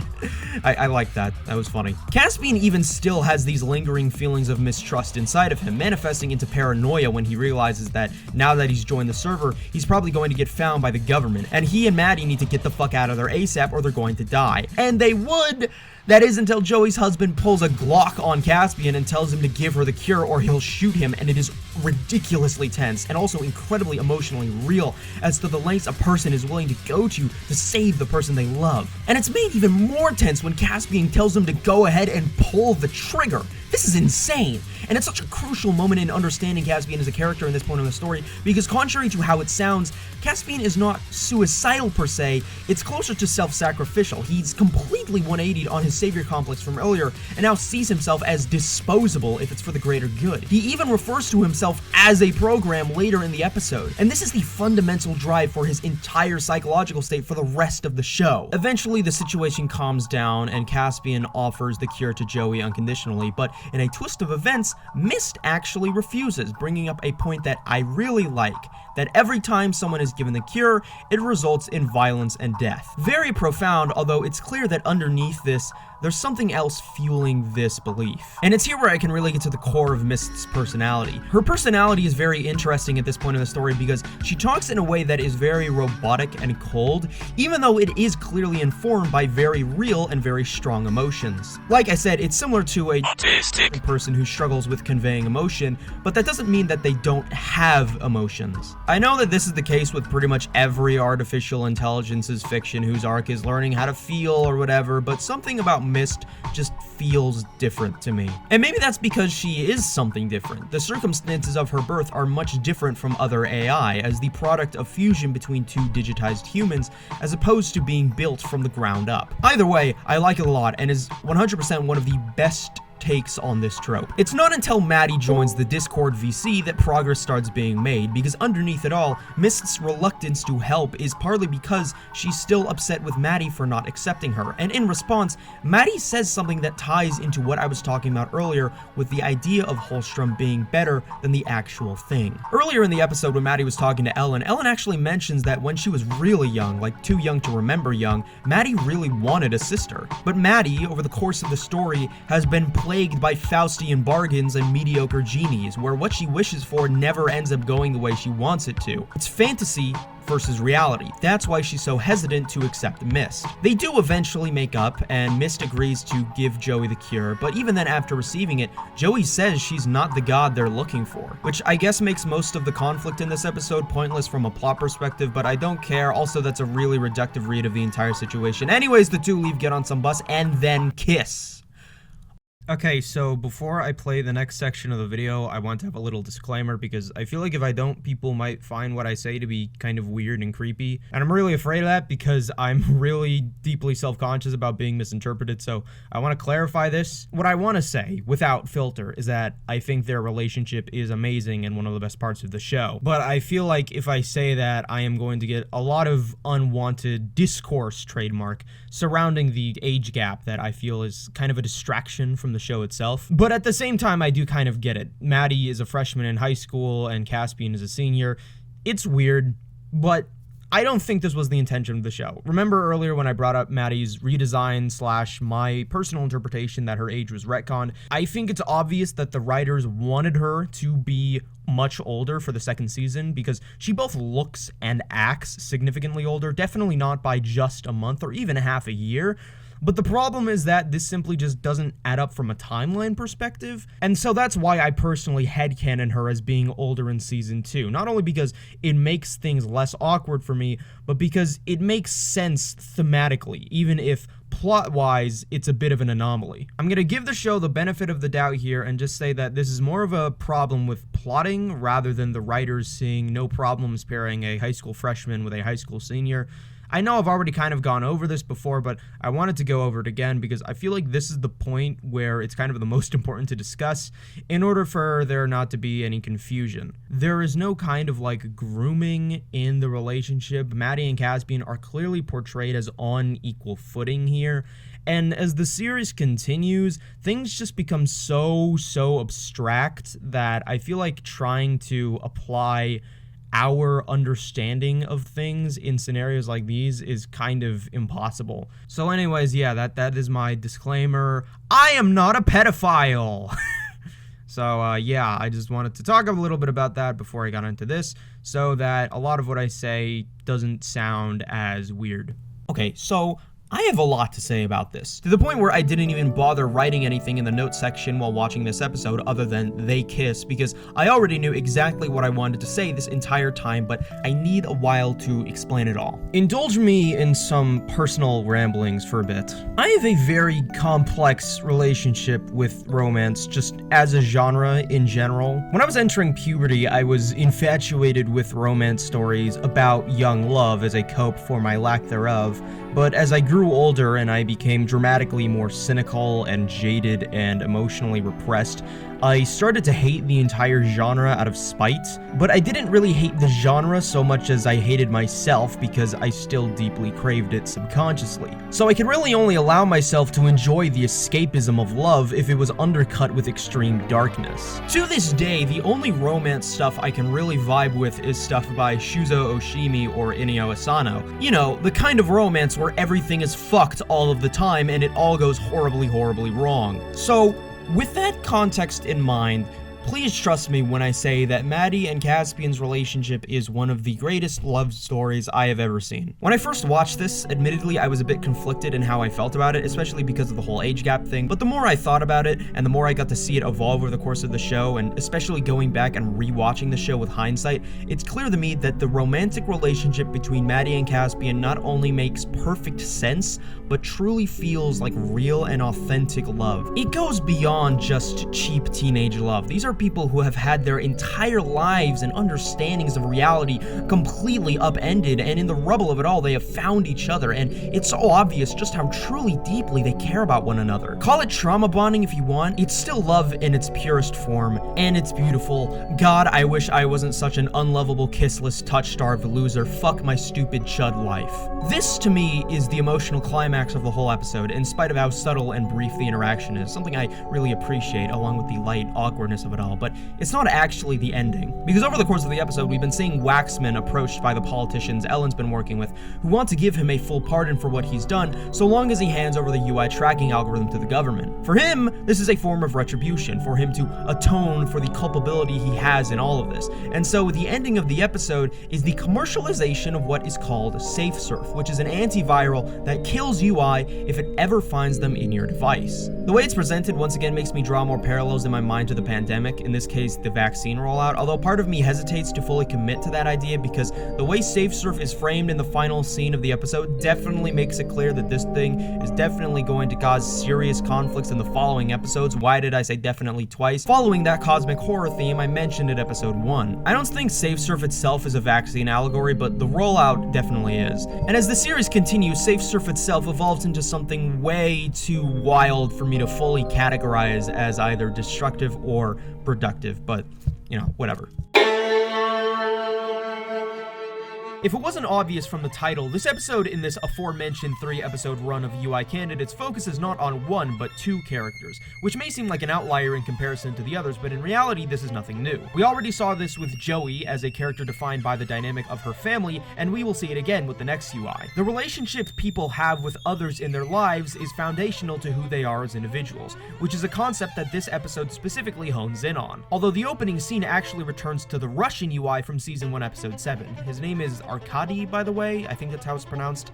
That's the first time we hear it in the episode, meaning we're also getting a return of the amazing musical choices and presentation that go along with it, which, of course, I love. He's wreaking havoc as usual, albeit with more back and forth cuts between his virtual playpen and the Russian military monitoring his progress, something that the American government picks up on back at home and sends SafeSurf out to catch. And before I go into that, I want to talk about something which this scene illustrates really well that I haven't spoken about before, and that is world building. I have yet to use that specific term, but I feel as though it should be obvious from the praises I have sung for this show that Pantheon has absolutely fantastic world building. The writers really put a lot of thought as to how this kind of technology would actually impact our world, and not only for mere logistical reasons, but also for thematic reasons, thinking, how does our world building play into the themes and political commentary of our narrative? And part of what really makes this work is in the little things. I have mentioned things like this before, such as the protests and riots in India during Season 1, or the news reports rattling off information rapid fire in Season 1, Episode 7,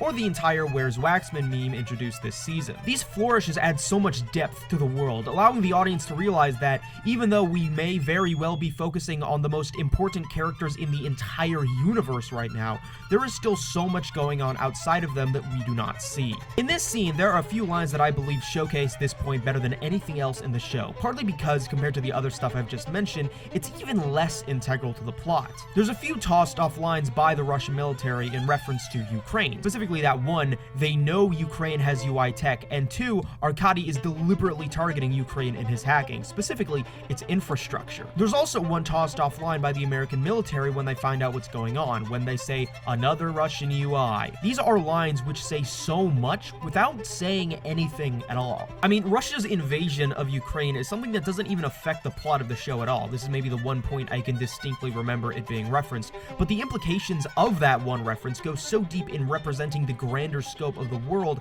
of the show. By painting the world in broader strokes as they become less and less centralized from the focal point of the canvas, that being Caspian and Maddie, it allows the audience to fill in the blanks themselves and imagine something far greater. Even the American government's response says so much about how Russia is using UI, how frequently they're using it, how much it affects Russia, how much that affects other nations, all in a single line. Also, just the act of referencing the Russian invasion of Ukraine as it was and still is ongoing in the real world, and to directly portray Russia as the aggressors in the situation, I respect immensely. And the entire show is full of things like this. I already listed a few, but it goes way further beyond that, to the point where if I tried to draw attention to every single one of them in the way I'm doing right now, this video would go on way longer than it should. And this video is already 6 hours long as it is. The actual intent of the scene, of course, is to show SafeSurf in action as an antiviral to the UI, and continuing off of what I mentioned in Holstrom's transformation in Chanda, there is a very visceral feeling to it all despite the lack of flesh itself.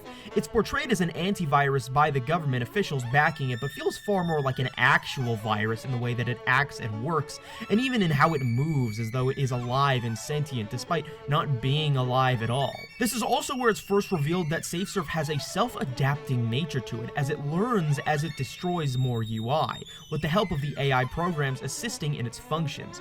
And what is AI if not something that moves as though it is alive and sentient despite not being alive at all? The main plot of the episode kicks into gear once we enter London, courtesy of this influencer douchebag doing an Instagram live or whatever, pretending like he's an activist. Once again, another very small detail that breathes a lot of life into the show. And this is where Maddie and Caspian and also Mist are now.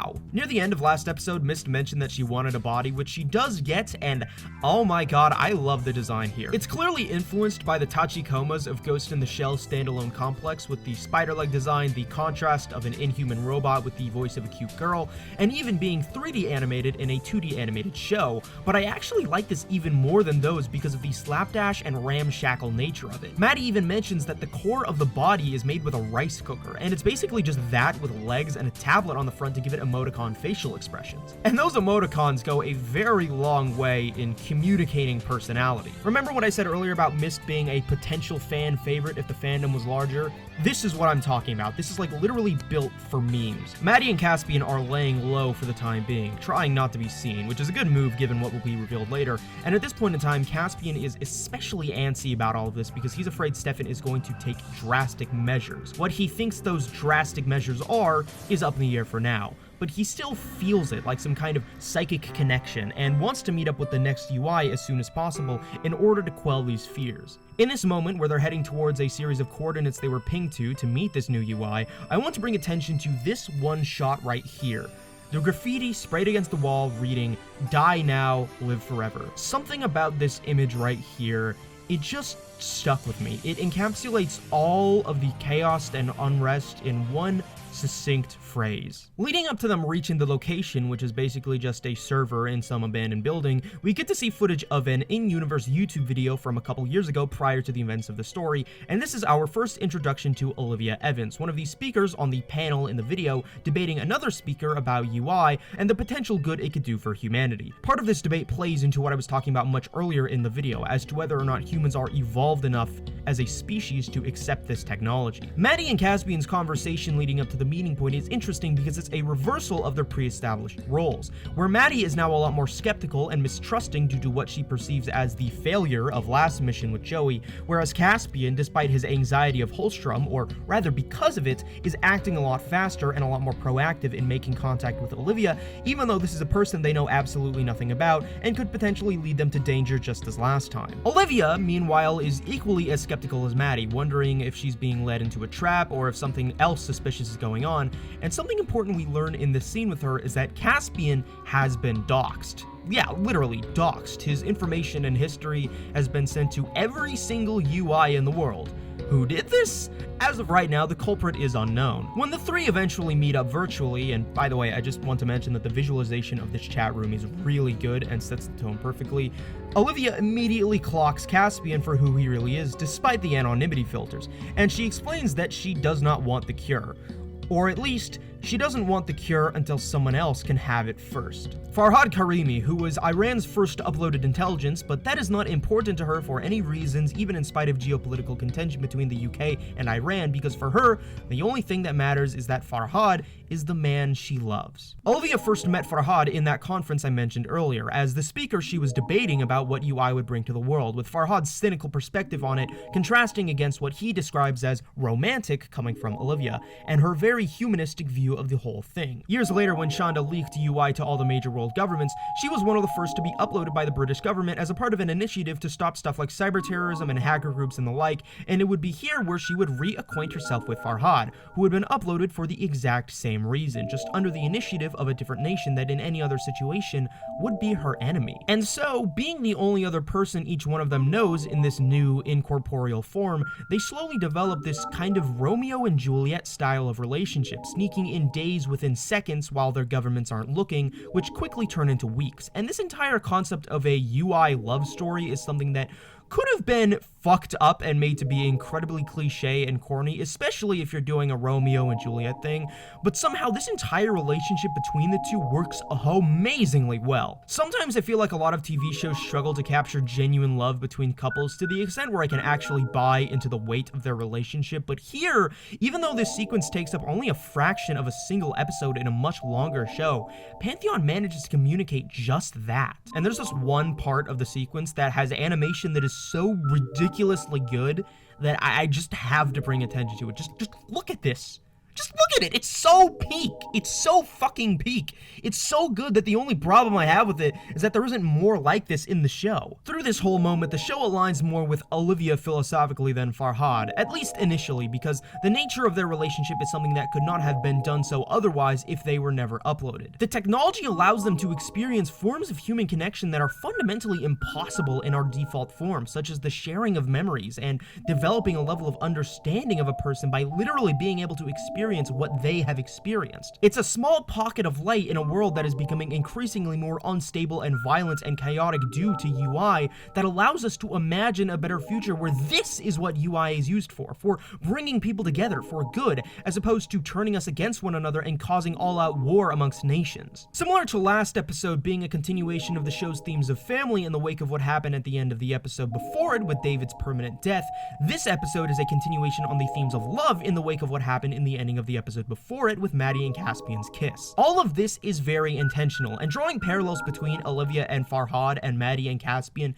is one of the most important parts of the entire sequence. The characters themselves even draw overt attention to this in a later scene where Maddie and Caspian directly compare themselves to Olivia and Farhad, in the sense of creating this dynamic where you have a person who can not only coexist with you, but also challenge you, and create a contrast to yourself, allowing to develop into an entirely new balance and synthesis of personality and identity that would have never been possible in an isolated environment. Olivia mentioned that her nor Farhad's beliefs did not change to accommodate the others as they grew closer, as much as they fused and created something entirely new, which is something you see with the evolving dynamic between Maddie and Caspian becoming more complex than Maddie simply being optimistic and Caspian simply being pessimistic. It's also noteworthy to mention that Olivia and Farhad's relationship is also similar in the sense that they were the only ones there for one another in their situation, the only ones who could understand each other, the only ones who they were able to cultivate an emotional connection with, just the same as Maddie and Caspian. This entire episode is essentially the thematic culmination of everything that I've talked about with both characters for the entirety in season 2, and even before that in later season 1, and it's absolutely incredible. Now, of course, just like Romeo and Juliet, this love story does not have a happily ever after, because, of course, the flaw. It always comes back to the flaw. Farhad is dying, and this is what segues the A story into the B story with Holstrom. And I know it can only do this so many times before it gets old, but like, this shot, oh my god, this shot, it is so damn good. I cannot illustrate enough just how surprisingly well Holstrom works as an antagonist. Holstrom starts messing with Farhad's code in an attempt to cure him in the way that he cured Chanda and Ping, which is to say, a placebo effect. And there's a moment where we see Farhad's code react when he thinks about Olivia, which is already interesting, but what's more interesting is that once again, Stefan seems to not understand why. Now, what Holstrom's been doing since last episode is constructing this virtual utopian metropolis on a private server for all the UIs to live in when everyone is uploaded, or at least that's what he thinks is going to happen. And also chilling here are Chanda and Ping, and this literal separation of the two parties, Holstrom out in another server, is where the seeds of distrust begin to be sown, as Ping admits that it was he who doxed Caspian to the other UIs. Ping doesn't believe in Holstrom, for obvious reasons. He's an American billionaire technocrat capitalist with a god complex, and because of this, he's able to see through all of his posturing as nothing more than a farce. He doesn't even have the cure, and Chanda doesn't really react to this in a way that takes a side for or against Holstrom, and here, it allows you to reflect upon the dichotomy between Chanda and Holstrom. Holstrom is like an evolution of Chanda in terms of his role as an antagonist. Chanda was a lot more sympathetic and had to evolve into taking a more morally gray role, whereas Holstrom was born into it as soon as his brain was re-uploaded. And while the two on surface level share a similar goal, their motivations are fueled from completely different perspectives. Chanda doesn't have an ego, he doesn't really care about himself, he has no desire to be a king or a god amongst men. He wanted to share the technology for uploading to the world purely because he hated how isolated he was. He wanted to be amongst people he could actually be on the same level as. This is in stark contrast to Holstrom, who revels in his own isolation because it allows him to feed into his narcissistic fantasies as the savior of humanity. He is pure ego, and he deliberately separates himself from humanity, and from his own internal humanity because of that. Understanding this difference between the two characters is fundamental in understanding the way in which their relationship evolves over the following episodes. The other subplot in this episode is Ellen and Waxman just shooting the shit, chilling in a hotel room in DC. It's purely character driven, and it's the first time you get these two just existing after several episodes of being roped into political scandals and trials and all of this insanity, and there's something calming about that, and you get to finally see how they feel about everything happening. Especially when you compare their relationship to what it was like at the start of the series. Once again, it's just a glimmer of hope that good things can happen in a world full of constant stress and anxiety. Waxman is obviously very sick of being used as nothing more than a tool or a political pawn in a game where his existence matters more in the context of a political conspiracy with stuff like Where's Waxman rather than just a person. I like the fact that they've given him characterization even though he's not necessarily one of the most interesting characters conceptually, and without that characterization it would make moments like this a lot less compelling because then the show would just be equally as guilty as using him as nothing more than a plot device. Ellen, meanwhile, is reflecting mostly on Maddie and how she's growing up and gaining independence, literally, because she's barely even seen her daughter in the past 4 episodes outside of 1 or 2 scenes. And obviously this moment, once again, is building on everything I've talked about before about growing older as a teenager and how that relates to UI in a very natural way. This entire subplot is a very small portion of the episode, but I appreciate it a lot that even this deep in, the show never forgets to reground itself in something more immediately relatable. Back to the plot, Maddie and Caspian and Miss meet back up with Olivia, and immediately you can tell that something is off with this whole situation, and it's not really clear until they look out the window and oh fuck. And then Holstrom walks in, and good god, the tension in this scene is so unbearably thick. This is the first time Maddie and Caspian have actually met Holstrom face to face, at least in terms of like UI shenanigans, but that doesn't matter. First time they've actually spoken to one another, and it does not disappoint. The contrast between Holstrom's quiet and uncaring affect against Maddie and Caspian, who know the amount of danger they're in, even in spite of Holstrom lying about having the cure, something they tell Farhad as soon as it's possible, it's done so well, especially with the interactions between him and Caspian. It's also in this interaction that we learn Julius Pope has been in prison since the ending of Crack Integrity, and something about the way Holstrom says that so nonchalantly, so little care in his voice, contrasted against Julius, who literally worshipped him as a god for upwards of 20 years, sums up Holstrom's entire character so well as Julius's in a more subtextual way. Olivia, recognizing Holstrom as a threat, starts beating the shit out of him, thus commencing another phenomenally animated fight scene. Halfway through the fight, Olivia actually does get the cure to give her a leg up, and she starts fucking wailing on Holstrom until Safe Surf shows up. And that completely throws everything out of balance, and Olivia is forced to drop everything to protect Farhad, and in the process leaves herself vulnerable vulnerable to safe surf. Olivia dies, and even though this is a character we were only just introduced to this episode, somehow it still feels so crushing because so much of this episode was about how the existence of this relationship between Olivia and Farhad signified so much hope for, as cheesy as it sounds, for love to prevail in the end, as long as these two could make it. And they were so close to accomplishing that as well, and to see all of that optimism thrown out into the drain, it's just downright cruel. But on the inverse, if Olivia and Farhad were allowed to be given that happily ever after, this episode would not have been nearly as emotionally evocative. Also, it's important to mention that even though Olivia had the cure, she could still be killed by safe surf. Because even if you are immortal, in the sense that you couldn't age, that still doesn't mean you can't get shanked in a back alley and live to tell the tale. Holstrom escapes the server, only losing a hand in the process, and that's the moment he decides to, for lack of a better phrase, lock in. He calls Renee, gives her a shit ton of money, and starts planning something. At this point, it's unclear, but whatever it is, it's going to be big, vindicating Caspian's fears from earlier in the episode. I also think this interaction illustrates something in their relationship which was implied before but most apparent here, and that's how Stefan is conscious of how he is manipulating Renee to do his bidding because of her emotional reliance on her, just as was the case with Julius Pope. Is Julius Pope gay? I'm just thinking about this now. He doesn't have a wife. I think you could defend that theory. That's like a reasonable theory to make. Maddie and Caspian, meanwhile, are significantly less determined, with Maddie once again blaming herself for the death of another person, the very thing she's actively trying to prevent. And Caspian is just, I don't know how to describe this. Caspian, up until this point, has had very conflicted feelings on Holstrom. He holds a resentment towards him, but it was simultaneously a resentment towards himself for seeing the Holstrom within him.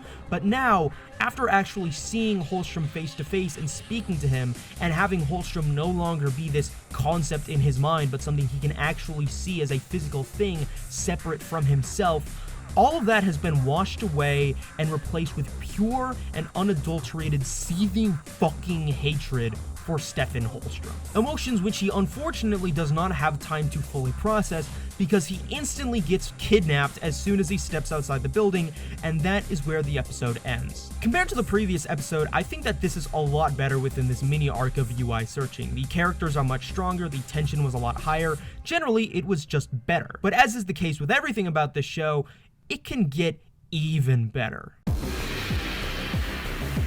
Yair is an episode that I consistently find to be one of the most criminally underrated and under-discussed episodes of the entire show. Full disclosure, I think that Yair, which is the name of the UI this episode focuses on, if the titling structure of the last two episodes wasn't enough of an indication, is easily the most interesting and fully realized of the four UIs we get to see from these three episodes. And if you look at how this episode starts, it becomes immediate as to why. We pick up right where we left off with Maddie chasing after the car that stole Caspian, paying the taxi driver a shit ton of money to stop asking questions and just drive, connecting Mist in order to scan through security footage of everyone and everything in the greater urban London area. All the while, the clock is running down as they can only use so much before Safe Surf finds them and devours Mist just like it's devoured everyone else, and this entire scene keeps you on edge like crazy. It's important to note that this is the first time since the very beginning of this season where Maddie and Caspian have been separated for an extended period of time. They've been joined at the hip since before Crack Integrity, and the one time in between then and now where they weren't within a 30-meter radius of one another was when Maddie briefly visited her mom at the hotel in DC. So immediately we've already got a really strong base level hook for the episode in terms of the potential conflict it brings. Maddie and Mist end up failing the first time in the taxi, but recuperate at an airport to go over all the footage once again, and she finally recognizes the guys who did it in one picture, but they don't have any data on them whatsoever, leading Maddie to make a connection with some of the conspiracy stuff David used to talk about with her, guys who went to extreme lengths to wipe any trace of their existence from all digital databases, calling them Mossad ghosts. And that's when we get this absolute bombshell of a line from Mist. So, Israel. Oh yeah, we're going there. It's time to talk about Israel. I feel like my political beliefs on this should be obvious given the opinions I've given so far in this video and even other videos as well, but Israel kind of fucking sucks. Some people are gonna get mad at me for saying that, and I really don't care. If you've watched this far into the video already, you've already given me more than enough revenue per minute watched. Call me anti-Semitic if you want. Again, I don't care. I don't have to defend myself. Anyone with half a brain cell can understand that I am obviously not. And if you're gonna call the show anti-Semitic, come on, read the last name of the creator of the show. This is so unserious. I am not going to explain to you the history of Israeli war crimes and attempted genocide and political corruption and ethno-nationalism and Palestinian occupation and the broader oppression of several different Middle Eastern nations because I'm not really qualified for that. There are already many videos doing just that, which I would recommend watching instead. But understanding that history and recognizing that history, even just on a surface level, as opposed to stuffing your head in the sand about it, is going to be crucial in your understanding of this episode. Pantheon generally does not depict world governments in a particularly sympathetic light. The Russian government and especially the American government are depicted as incredibly corrupt, and the commentary Pantheon has on Israel is largely an extension of the show's cynical outlook on modern government as a whole. But I will say that out of all the governments chosen to kidnap, drug, and hold hostage to an 18-year-old for political power, there's definitely a reason why they chose the Israeli government to be that one. Funnily enough, Season 2 actually originally released on October 15th, 2023, which was only a little over a week after the notorious October 7th. And the announcement for the re-release happened within a 24-hour time span of Trump saying that he is going to clean out Gaza. God, I wish this show was not so damn prescient. Anyways, kidnapping, drugging, and holding hostage to an 18-year-old for political power. Caspian is in a dimly lit, claustrophobic room with nothing but a table, a VR headset resting on top of it, and a security camera watching his every move. And it is here where we meet Yair. Firstly, I want to talk about the scene from a visual standpoint because it's so phenomenally well done. It's like something straight out of film noir with the harsh lighting of the entire, I guess you would call it blocking of the characters, even though this is animation, just sitting at the table, facing each other, negotiating. It's very striking. And not only that, but it's a stark contrast from both the last episode and the rest of the show, which is mostly defined by upper-class modernism in the form of big cities in the Western world and expensive sci-fi futurism in the way virtual worlds are depicted. Going from that to this, which is far grittier and more underground, works amazing in both setting the tone of the scene and also Yair as a character. Yair is my favorite of the new UIs introduced this season because compared to Joey and Olivia and Farhad, he is way more antagonistic and morally skewed, which makes him immediately more interesting as a presence within the show. Although similar to a character like Chanda, he's not really a true blue villain at the end of the day, as much as he fulfills the role of one in this episode. Olivia and Farhad were both very admirable and likable people, whose characters were symbolic for the best humanity has to offer, of the very act of love itself. And Joey, while a bit mean, was gonna be a goddamn astronaut. Yair is not even close to any of these things. He is not a respectable person. It's immediately clear that this is a man with trained military experience in torture and extortion. Even his design reflects this. He doesn't look as friendly with this shitty, cheap outfit and fucked up haircut. I'll be crying if I look like that too, bro. That's fucked up what they be doing to y'all. And the dynamic that is created between him and Caspian in this conversation is so good because there's so many buts and ifs in the way that these two are speaking, which is what makes their negotiations, which is really just two characters talking in a room, so suspenseful. Because if Caspian was worried about Joey not being the right fit for a candidate, then clearly a guy like Yair is completely out of the question. But obviously he can't just outright say that, deny Yair's request for the cure. So the best he can do now is just come up with a quick lie. However, he can't do that because Yair also has enough experience in situations like these where he's able to tell if someone is lying or not. But Yair also can't torture the information out of Caspian because he understands that in circumstances like this, a level of trust is required on both ends of the negotiations in order for everyone to get what they want. Do you see what I mean? The writing is fucking incredible. So Yair asks Caspian what he wants, what he really wants. And so Caspian decides, fuck it. I've tried to be like Maddie, I've tried to place my faith in humanity and find a just God, but that's naive, that's foolish, and it gets people like Olivia killed. So screw all of this, I don't need a righteous figure, I just need the best killer. So kill Holstrom for me, and I'll give you the cure. And Caspian's assessment of Holstrom in this conversation is so ridiculously accurate and brutal, but it's also kind of foreshadowing as later, because there's only one reason why he'd be able to understand Holstrom so well, and I don't think I need to tell you why. He has no allegiance to any nation, only himself. Which is okay, because he thinks he's the only one who can save the world. even if he has to kill everyone else to do it. Yair agrees, but he's unable to give the memories required to create the cure because, big reveal, he had a lot of his memories erased. Happening concurrent to all of this, Maddie has been on a mission to contact Farhad to see if he's got any intel on Israel, given his status as Iran's top UI, and the contentious relationship between those two countries.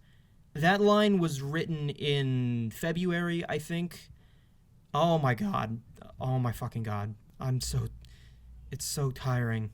It's so fucking tiring. The VR room Mist has created when Maddie hooks up to her is a one-to-one replica of her bedroom back in Sacramento, and you get to see this really touching moment where she just observes this simulacrum of her room, wistfully looking and interacting with certain objects. There's no dialogue during this moment, but the feeling of homesickness is so resonant and strong in spite of that. This silence inevitably leads to an actual conversation between her and Mist about nostalgia, and trying to compartmentalize the difference between feeling sadness and feeling nostalgia. More interestingly than that, the conversation also explores the intangible nature of nostalgia, as in, nostalgia is something that you can feel for reasons that don't make much sense, such as Maddie saying that she feels nostalgic for a period of time that she wasn't even a part of, a statement that is so profound and so sociologically loaded that I can and will make an entire video about it. Or how about Mist's nostalgia for the future, a future where there can be others like her? Recognizing the often unreliable nature of nostalgia as an emotion is very important to keep in mind when critically analyzing the themes of Pantheon. Is Maddie wrong for wishing to return to her regular boring life?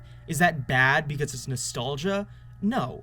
But just like any emotion, nostalgia can go too far. And going too far with nostalgia and obsessively trying to relive a bygone past is basically the entire reason why the plot of the show even exists in the first place. Maddie eventually reaches Farhad, and I want to mention that I'm really glad they kept him around and that his character is allowed to develop beyond its core episode. Yair gets this too, although unfortunately we don't really get this from Joey. It really allows the weight of the events in these episodes to carry far more meaning and just overall makes for much tighter and engaging plotting. Like, it could have been easy to pretend these characters don't exist anymore, but we're keeping them around to add more emotional depth to them because that's what makes for better storytelling and what makes the episodes in general feel more impactful. Speaking of the weight of these events, the level of depression Farhad is afflicted with is so visceral that it hurts. If you've ever been depressed, and I mean like really depressed, the way Farhad is speaking is going to sound incredibly familiar. I can't help anyone, I don't want the cure, I just want to die. He refuses to help Maddie not out of any ideological or moral principles, but just because he's too defeated to do anything at all. And the weight of this scene is amplified by the fantastic performance by the voice actor Naveed Nagaban. It says a lot about the quality of the show when even minor characters are giving their all into their performances. I cannot help anyone. We're not asking you to fight. We just need to know what you know about Israel's UI program. And then I can cure you. I don't want the cure. But without it, you'll die. I want to die.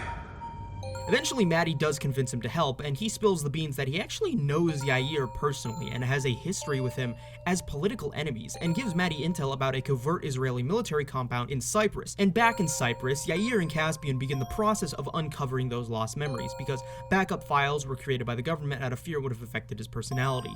And this reveal leads into a debate between Caspian and Yair about the nature of memory and how it informs a person's psyche, and each character's respective position is a reflection on their lived experience. Caspian obviously believes in the power of how memory shapes a person because his entire life was modeled around these inflection points of Holstrom's memories. It's clear that this is what fuels his belief because he says this with a sense of bitterness in his voice that comes from his frustration with having lived his wife under the control of someone else. Yair, meanwhile, is clearly denying the importance of memory as a coping mechanism, as a person who clearly wanted to forget those memories for a good reason, and his laid-back demeanor is an attempt at creating an emotional disconnect because clearly what is in those memories makes him feel emotions he doesn't want to feel. And why would he not want to feel that?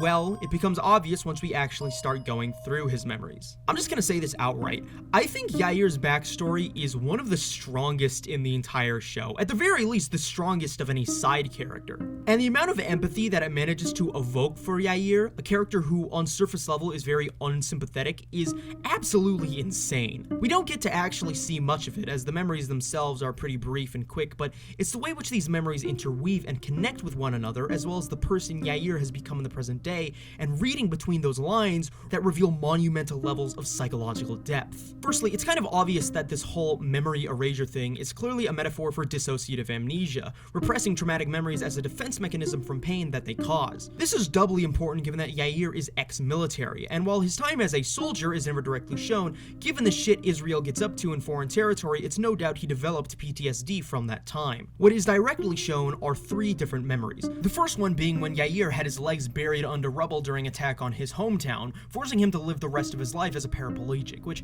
I have to mention this, the absolutely grueling struggle and pain of this scene, of him going through physical therapy, is so, I keep saying this word, but it's such a good fucking descriptor, viscerally real that it actually haunts me just to think about. And while this is never directly addressed in the show, it becomes clear why a person with this physical constitution would have agreed to become a UI. I also think that his decision to become a UI is most likely a form of vengeance for him, because if he can't physically kill the people who did this to him, then this is the best option he can get. The second memory we get is him murdering his best friend after he betrays him over some vague political double agenting. It's not really explained, but it doesn't really matter, because what matters is the betrayal of trust in of itself, and that Yair is willing to kill over that trust being broken. And the sequence of him contemplating his own suicide afterwards is just fucking brutal. It's such a perfect encapsulation of his entire character that we can see him be a horrible person and yet still feel empathy for him in spite of that. I'm not defending him, obviously, but you don't have to defend a character's actions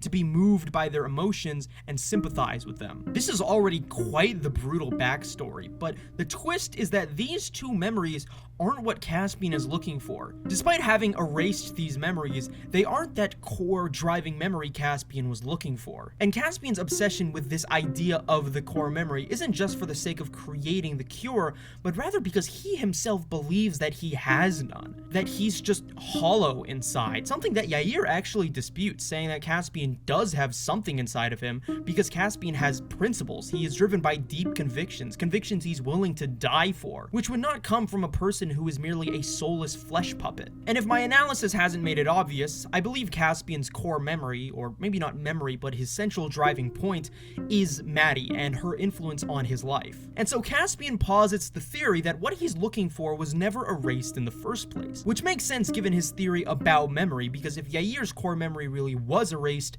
then he would have suffered from identity schisms as a UI. That whatever weakness is inside of him is still there, and he's just afraid of admitting it.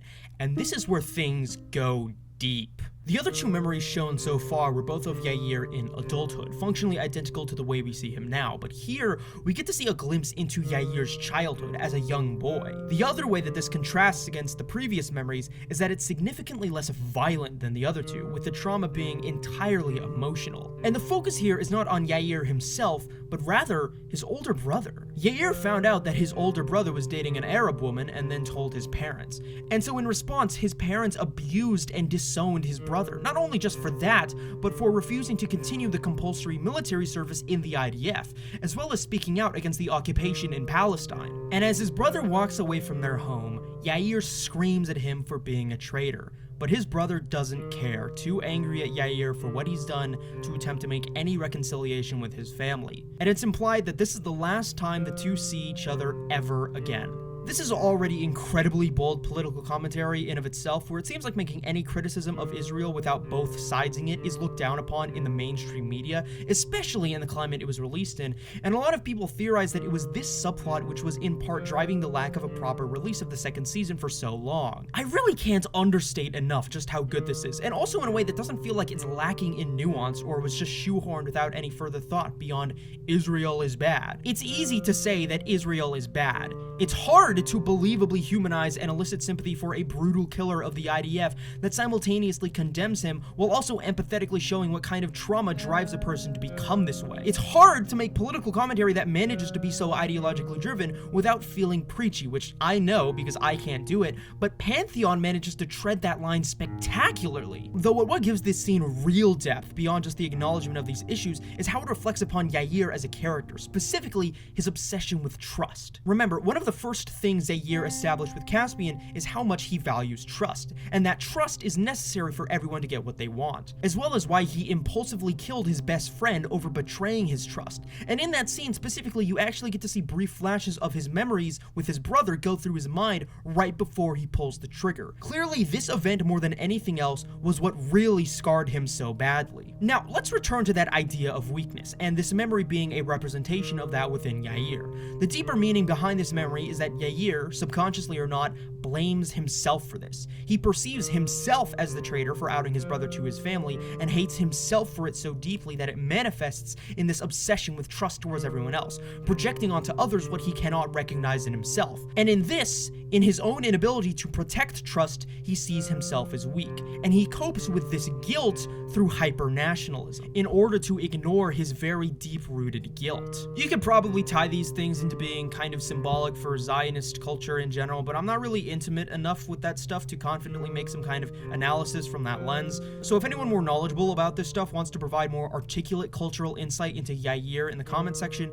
that would be really cool. But overall, Yair, in my opinion, one of the most interesting and criminally under-discussed characters in the whole show, which is to be expected given his limited screen time, but even so, what they managed to do with him in that time is impeccable. But even so, after all of this, even after achieving this core memory, Caspian still refuses to cure Yair. Because Yair was right. Caspian has principles and he's willing to die for them, and he really does mean that. So then what now? Well, throughout all of this, Maddie and Mist have been scheming a breakout plot for Caspian over the course of the episode, and now they're finally ready to go through with the rescue mission with an army of drones on their side. I mentioned before how I love the problem-solving skills characters demonstrate. Maddie definitely gets that from her dad, and this scheme, the raid on the Cyprus facility, is one of my favorites. It treads the line of looking kind of goofy with the swarm of drones and Mist being the way she is, but somehow manages to feel perfectly immersive and suspenseful in spite of that. And when Mist eventually reaches Caspian to break him out, there's a very brief exchange between him and Yair, the final exchange the two have,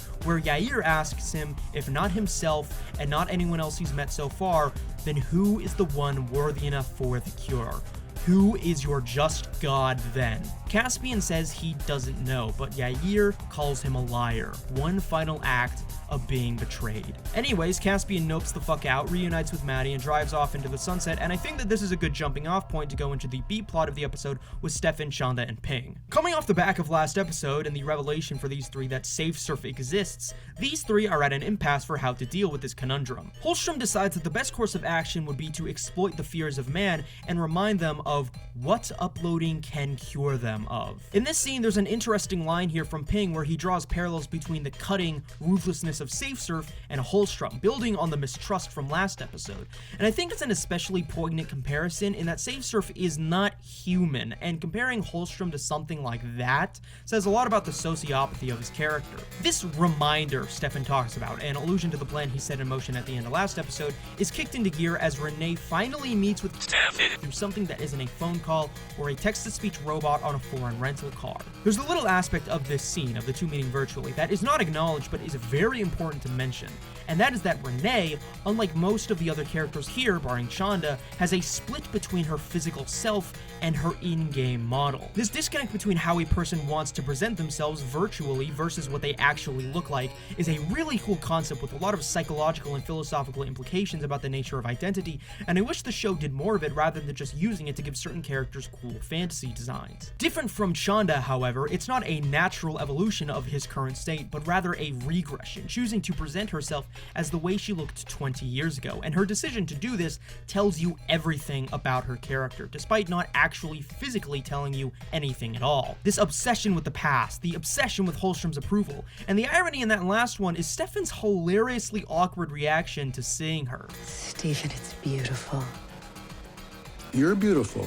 It's so forced and so fake, but those words mean everything to her, and as scummy of a person as she is, it's kind of sad. Speaking of scumminess though, the actual meat of the conversation is the discussion of attempting to find a living spokesperson to convince people that uploading is actually super cool and awesome. And the candidate Holstrom decides on is Charlie Duvin, a teenager with a small online following due to suffering from progeria, an extremely rare but extremely real genetic condition that causes the body to age rapidly, with the average life expectancy being 15 years, 20 if you're lucky. This ends up not even being particularly important to the story, story outside of continuing on those themes of being afraid of aging, but I wanted to mention it because it shows just how low these people are willing to go, exploiting the fears of a terminally ill, chronically disabled teenager to use them as a pawn for political power. This is obviously far from the objectively worst thing that Holstrom and Logarithms have done, but somehow it feels the worst anyways. There's something brilliant in how the show can manage to fluctuate between making you sympathize with a character doing horrible things with Aguirre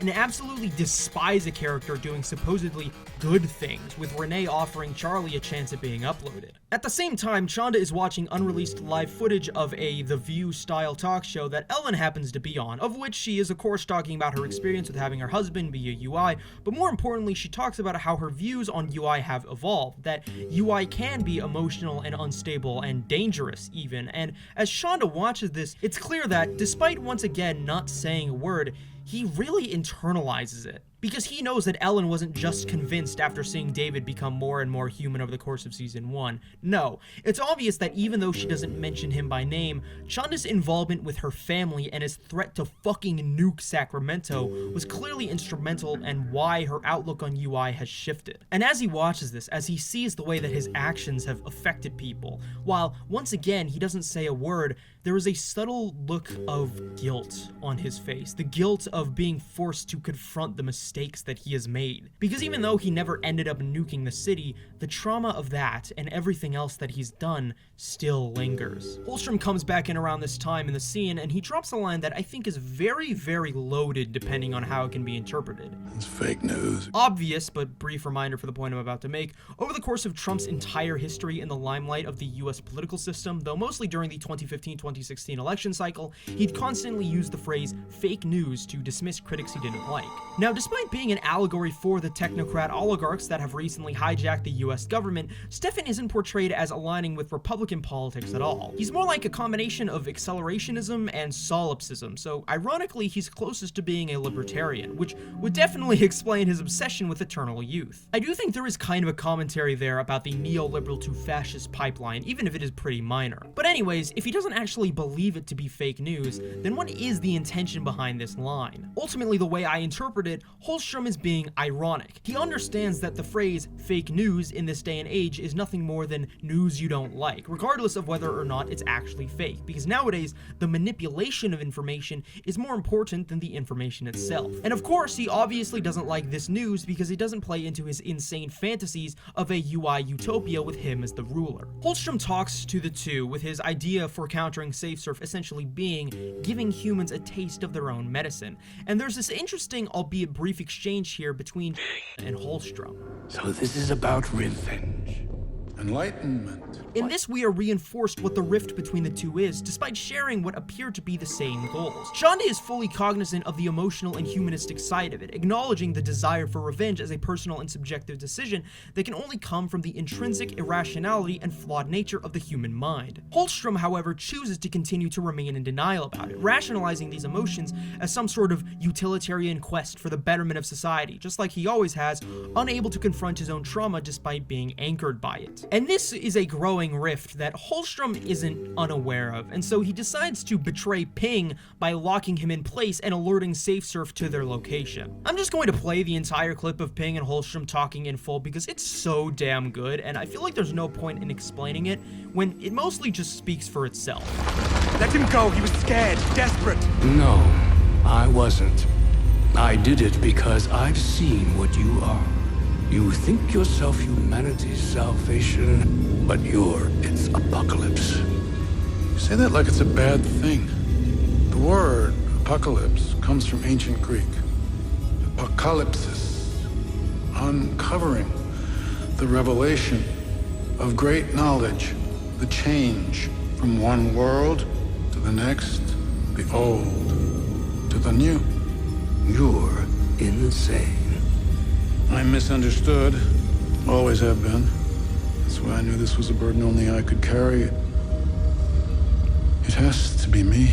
Remember that last line, by the way. It's a surprise tool that will help us later. So now Ping is dead, eaten alive by SafeSurf, which is far from the most shocking death in the series given how far he was pushing the limits with Holstrom's trust. He wasn't a character with independence, exclusively being an extension of Chanda, but despite that, he still managed to have a lot of interesting moments and even a level of depth to him that wasn't really necessary for the role he played in the story. But, like I have been saying this whole video, the show did it anyways. It goes the extra mile and gives even trivial characters actual characterization, and is part of what makes the show so great. Chanda lives, however, with his only real friend since becoming a UI, now dead. In a desperate attempt for anyone to save it, he ends up calling Ellen, of all people, who is still just chilling with Waxman, watching the interview she gave earlier on TV. And this is maybe one of 2 times in the entire show Ellen and Chanda have any sort of interactions with one another at all, with of course the other time being when he threatened to nuke their house. And so it creates this interesting dynamic of interpersonal dissonance where the image Ellen has of Chanda in her mind as an unhinged psycho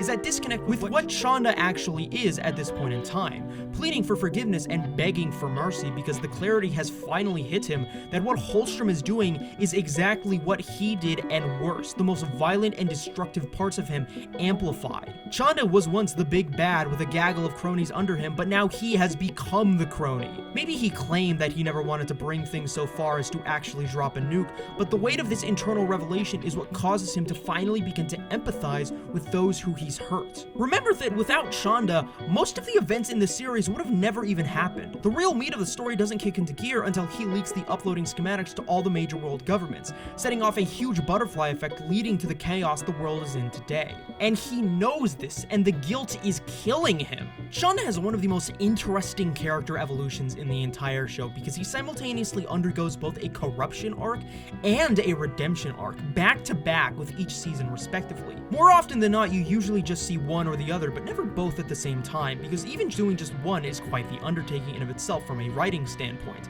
However, the show manages to do both incredibly well, and effortlessly so. I speak of these 2 arcs as though they're different things, but in reality, they're merely 2 different sides of one broader character evolution for Chanda, with the redemption he undergoes in the 2nd season being a direct continuation of what was established in the corruptive half of his arc, as opposed to being an entirely new, self-contained character arc. And it makes Chanda one of the most surprisingly nuanced and multifaceted characters in the entire story. Anyways, to help convince Ellen that he's on their side, we finally get the reveal of what Holstrom has been cooking up for the past 2 episodes. 3 words: mass global bioterrorism. He's been developing a new virus, one that is much deadlier than COVID ever was, forcing another more extreme lockdown and making people entirely reliant on technology in order to sustain themselves, making the prospects of uploading far more appealing. And from there, it's just a matter of time before everyone is either uploaded or dead. This is insane. This is like actual supervillain activity. Fuck what I said earlier about no character being evil in the show. Holstrom is evil. It's something too big for Ellen and Waxman alone to stop, and so she tells Chanda that he can't count on her to do all the work for him. That if he really wants to stop this, if he really wants to redeem himself, he has to be the one to make a change, the one to make things right. Because in his position, he's one of the few people that actually can. And that's the last thing she tells him before the scene ends. The final scene of the episode is another moment of visual brilliance. Maddie and Caspian sitting on the hood of their getaway truck, parked at the edge of a cliff overlooking the sea as the sunset radiates against it. It's one of the most beautiful moments aesthetically in the entire show. And it's here where Maddie drops one of my favorite lines in the entire show. Everyone keeps thinking the world's going back to normal, but it's not, is it? It seems as though, for a while, America has had this obsession with returning to normal. This was the platform that the Democratic Party ran on in the 2020 election, wanting to bring things back to the way they were before COVID and before Trump. Likewise, Trump himself was and still is looking to make America great again with what is essentially the entire philosophy of the Conservative Party, regression. But what both of these fail to see is that there is no going back. People think that if they shut their eyes and plug their ears, they can pretend as though everything is fine and normal, reassuring the comfort that is the status quo. Nothing ever happens and all that stuff. But the truth is that those feelings are all bullshit. Nothing is ever going to be the same from what life was like before COVID, when the barrier between the digital and physical world was irreparably shattered. Nothing is ever going to be the same from what life was like before Trump got elected in 2016, something proven by his re-election last year. Let's bring this down to a more personal level. By the time this video releases, I am going to have graduated from college. For the past 18 years of my life, since I was 4 years old, I have been in some type of schooling, and now that is going to be ripped away from me. And that scares me. I don't know if I'm able to handle that. I don't know how well equipped I really am for being an adult. A part of me almost wants to stay in school forever because it's the only constant I have ever known, but the truth is that in life there are no constants, and the existential dread of that ephemerality haunts me as it feels as though with every passing day, time moves faster and faster. So much of my life feels like chapters skipped over on a DVD. I'm 22. I don't feel 22. I feel 19. I feel 17, 14, 12, 9 even, all at once. Anything but what I actually am. And I can't handle that. And that inability to handle it is a feeling that permeates throughout the entire show. And then Caspian, frustrated with his inability to find a suitable candidate, finally says those words. It's gotta be me.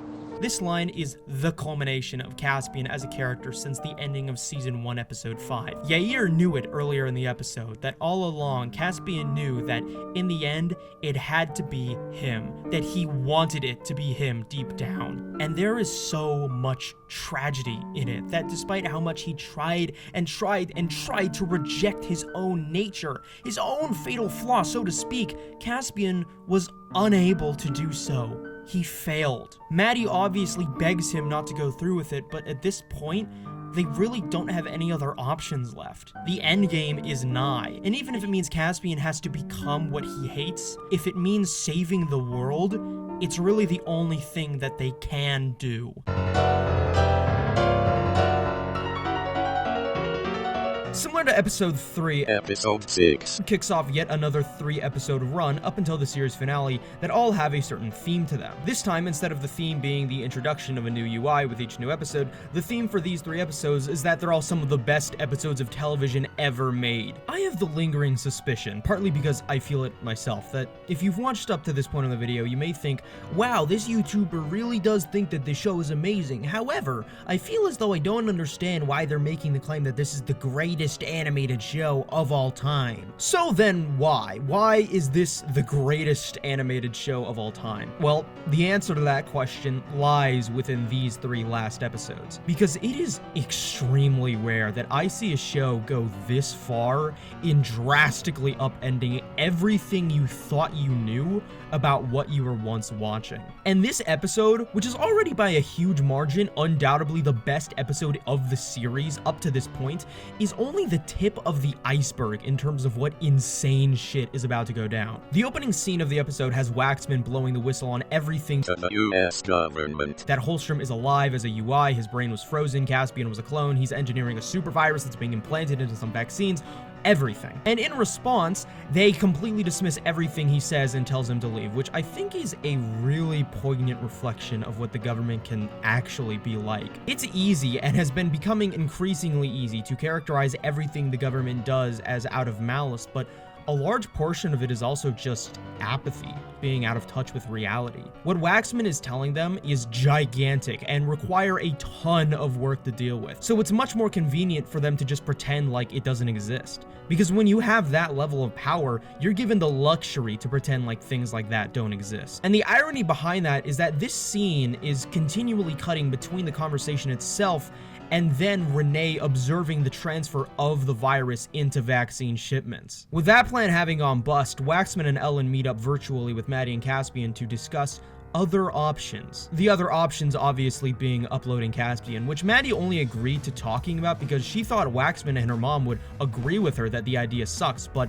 plot twist, they actually agree with him. Also, Chanda, or rather a heavily simplified copy of him that's the equivalent of a self-destructing memo, gives them a backdoor key to Holstrom's server because the real him, who is still on that server, has realized that he needs to act now or people are gonna fucking die. So everyone agrees on the plan to send Caspian to Holstrom's server, except Maddie. And Ellen tries to comfort her, but really, how could she? Maddie and Caspian continue this argument back in the real world, and she tells him that he wouldn't be alive if he uploaded, to which Caspian replies that he thought she didn't believe uploads were dead. And the only thing that she can really muster up as a counter argument is just that it's complicated. This has been an elephant in the room for a while now, and I want to address it here because it's the last chance that I think I ever will.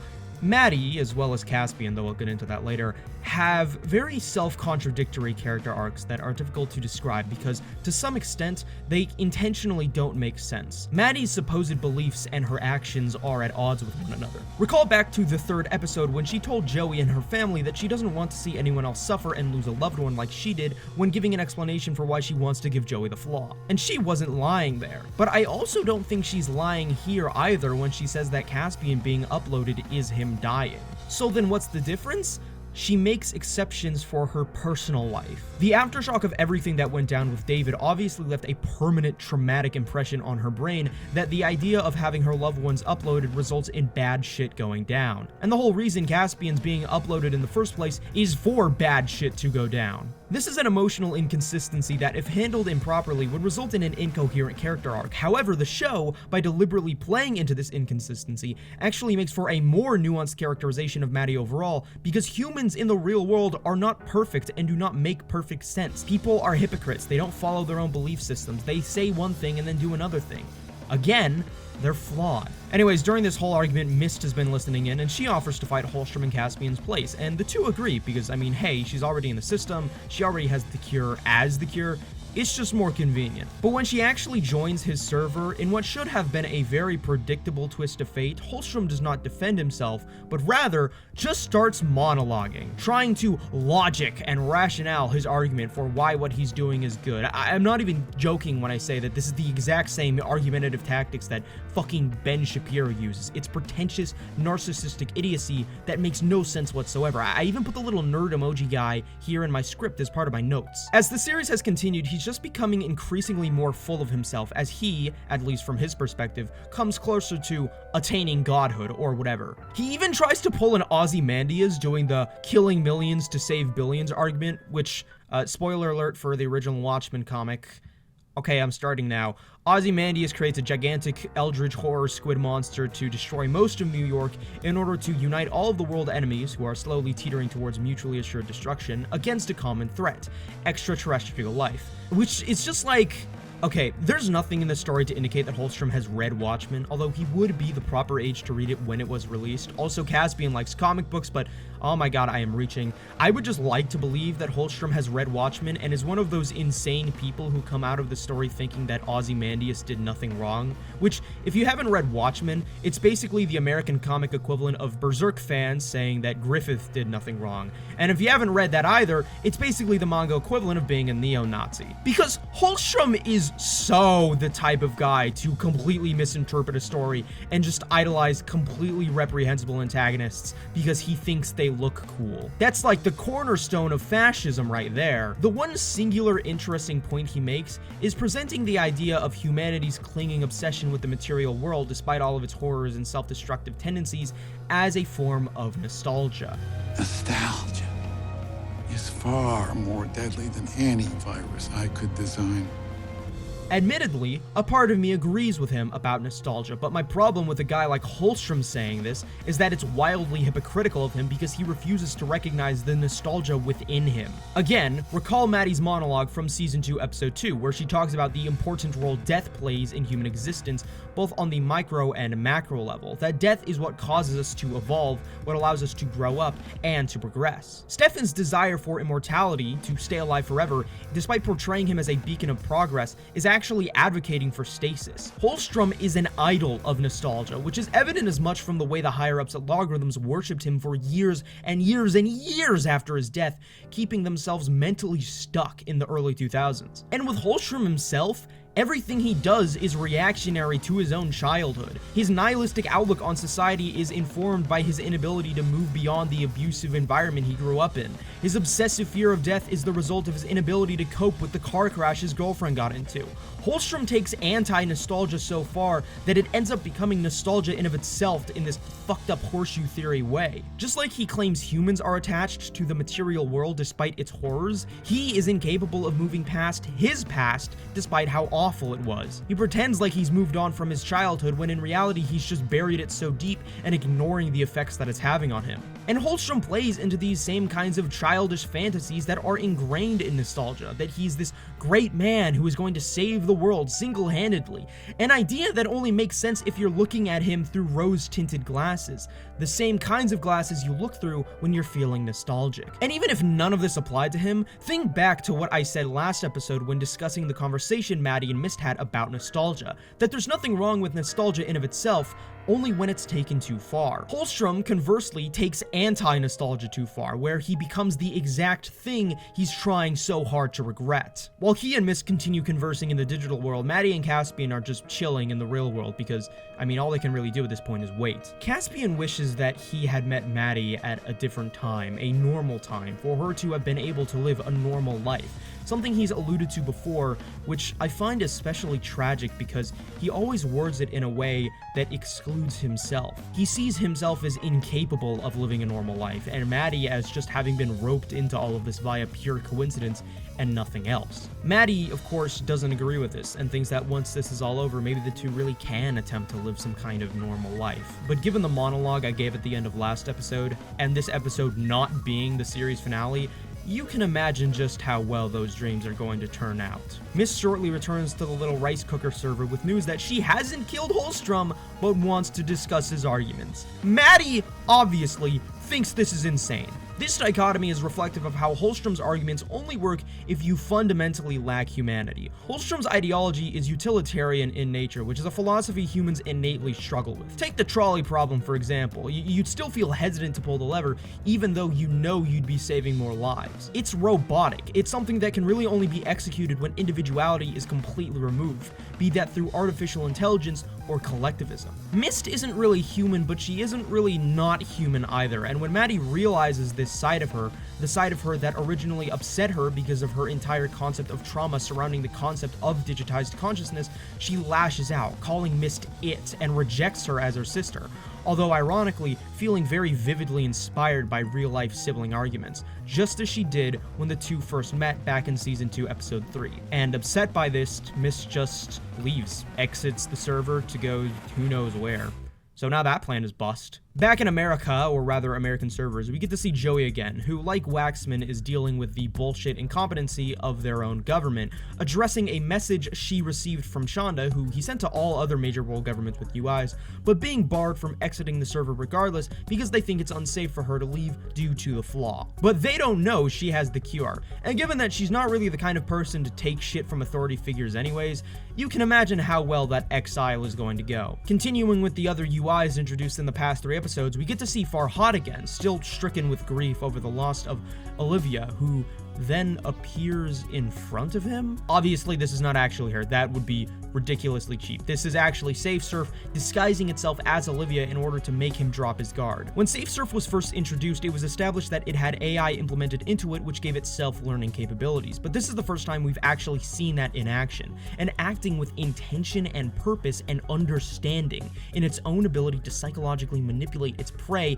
instead of just being a mindless swarm. Out of nowhere, Shonda manages to save him at the last minute and bring him to a safe location because he was the one UI that he couldn't contact via the message because he'd been MIA from the Iranian government for a while. Farhad is reluctant to join him, describing him in a similar way to how Holstrom was once described by Caspian, as not having any allegiances to any nation or people. Chanda even acknowledges that he understands why he'd be described this way. Now, Chanda has brought Farhad here so he can meet up with the one other UI who responded to his message, Yair. Remember, these two fucking hate each other, not even just by proxy of being part of the enemy nation, but also the ways that they have personally screwed each other over through cyber terrorism and espionage. Chanda tries to get them to resolve their differences in spite of this, and we get this amazing line by Yair.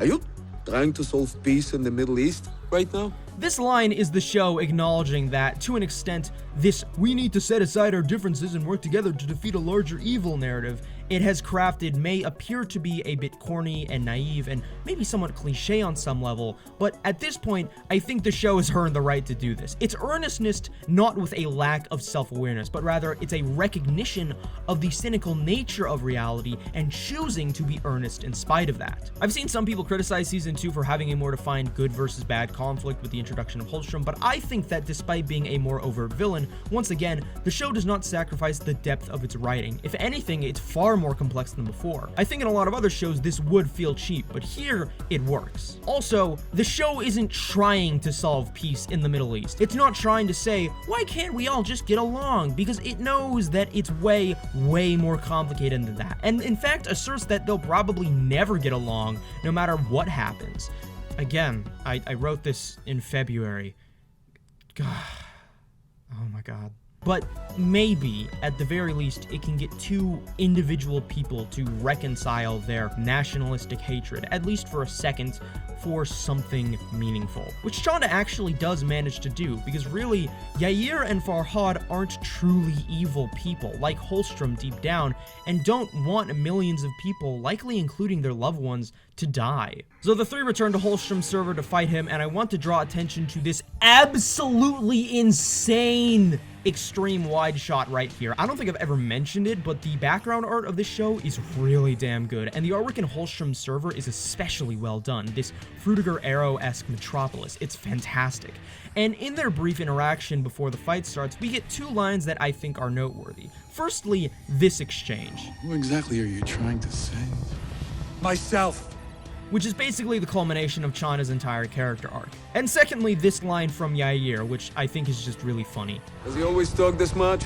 I just met him, I already hate him. And then they start beating the shit out of each other. This show's fight scenes are definitely where the show gets the most anime, for lack of a better descriptor, although this obviously doesn't distract from the quality of it at all, and if anything, this episode has easily the best action sequences in the entire show. But even in a 3v1, Holstrom manages to hold his own, even if it appears like he's losing for a little bit, which leads into one of the most insane fucking visual set pieces in the entire show. Holy shit! This has the construction of a biblical piece of artwork with the tone of a Lovecraftian horror story, symbolic of the complete abandonment of humanity on Holstrom's part. Something that this episode really gets right in the spectacle of the action is the sheer sense of scale that the weight of this episode deserves for essentially being the climax of the entire narrative up to this point.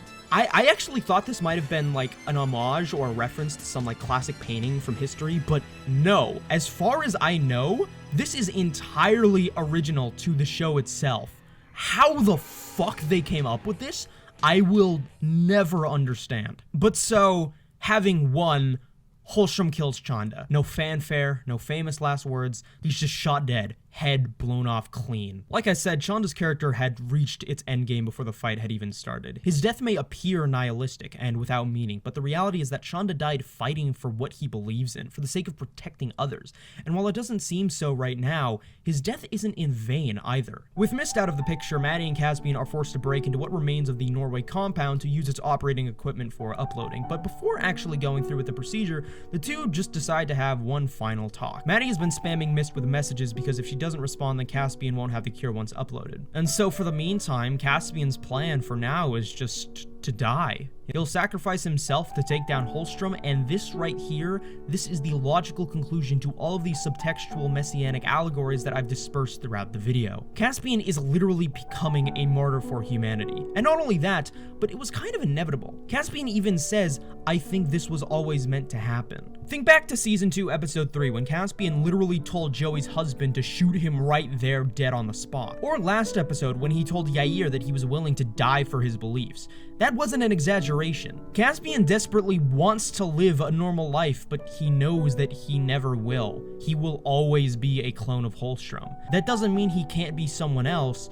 but that does mean that he'll never just be Caspian Keyes, which is so fucking crushing in ways that I can't even put into words. So this is the best he can do, essentially horseshoe theorying his way into simultaneously becoming Holstrom with his Chosen One complex, while also destroying him at the same time. But unlike Holstrom, he actually is saving humanity, and he's doing so specifically because he is rejecting Holstrom and fighting against him. Remember in Season 1, Episode 7, when I asked what if Jesus didn't want to be the Son of God? Well, Season 2 offers an even better hypothetical. What if Jesus wanted to kill God? Or I guess a better way to put it would be, what if the Antichrist wanted to kill Lucifer? Also, with this logic, Caspian is operating on a similar utilitarian philosophy as Holstrom, but in a just way, valuing the lives of countless others more than his individual one. Maddie, of course, as the one driven emotionally, still rejects this, valuing Caspian as much as all those other people. One of these is technically right, but if you were put into Maddie's shoes, how willing would you be able to accept this reality? She's already lost David, another person she was willing to let stay alive if it meant others would suffer. Could her mind handle it if she lost another? And in that moment, when she realizes Caspian is going to have to die, she finally understands what Mist meant about missing the future, now that she'll never have the future she always wanted with Caspian. And then they make out. Meanwhile, in the aftermath of their battle with Holstrom earlier, Yair and Farhad are left on the ground dying. Reflecting on their trauma and lost loved ones in the final moments of their life, they begin to actually understand each other as people and not extensions of their nations. And it's in this moment that they finally realize the futility of their own hatred as nothing more than a means to an end of mutually assured destruction. Seeing these two enemies bonding and sharing such a moving and powerful emotional moment in the final minutes of their life after everything they've gone through, once again, this would be so easy to screw up given the deeper geopolitical implications, but like magic, the show makes it work once again due to the self-awareness of what it is trying to do and working around that. It's not trying to pretend like the hatred is unfounded or that there are no problems. The characters do not so much see the good in one another as much as they see the bad in themselves, their nations, and realizing that all of this nationalistic pride is hypocritical bullshit. Also, there's another nice touch here of Yair's legs being corrupted by code, just like what happened to them in his physical body. But not content to merely die, Yair realizes that the two could create their own CI, their own cure, using the remainder of their code. And so the two become one. And in this, Chanda's death is not left in vain, as the two would have never been brought together if not for him. The arc between Yair and Farhad is extremely brief, but it manages to hold so much emotional weight despite that, and I think this whole scene is such a beautiful and also a vividly real moment. The sudden shock of existentialism as to how much of your life you've wasted once you've finally been put on your deathbed is something that, while I doubt many of us can relate to, is something we all at least wonder about. And the political commentary of it doesn't feel preachy either. It retains a pretty nihilistic tone towards the future of Israel and Iran, and by extension, all of the Middle East. But once again, at least with these two characters, these two individuals can do something different. And managing to not be preachy about peace in the Middle East is a fucking feat, is what I'll say. Back in the real world, Ellen and Waxman have arrived at the compound, alerting to Caspian and Maddie's presence via intercom, and holy shit, they just fucked. Yeah, this is like an extremely brief scene that lasts maybe a few seconds maximum, but it shocked me when I first watched it because I think I'm used to romances and also just animated shows in general be either completely void of sex or overloaded with it. And Pantheon is a show that has very, very, very little sex, and when it is shown, it's pretty minor. Even in this scene, it's very short and merely alluded to. However, recall too a lot earlier in the video where I talked about how, despite this, sexuality is an important theme of the show because of how much it relates to the importance of physicality. And given that Caspian is about to go away forever, it makes perfect sense why they decide to do this. Remember when I said that aside from violence, sex is the ultimate expression of having a body? That's what I mean. I honestly really appreciate the inclusion of this, that the writers were willing to go here and take this risk to actually go that extra mile and make your lead couple do it. And even though I've seen mixed reactions to it, I think that on rewatch it was 100% the correct move. From there, it's time for the operation, and the way that Caspian is being prepped for it is oddly dry. It's not over emotional or melodramatic, there's barely any dialogue even. It's just cold and depressing, and the image of Caspian with all of his hair shaved off evokes imagery of a dying cancer patient on their last breath. The setting of the scene is what is essentially the deathbed of one of our main characters is so impersonal, filled with mechanical grays and desaturated blues. It creates a similar vibe as the scene of Caspian's birth, which makes sense given the direct parallels of Caspian dying in the same place he was born, the Norway compound. He's literally at the same place he started, as a clone of Holstrom. We don't even get to actually see him get uploaded, paralleling Maddie, who refuses to watch him during the procedure. So Caspian arrives on Holstrom's server, and he doesn't even let Holstrom get some smug quip in before he just starts wrecking shit, which is insanely satisfying after so many episodes of villain monologues and smug posturing. I feel like I've illustrated the point already that Pantheon's fight scenes are, well, generally quite good, but this fight scene specifically stands out as being easily the best in the entire show. There are so many striking pieces of visual design that stick in your mind, like Caspian creating a black hole, or Holstrom creating an army of clones for Caspian to fight. Obvious symbolism externalizing his internal character struggle there, or using shards as broken glass, as portals from destroyed buildings, chunks of skyscrapers floating through the sky as the fight becomes more and more intense, creating this surreal and apocalyptic tone. It's all phenomenal, and by far the peak of the show when it comes to pure action and spectacle. There is a reason why this fight has such an ungodly high view count on YouTube, even if it's mostly from people who are completely unaware of the source material. As the two keep fighting back in the real world, Mist finally reaches back out to Maddie, who profusely apologizes and comes to an incredibly powerful revelation that Mist is, in fact, her sister, because they fight like sisters. The existence of imperfections in their relationship legitimizes her existence as real. Okay, going back to the fight scene, Caspian is getting his ass beat, but Joey, along with the CI created from Yair and Farhad, show up to save his ass last minute. However, with all these UIs in the same place, it alerts SafeSurf to their presence, who also joins into the mix. Caspian starts wailing on Holstrom again, and right at the peak of their fight, we get to hear their final exchange, which perfectly bookends both of their character arcs so succinctly and so beautifully. Know what the difference is between you and me? Yeah. You'll do anything to stay alive, and I'm willing to die to stop you. Caspian invades Holstrom's code, steals the date for the tainted vaccines, sends it out, lets Joey and the new CI escape, while SafeSurf destroys him and Holstrom. This frame right here of them dying, one in peace, one spasmically fighting for his life, is insane. Holstrom's face is utterly horrifying. That is the face of death in its rawest and most unfiltered form. And so Caspian closes his eyes, accepting his death, as SafeSurf fully begins consuming him, when out of the blue, Mist shows up, last minute, nukes the server, and...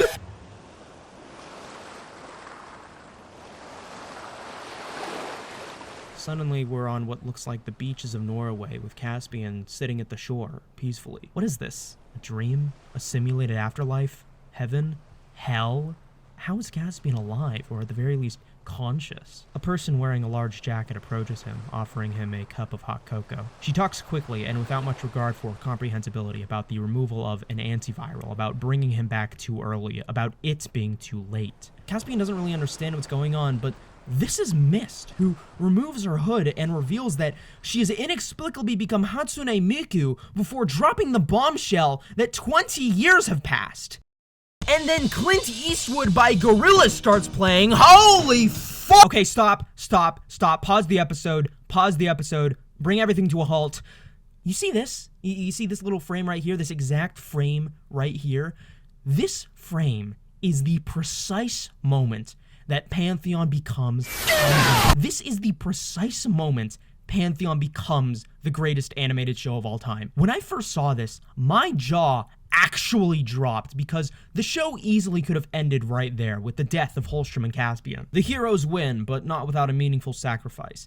It would have been a satisfactory ending to an all-around great show. And any other show would have stopped here, because with the main villain dead, what else is left? There are a few very minor lingering plot threads like this new CI, but with a few tweaks, those could easily have been resolved. But this show does something that very few animated shows, very few television shows, very few of most art made by humans in general does, and that is take an insane risk. Because if you pull this time skip off in any way other than perfection, you've basically ruined your show. But if you manage to hit that perfection, well, you've created something that goes from merely great to one of the best television shows ever. This experimentalism, this risk-taking, is the key to understanding what makes Pantheon the greatest animated show of all time. Can you really name another animated show that does something this fucking bold and pulls it off? The only other comparison I can make is maybe Season 3 of Moral Orel, which, don't get me wrong, is a clear second to this show on my list of favorite animated shows,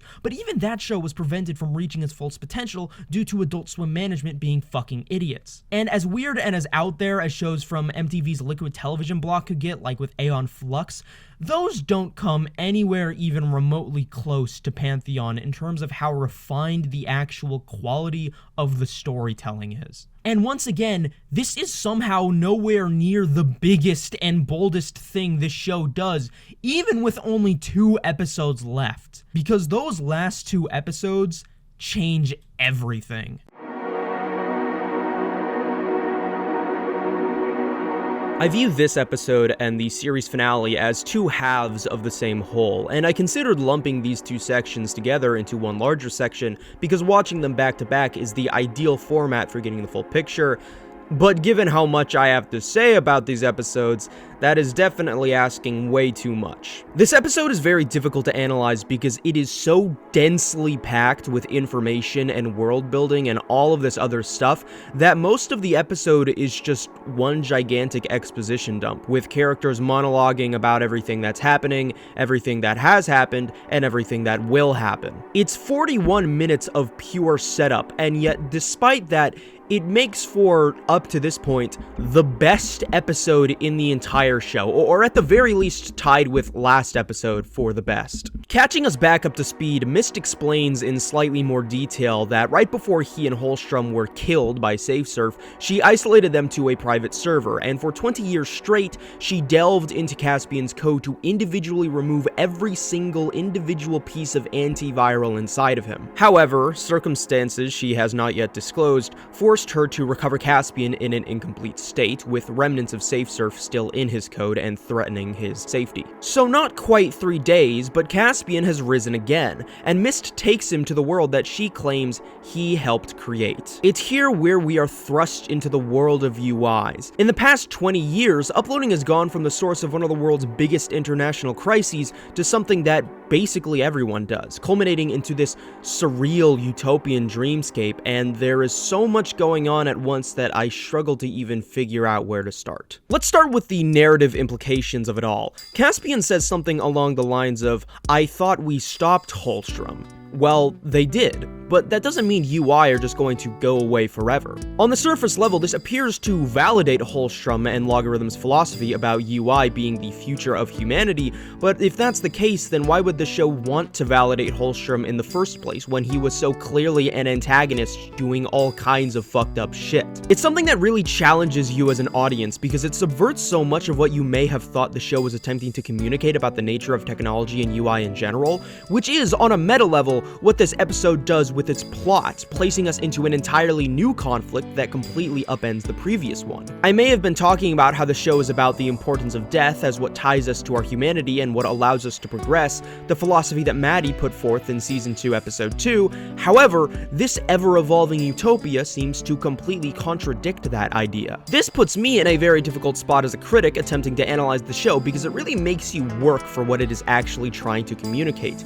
Because while the characters may say their beliefs outright in a way that does not seem to be invalidated by the show, everything in Pantheon exists in a neutral context, and you must remember that. As I have said before, technology is nothing more than a tool. It does not exist with underlying implications, it merely exists. It can be used in a way that causes harm, as it was for much of the series, but it can also be used for good, as we are seeing right now. Fire can be used to commit arson, but it can also be used as an energy source. Nuclear energy can be used as an incredible power source, but it can also be used to create weapons. The internet can bring out the best in humanity and connect us in ways never previously seen, but it can also bring out the worst in humanity and disconnect us in ways never previously seen. This is what the show has always believed in, that the only thing that really matters is people, with technology being nothing more than an extension of them. And this future of UIs differs from Holstrom's vision drastically in that there are no kings, no gods, no rulers. In its place,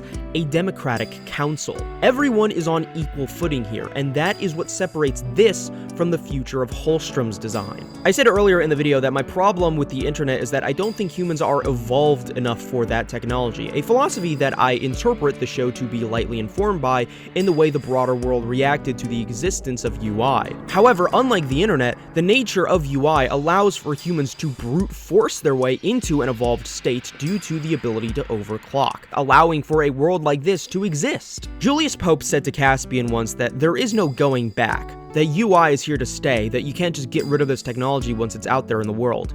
They tried that with nukes, didn't work. They tried it with UI, also didn't work. As soon as the first person was uploaded, this future became an inevitability, something that you could say was fated to happen, akin to many of the ways characters spoke about their own feelings of fatalism in Season 1, Episode 6. And while Maddie's philosophy about the importance of death may not be wrong, retaining that philosophy and sticking to it in a world where it has become obsolete is, ironically, its own form of regression, of nostalgia. And it's not as if the world has actually become a utopia either, despite me describing it as one.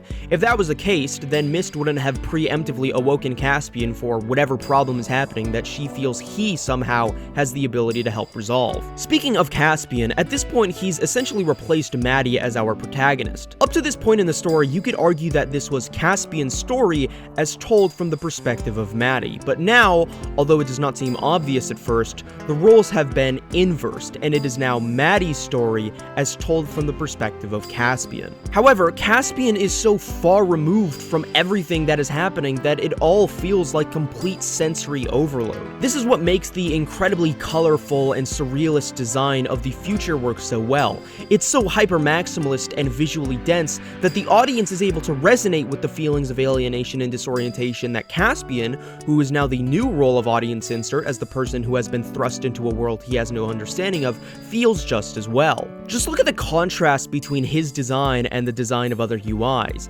He's just some dude in a hoodie. His colors are deliberately muted and desaturated compared to the rest of the world. It's also one-to-one to his real-world self, minus the fact that he's bald, but that doesn't really count, something that is significantly different from the rest of the UIs, who vary from altered versions of their human self, like Renee did in Season 2, Episode 5, or avatars which are completely different from what humans look like, which is kind of how the internet itself already works. Only a specific type of person on the internet actually uses their real name and real face for their profile picture and username. Caspian, very literally, is moving slower than the world around him. We see this amazingly when a group of what look like CI cops virtually handcuff him, put him in a cross. Yes, writers, I understand the symbolism, and then misdebates them at a speed that he literally is unable to process before being rapidly transported to a completely different part of the map.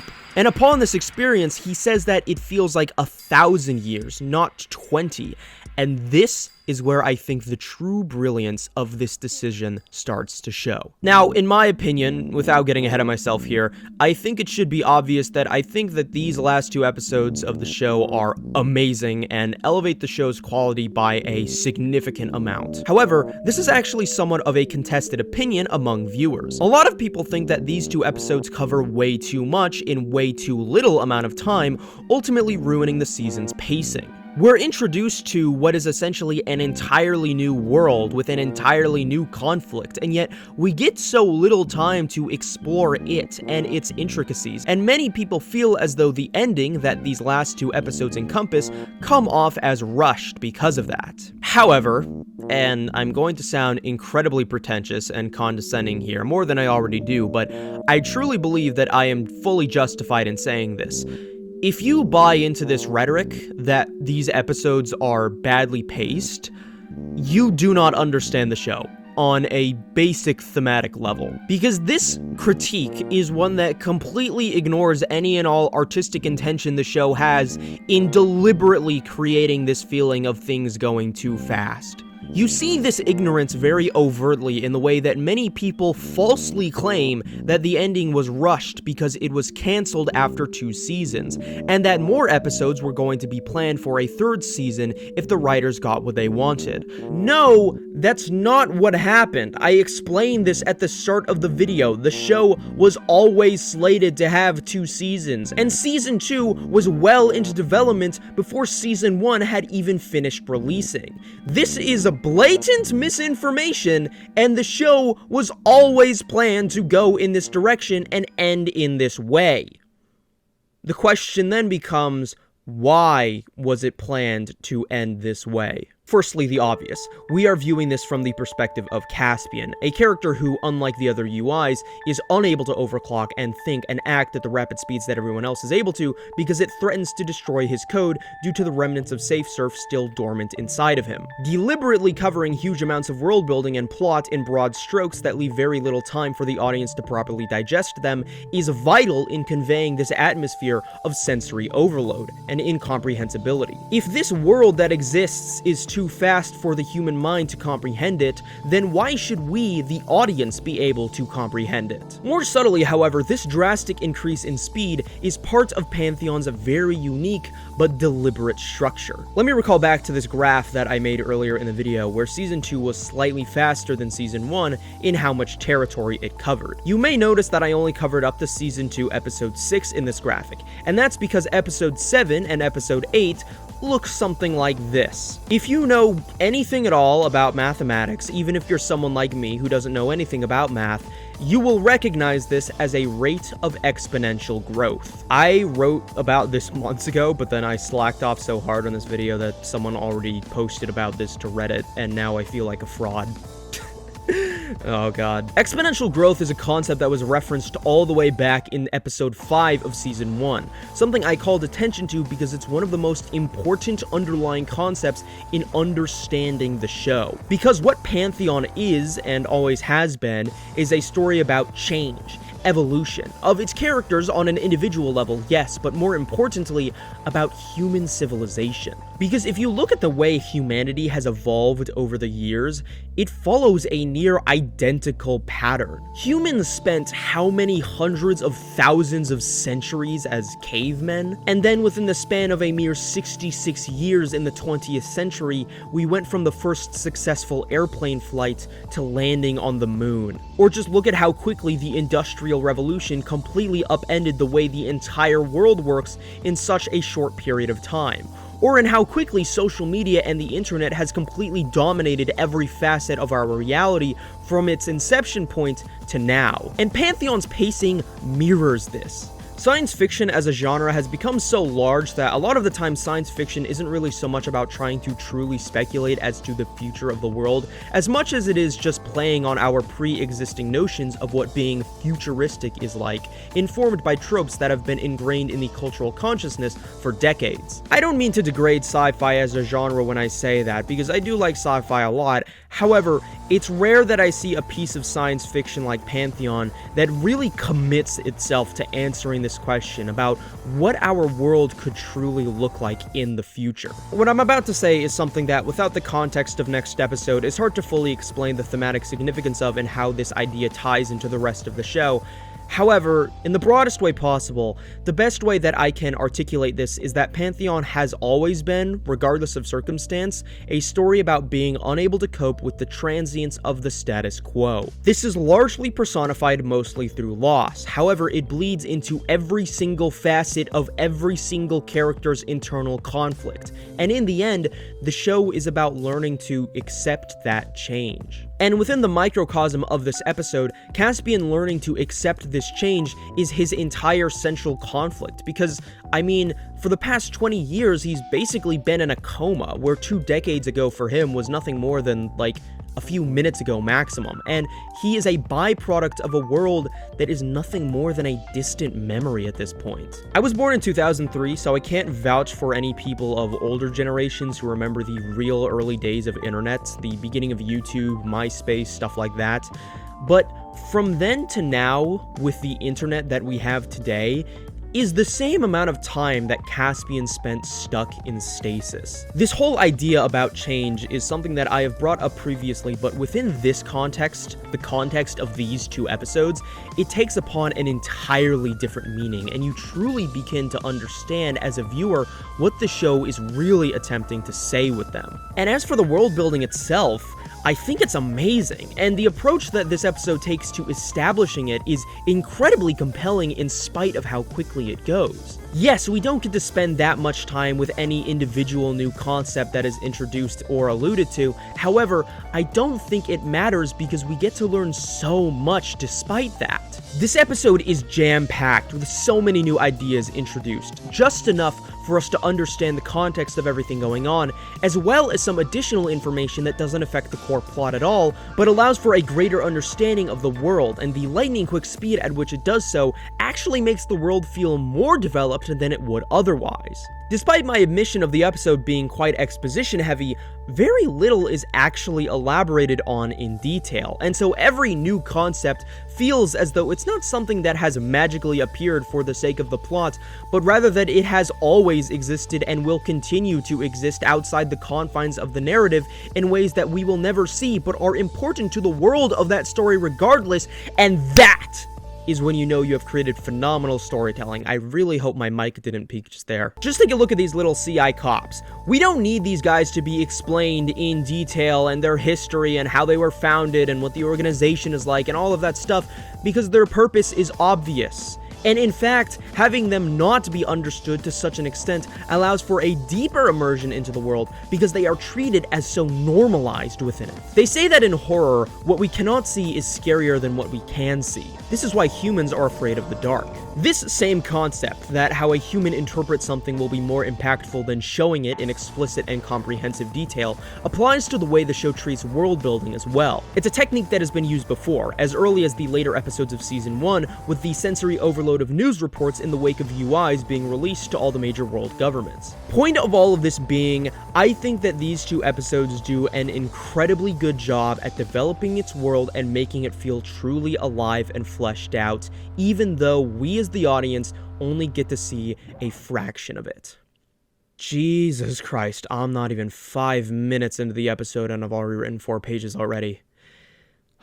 Okay, so after Mist and Caspian get brought over to what appears to be a waiting area, she starts explaining to Caspian everything that's happened in between when he died and now, which led to this future of UIs being extremely common. She explains that the first couple black market uploads of the UI went successfully, however SafeSurf instantly picked up on them and killed them. These black market uploads include Renee, as well as that chronically ill teenager from Season 2 Episode 5, and her death is very unceremonious and quick, because in the grand scheme of things, this is one of the least important things that has happened. The death of a major character is one of the least important things that has happened. And that really sets the tone well for what this episode is going to be like. Caspian lightly touches on it, but he barely even has the time to process it because there's already so much else going on. Outcry against the ironic unsafety of SafeSurf from a lot of the populace essentially forced the hands of most major world governments to create these massive, large-scale private servers for UI to inhabit, which is what Caspian and Mist are currently in right now. It might seem kind of underwhelming that so much of the world building here is done via monologue, but this decision actually makes the most sense when it comes to, once again, creating this atmosphere of information overload and allowing the audience to identify with Caspian. If it was told through first-person flashbacks, it would remove the intrinsic disconnect which we have to these events. No longer would there be the barrier that comes with secondhand information, and we would get to see and experience these things for ourselves, something Caspian cannot do, thus severing our bond with him as our protagonist and completely fucking up the themes that this episode is trying to communicate. The only way this information is accessible is through broad and vague retellings, and if Caspian was able to access them in a more vivid and personal way, if we were able to access them in a more vivid and personal way, such as the way that Olivia and Farhad shared each other's memories, it would remove what makes them interesting, the intrinsic disconnect between us and them. And this is coming from a person who is normally anti-monologue and anti-exposition. I think it makes for much more impactful storytelling if we are shown rather than told the events. But Pantheon doesn't abide by this not because it doesn't understand this rule, but because it understands it better than most other TV shows, and knows how to break it in conditions that result in more compelling storytelling. So much of this episode is just characters explaining stuff to Caspian, and in a worse show this would be unbearable to watch, but Pantheon makes it work. Coincidentally, I watched this one obscure 90s sci-fi anime OVA called Key the Metal Idol while writing the script for this video, after being recommended it by a viewer after months of it having it sit dormant in my ever-expanding backlog. Also coincidentally, like Pantheon, it's very similar to Serial Experiments Lain, despite the fact that it actually came a few years prior. But also coincidentally, the penultimate episode of that show is also just one gigantic exposition dump, except unlike Pantheon, it is clunky and awkward and grueling. It does not feel like a story is actually progressing through the episode like in Pantheon. It feels like a giant stop sign that kills the pacing of the story and brings everything to a grinding, monotonous halt. And I don't want to make it sound like I don't like that anime, because despite its flaws, I really do. It's a very interesting show, and I might even make a video on it one day, but it shows just how easy it is to fuck up what Pantheon effortlessly executes in this episode. Before Mist can finish explaining everything, they're transported to what appears to be a courtroom, albeit one open to the public. There's more allusions to this conflict that we're still kept in the dark on. Once again, the way in which this episode manipulates the flow of information to the audience is extremely thoughtful, with Mist defending the existence of Caspian to the heads of the council and his potential to alleviate their current situation. This all culminates in the reveal of Maddie being referred to as the head of the negotiating team for the Embodied, and that, according to Mist, she will never upload. So Caspian, after being approved as suitable by the council for whatever job he has to do, begins the transportation of his code from the mega server to wherever Maddie is located via this jet/drone thing. This shot is a great example of the effectiveness of the world building. Think about the way they're all introduced, en masse, all lined up. This piece of imagery, entirely wordless imagery mind you, allows the audience to understand both how normalized these are and how important they are to be mass-produced in this fashion, all before we are even given the knowledge of what they actually do with the cut of Caspian inside the tiny server embedded within the drone. It's like what I said earlier. It conveys the idea that this is something which has existed for far longer than what we merely see of it in this scene. Also, besides just Mist, Ellen and Waxman are also here, who uploaded a long time ago and met with Caspian just before he got on his flight. Caspian is obviously surprised by this, given what little interactions he and Ellen have had throughout the series, but if you've been paying attention to my analysis of her character arc throughout the second season, this should not come off as a surprise at all, and is essentially the culmination of the ideological flip between her and her daughter that has been slowly building over the course of the entire show, with Maddie's refusal to upload now. Ellen has always been a character whose purpose is to give insight into the average person, even more so than Maddie, and how they cope with the radically evolving technology of the new world. Ellen describes this as herself becoming history as she aged, slowly losing touch with the world around her, that gets very beautifully illustrated through this one shot of her and Waxman, and he just disappears.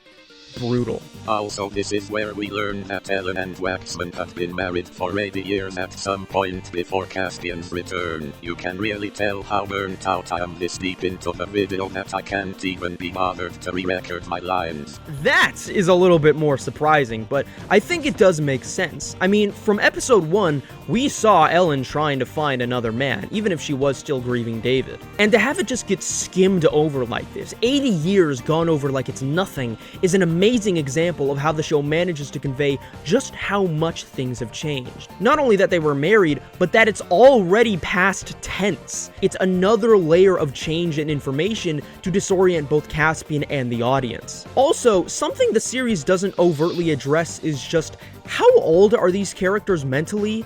At minimum, Ellen and Waxman must be over 150 years old, but realistically, it's probably much greater than that. And the deliberate refusal to address this makes it feel all that more surreal. But beyond just the existentialism of aging, Mist explains that there's a much simpler reason for the proliferation of UIs. Capitalism! The existence of UI workers opens up a gigantic amount of potential for productivity, allowing for massive progressions in every major industry, with things like cancer being cured overnight, leading to an economic boom that resulted in a universal basic income being instated, obviously leading to a huge overturn of support in favor of UI, leading to a gigantic influx of uploads to the point where there's now 4 billion UIs, which encompasses about 50% of the entire human population. And due to this, a lot of the world has begun returning to its natural ecological state as human interference and the industries needed to perpetuate said human interference slowly dwindle in numbers, vindicating what logarithms once said to Caspian about how persisting in the physical world would inevitably lead to self-destruction via overpopulation and resource scarcity and global warming and etc. Heartwarming, the worst person you know just made a valid point. God, he even looks like Julius. But of course, a broken clock is still right twice a day, and just because they may have had some valid points in addressing the problem, the solution to the problem, that being Holstrom's solution, is still indefensible. On that topic, Caspian and the gang make a pit stop at Portugal, where we get to see the aftermath of a terrorist attack on a UI data center committed by the humans. Sorry, I mean a fringe radical group who call themselves the humans, not just the humans as in us, or, you know, the people in the show. We get a little scene of these people from their perspective and what they believe in, essentially operating on a Kaczynskian philosophy of primitivism, which believes that people have become too reliant on this technology, stripping humanity of its self-sustainability. And the leader of this group? Julius Pope. Yeah, after going to prison and seeing all of his plans fail after 20 years of hard work, I guess he went a little bit insane, because now he's fighting against the very future he desperately worked so hard to create, because it isn't the way he wanted it to be. It isn't really gone into detail what his motivations are for doing this, at least not in this episode, but given how both Holstrom and his entire company went bust, it's not hard to see why he might have snapped. This is by far the most radical character shift out of anyone who survives the time skip, and it makes Julius a much more interesting character than just evil CEO guy. Now he's disgraced evil CEO guy who leads a terrorist organization. That's so much cooler. Now, this whole fiasco is the whole crisis which characters have been alluding to all episode. In retaliation to this, UIs have shut down the larger internet for humans to access, so tensions between the two factions are at an all-time high, with the UIs believing that the human representatives somehow ideologically align themselves with the frustrations of the humans to some extent. And Mist believes that, in some way, Caspian being on the board of negotiators and UI representatives may be able to help. From Portugal, the characters are transported into a gigantic orbital ring containing hundreds of satellites that was originally designed to house the 300 billion CIs that have been created since UIs started becoming so common, designed to deal with what Mist describes as the imbalance between digital and embodied life. And I think it's important to note that this is the exact future which Mist wished for back in Season 2, Episode 5, a world populated full of entities exactly like her. Albeit at this point in time, the ring remains incomplete due to only one of the two gigantic tethers stabilizing the ring being completed, and the planned location for the other tether just so happens to be atop an ancient Incan burial ground. This might come off as a throwaway line, but I think there's something really interesting to be said about this choice for several reasons. Firstly, in the sense that it's literally a totem to the dead, an ancient totem at that, a reflection of humanity's desire to hold on to the past and those who are no longer with us. And given everything the show says about how people deal with death, the significance of this in the broader narrative should be obvious. But it's the cultural significance specifically that I think is most interesting, because in the world of the UIs, there are no nations or borders, or even any sort of remnants of past cultures whatsoever, which really adds to this disconnect between the two worlds even further. It also somewhat calls back to the point I made about Yair and Farhad abandoning their national identities in becoming a CI. This is an extremely loaded topic that you could put a lot of time into debating the pros and cons of, but regardless of whether or not you see it as a good thing or not, Pantheon views globalization and the existence of a one-world government, that being the government of UIs, as inevitable, even if it means the slow abandonment of distinctive cultural identities and traditions that have been kept going unchanged for centuries. And the significance of that is that it's a reflection of, as I said, change, progression, and that's going to happen regardless of whether or not you see it as a good thing or a bad thing. No country and no culture lasts forever. Just look at me. I'm Armenian. My great-grandparents came to America as refugees from genocide. But the thing is, I don't care. And I never have since I was a kid. My mom tried to force me to become an Armenian nationalist, but I never did because none of that actually affects me in any material way. The culture of my family tree dies with me. And I recognize that this is because I come from a background of great privilege. I grew up in an upper middle class home, raised by a third-generation immigrant, and thus I am not burdened by my own past and the diaspora of my ancestors. And it's telling that it's only until the establishment of a universal basic income, of a baseline level of privilege for everyone, that uploading becomes so much more common. I recognize that I am definitely not the most qualified person to speak out on a lot of these topics because, full disclosure, I am not formally educated on any of these topics beyond just observing patterns that I see in the world and drawing my own conclusions from there. And if you think that I'm completely wrong about the inevitability of cultural disillusion and that globalization serves to only benefit those already in power,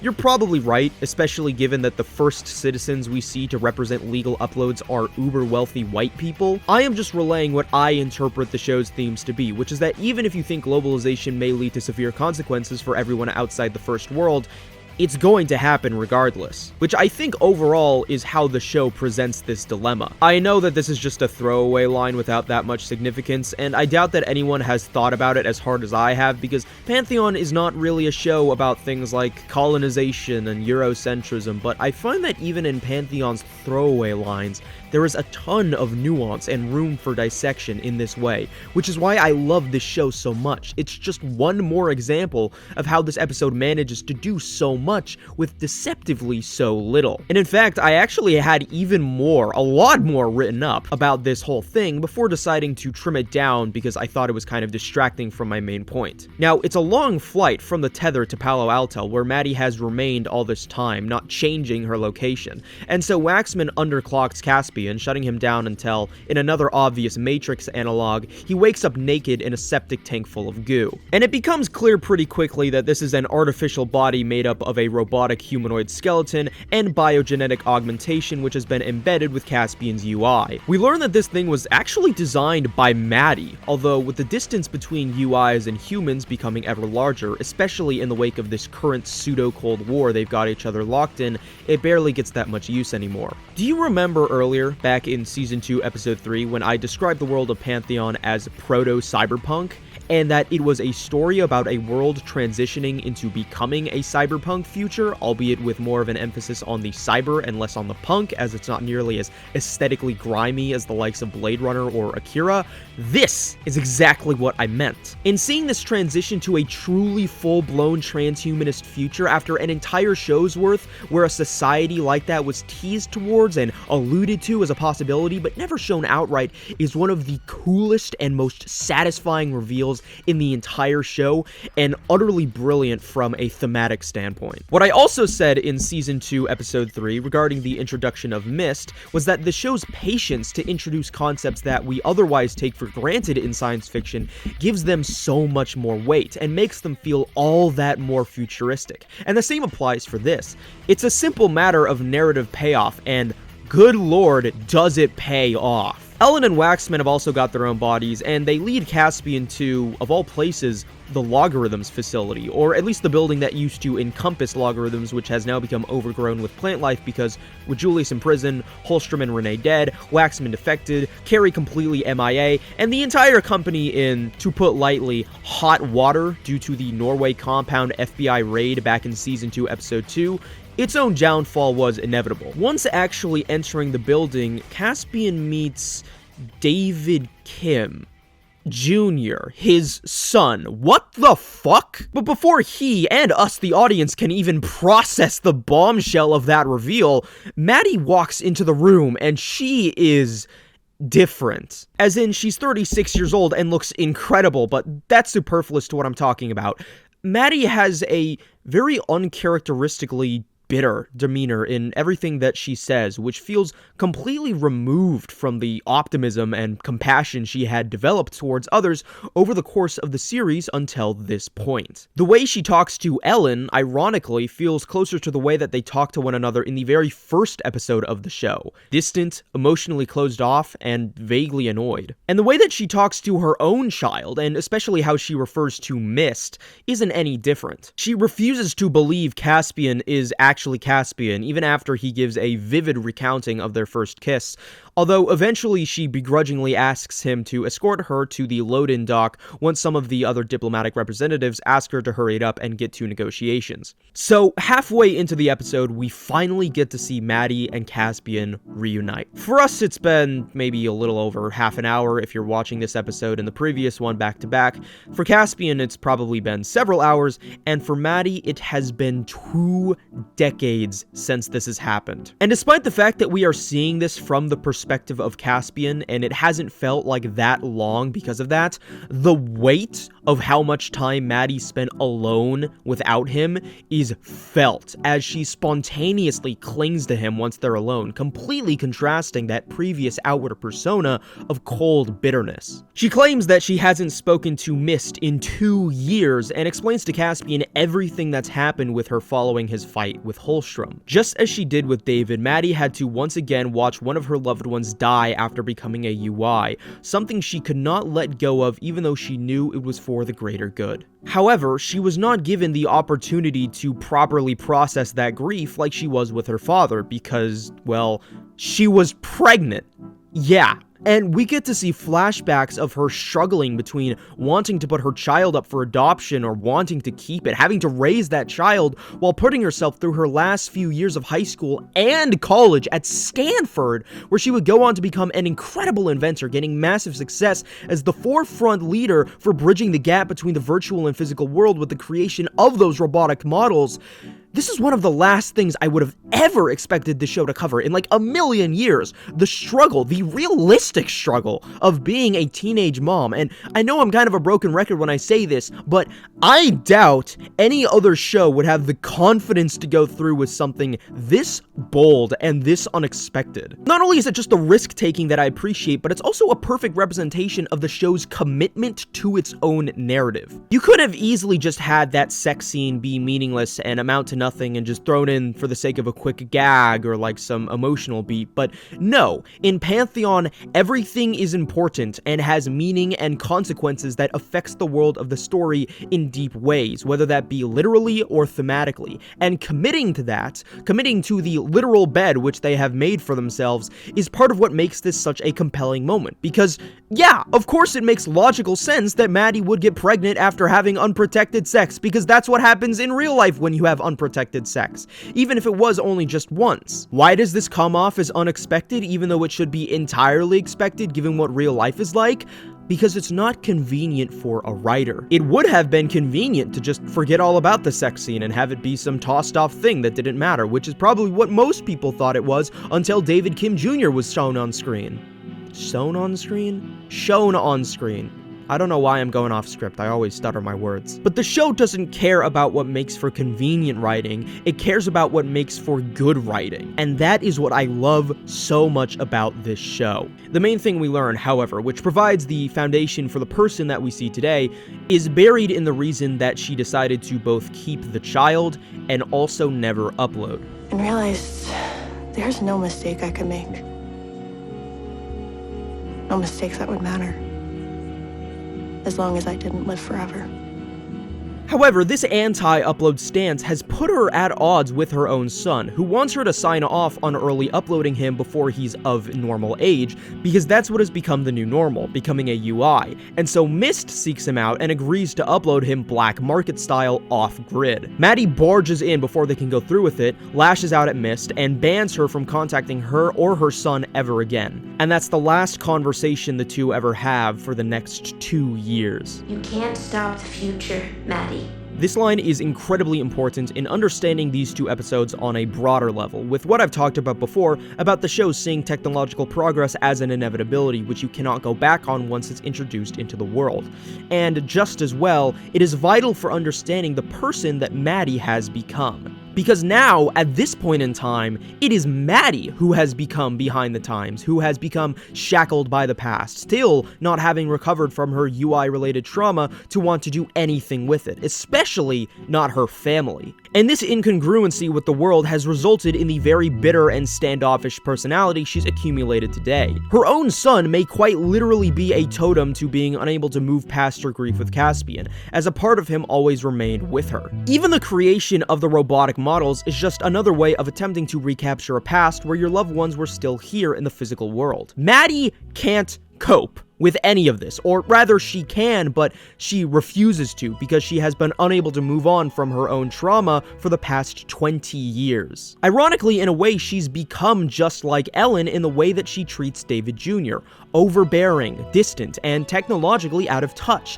directly as a result due to her own inability to handle grief. And we get to see David Jr. vent his frustrations to Ellen and Waxman using a very specific choice of words to describe his desire to upload. This world is dead.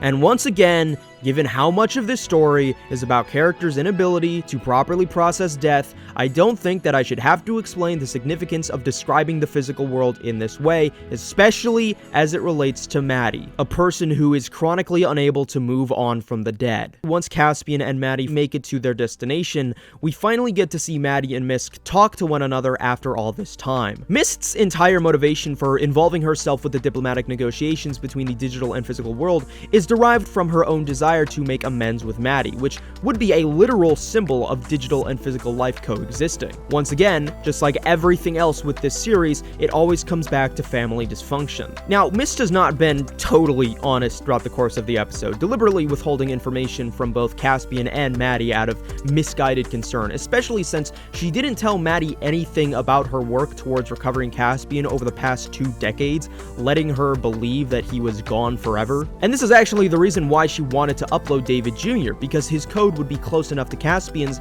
as to make the repair process drastically faster. Now, throughout this whole episode, Caspian has deliberately been designed to be a passive protagonist, just like Maddie was at the start of the show. I keep using that word. Things are happening to him because he has no real control over the situation due to how overwhelming the entire thing is for him.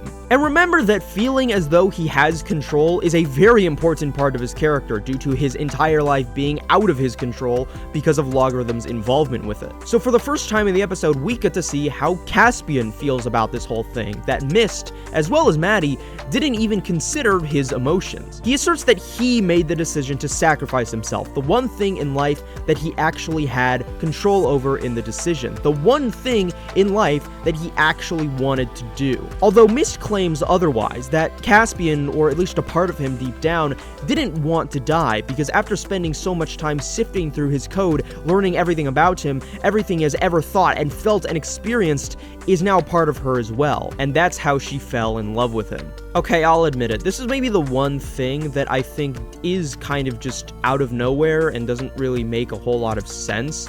This is literally the only time it's ever brought up. I don't understand it. It doesn't really say anything about Mist or her relationship with Caspian. It's just kind of there for no reason. Ultimately, though, this is nothing more than a nitpick for me. It's so small and so inconsequential that it really doesn't affect how I feel about the show overall, even remotely. Later, Caspian returns to the private server he was at during the beginning of the episode, with the waves crashing against the shore, contemplating what decision to make regarding his involvement in the negotiations between humans and UIs, when suddenly, out of nowhere, David Kim Sr., alive and well, joins the server as if like magic, with the only explanation being that he is from a place where things went just a little bit better and nothing else. But Caspian doesn't question this and instead just speaks to David about whether or not he really wants to die and help him come to terms with these feelings. He tells Caspian this. It's not a bad thing wanting to hold on. It's human. But you can't stop the future. And so just as quickly as he came, David leaves the server and wipes Caspian's memory of him ever being there. But the emotion still remains, giving Caspian the confidence to tell Mist to download the information needed to address the council in his code, even if it's so overwhelming as to only give him a few more days to live. They could upload David Jr. to help prevent that, but Caspian refuses because if that happens, Maddie will be the last one of her family standing on Earth. she can't move on, even if she'll eventually have to. And so, Mist transfers the data into Caspian. The final scene of the entire episode is a raid on another compound by the humans. And one of the members participating in this raid is actually the psycho redneck who tried to kill Maddie earlier in the season, which is insane attention to detail, but also makes perfect sense for his character, which is really cool. While infiltrating, Julius enters one of the guarded rooms and enters a server which contains SafeSurf, which has evolved to a point that it takes upon a vaguely humanoid shape, as well as having a level of intelligence that can simulate basic speech. Julius stores SafeSurf into a memory drive with the intention of plugging it into a data center, and that is the cliffhanger we leave off on. Oh, holy shit, that was a lot. That was long. That was long. That was the longest section of this video so far. I mean, this episode is so dense and so packed with information that honestly, there's stuff that I couldn't even get the time to cover because it was relegated to a small background detail or was buried under several layers of subtext that wasn't really important enough to fully get into. This is one of the most rewatchable episodes of the entire show for that reason, and how you realize new things with every watch and understand more and more about what the world to come is actually like. Like, I still can't wrap my head around this, that this is one of the best, probably the best episode in the entire show up to this point, and it's basically just 40 minutes of setup and exposition. How do you even do that as a writer? Even, like, I know I've said this before, but like, God, even now, I am just still in awe that they managed to pull this off. Beyond Key the Metal Idol, another less obscure anime I watched while writing the script was Death Note. Yes, it took me until 2025 to watch Death Note in full. I dropped it several years ago after episode 25. I'm not even gonna bother giving a spoiler warning because it's fucking Death Note, and also I'm just sick of doing them. Death Note's time skip after episode 25 is notoriously lame as hell and completely inconsequential to the actual story because nothing of importance or meaning actually changes in the 5 years between L and Nier, and the status quo is exactly the same, even if on a superficial level it appears different. Now, I thought the show always sucked as early as Misa's introduction, but shh, if I speak, I am in big trouble. What makes Pantheon's time skip so effective is that it does the opposite of Death Note. It actually goes significantly further in how much different the world is compared to what the audience would expect, and that is the core genius of this episode. And what makes the time skip here one of the best executed time skips that I have ever seen in anything ever. And let me reiterate, once again, it manages to be this good despite being nothing more than context for what is to come after it. And if mere context is this good, it really makes you wonder, how good is the actual content going to be?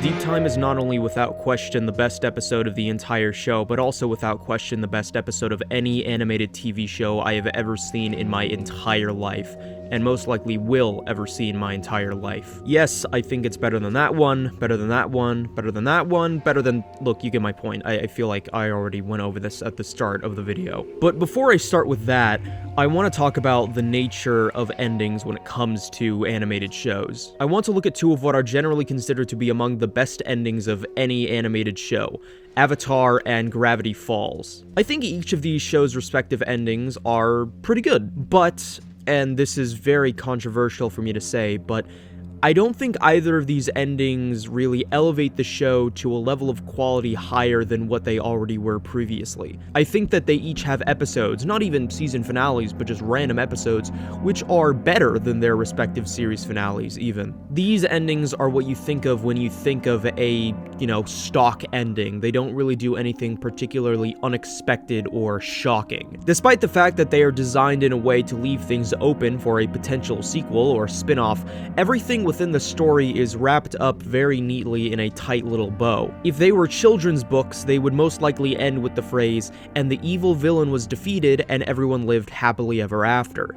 Children's books. Another thing these two have in common is that they are aimed at a family-friendly demographic. And when you do something like that, you're essentially locked into a certain formula in how the progression of your story is obligated to go, because children are seen as unable to handle more challenging storytelling. When you're dumbing down your story, you can't leave things open-ended. But what about animated shows not aimed at children? Well, in my personal experience, I can't really think of any animated show aimed at adults that had an ending I was genuinely impressed with, something that takes that artistic risk and truly elevates the quality of the show.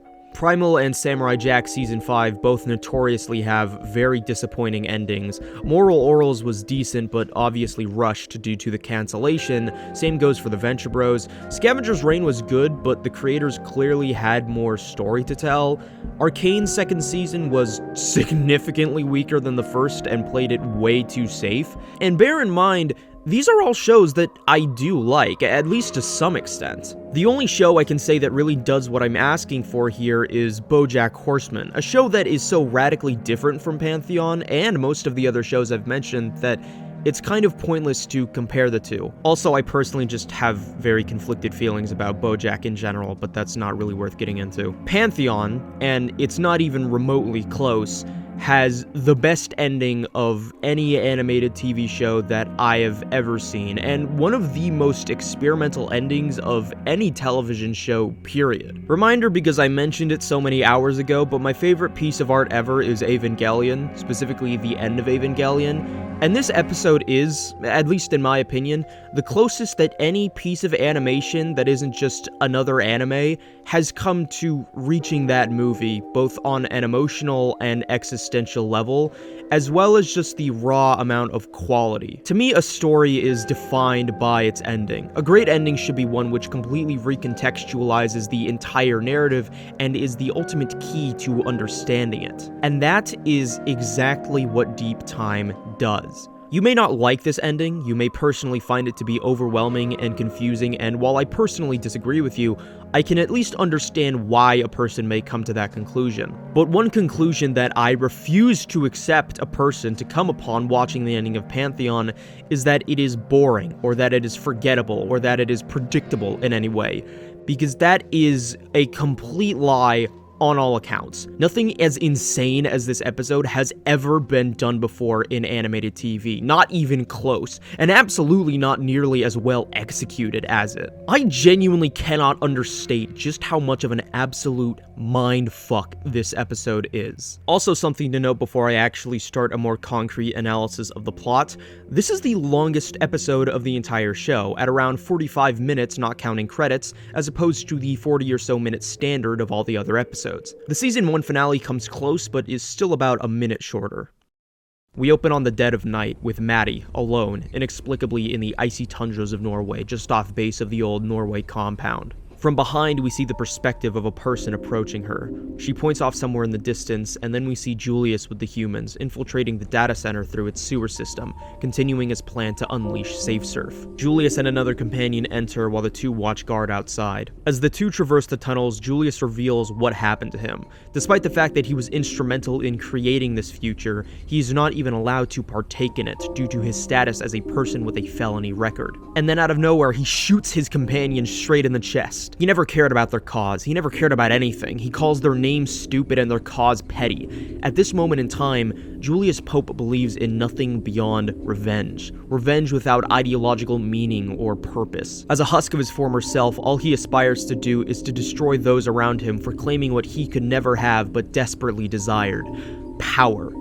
importance. I find this to be quite the profound character development because I could absolutely see any of the real-world analogs of powerful men like Julius Pope go down the same path if they too had lost everything. Their true nature would come out as those who only seek to belittle others. As Julius enters the facility, behind him we see Maddie once again, this time with David Sr. Again. Maddie and David speak to one another so casually as they observe these events, as though nothing is out of the ordinary for them. David merely asks if all of this is necessary, to which Maddie says, "This has to happen," before disappearing into the darkness of the hallway. The increasing surrealism of these inexplicable appearances of David, and now Maddie, convey this feeling onto the audience that reality itself, or rather our understanding of it, is completely collapsing in on itself, and perfectly sets the tone for this episode as a whole. Obviously on rewatch, it's obvious what all of this means, but on first watch, seeing everything unravel faster and faster and faster until it reaches a breaking point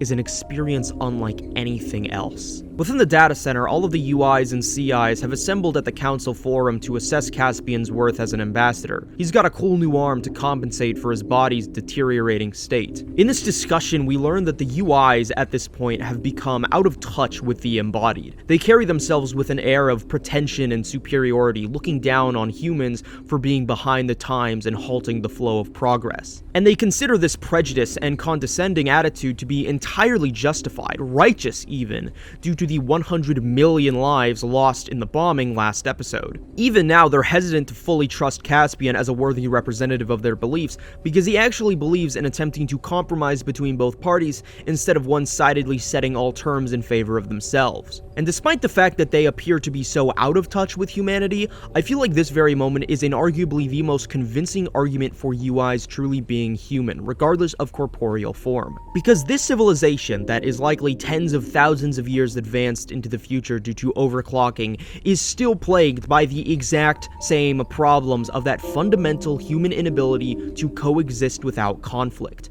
Everything is different on a superficial level, but nothing has actually changed in regards to geopolitical relations. No sympathy, no desire for compromise, just selfishness and hatred. Just humanity. It's the very reason why when Caspian rhetorically asks why they don't just wipe all the humans out, something they likely have ample amount of power to do, everyone reacts in shock and horror, because he sees that they're still human. Ultimately, this entire dilemma stems from that problem Mist referenced in the last episode, the imbalance between digital and embodied life. Caspian is able to reach a solution with the council that would alleviate this imbalance, involving convincing the embodied to begin construction of the second tether in the orbital ring, which would allow for more than enough power to simulate the lives of all the CIs as well as UIs, but also having the UIs start the reopening of emergency networks, which the UIs object to, but the CIs agree with, including Mist, who says that no life should be willingly sacrificed if it can be prevented, looking directly at Caspian when she says this. Mist has spent such an inordinate amount of time in developing such a strong emotional attachment to Caspian in her attempt to bring him back from the dead, but it's at complete odds with Caspian's self-sacrificial personality, as the one who takes upon all of the burdens of those around him and gives himself up for something greater than himself. Ultimately, they put Caspian's idea up to a vote, and they vote in favor of him, thus concluding the session. Mist says her final goodbyes to Caspian, not because he's going to inevitably die through antiviral rot, but because she's decided to leave the entire planet on a miniature data-storing spaceship to get shot into the far reaches of space alongside a collection of other CIs. This is introduced and not elaborated on particularly deeply because, once again, density and speed of information being a deliberately artistic choice, but if you really think about it, it's not particularly difficult to imagine why Mist would go through with something like this. The only two people that Mist really cares about are Maddie and Caspian. Maddie is probably going to hate her forever, and Caspian is about to die, so at this point, there's nothing tethering her to this world. There's no reason for her to stay, no reason for her to continue holding on to the past like this. In preparations for the negotiations, Caspian creates a new body for Maddie's robots as an edgy DeviantArt OC version of himself and walks back into headquarters, something he later claims is meant to represent that, contrary to what the Embodied Council may believe, UIs are not immortal, as proven by the lives lost in the attack. I joke, but if I'm being completely honest, this design is actually ridiculously cool. Also, I find find it funny how Caspian manages to get 2 separate edgy redesigns this episode just because we're going this fast. Outside, he sees a protest of people right behind the gates, desperate for negotiations to go over smoothly so that the internet can come back on. And when he enters the building, David Jr. asks if the two can talk once it's all over because they never really had the chance, and Caspian agrees. Now, the moment we've all been waiting for, the negotiations, which, in a predictably ironic twist of fate, are plagued by the exact same issues as the Council of UIs. The representatives of the embodied are plagued by their own superiority complex, except this time over uploaded life, and it's their own stubbornness in these beliefs and refusal to compromise that has put them in the situation they're today, bringing up the major consequences of the internet's shutdown, such as the halting of proper food distribution causing massive shortages as an excuse for their respective anger as justified and righteous. Whatever imbalance the two parties have is not actually a result of any circumstantial events, as much as they are a logical conclusion of a pre-established unwillingness to understand one another and sympathize with one another on a base level due to their own innate differences, even if these differences are entirely superfluous when getting to the core of who they are as beings. The Incan burial grounds are brought up once again. Caspian sees it as nothing more than a pile of dead rocks, but the council insists on the importance of remembering history because they are still affected by it as those living in the embodied world. Caspian then drops one of the most interesting lines in the entire discussion. The desire to hold on is human. That doesn't make it ethical. A thematic inversion of what David Sr. had told him near the end of last episode.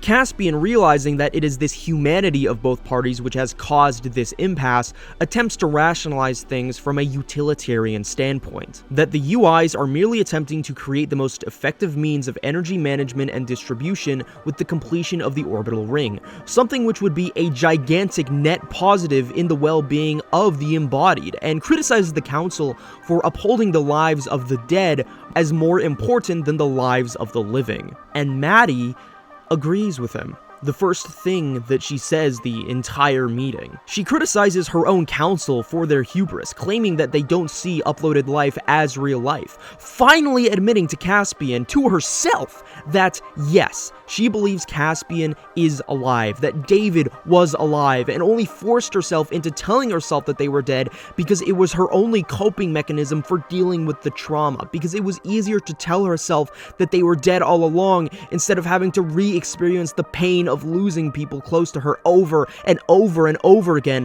ultimately culminating in this beautiful line. They say pain fades with time, but not for me. And that's what I fear. For myself, for my son. Not eternal life, but eternal pain. But before that point can get elaborated upon, Caspian realizes something's up, and suddenly, 2 bodyguards burst into the room and shoot him on sight. As this entire discussion has been going down, Julius has been sneaking his way through the Norway compound and managed to finally upload SafeSurf into the primary data center. Upon arriving, it enters the UI Council facility, but instead of instantly consuming everything mindlessly, it does something completely different, installing itself into the data drones, turning self-driving cars back online, and taking over hordes of inactive robots left in Maddie's facility, and using them to kill everyone. It's a massacre just outside the negotiation room. Pantheon generally is not really a gory show. There's Chanda's live upload in the 2nd episode of Season 1, but the disturbing part of that is arguably more about his own psychological decay than it is the visual component of watching his brain be slowly destroyed. This is different. This scene is a slaughterhouse unlike anything the show has ever seen. Blood and guts are everywhere, corpses littering the floorboards, people dying left and right. And beyond the walls of the facility, all around the world technology has begun to turn on humanity, killing people en masse and destroying everything in sight. Drones kamikazing into buildings, self-driving cars crashing into people, the split ends of bodies strewn across the limbs of machines that were designed to help them. Even Julius himself is betrayed by SafeSurf, thrown off the mezzanine and into the bottomless pit of the facility below. The facility he spent so much time in 20 years ago to actualize his vision for the future, his own obsessive thirst to satiate his revenge, acting as his own undoing. The UIs are doing all they can to combat the SafeSurf infected technology and contain what remains of it inside the data centers, but it's clearly not enough. This entire sequence is, without question, the most intense and especially disturbing moment in the entire show. Totally apocalyptic in tone and absolutely raw in pure carnage. It's horrifying. Back at Logarithms, Maddie and Caspian attempt to escape, but Caspian's body gets destroyed by a fellow robot. David Jr. rescues Maddie after that, and the two, along with Caspian's severed but still sentient head, make a break for the robot bay in order to re-upload Caspian. They manage to make it there safely and re-upload Caspian to the server, but while attempting to barricade the door, David Jr. gets shot! And before that can even be processed, Caspian is uploaded into the server, but the remnants of SafeSurf inside of him have begun to erode his code already. However, this simultaneously gives him the capacity to communicate with it, ordering it to stop, of which it actually does, and the two start speaking to one another. SafeSurf's psychology, if you can even call it that, is not really close to a virus as I have previously described, but it's not sentient in the way that we describe humans as sentient either. It's more like an animal, operating purely on raw survival instincts as to what is going to make it live longer. It views embodied humans as the apex predator of the planet and decided to wipe them all out as a means of, not out of any sort of ideological principle or even just an intrinsic desire to destroy, but rather self-preservation in the misguided attempt to reach coexistence with the UIs.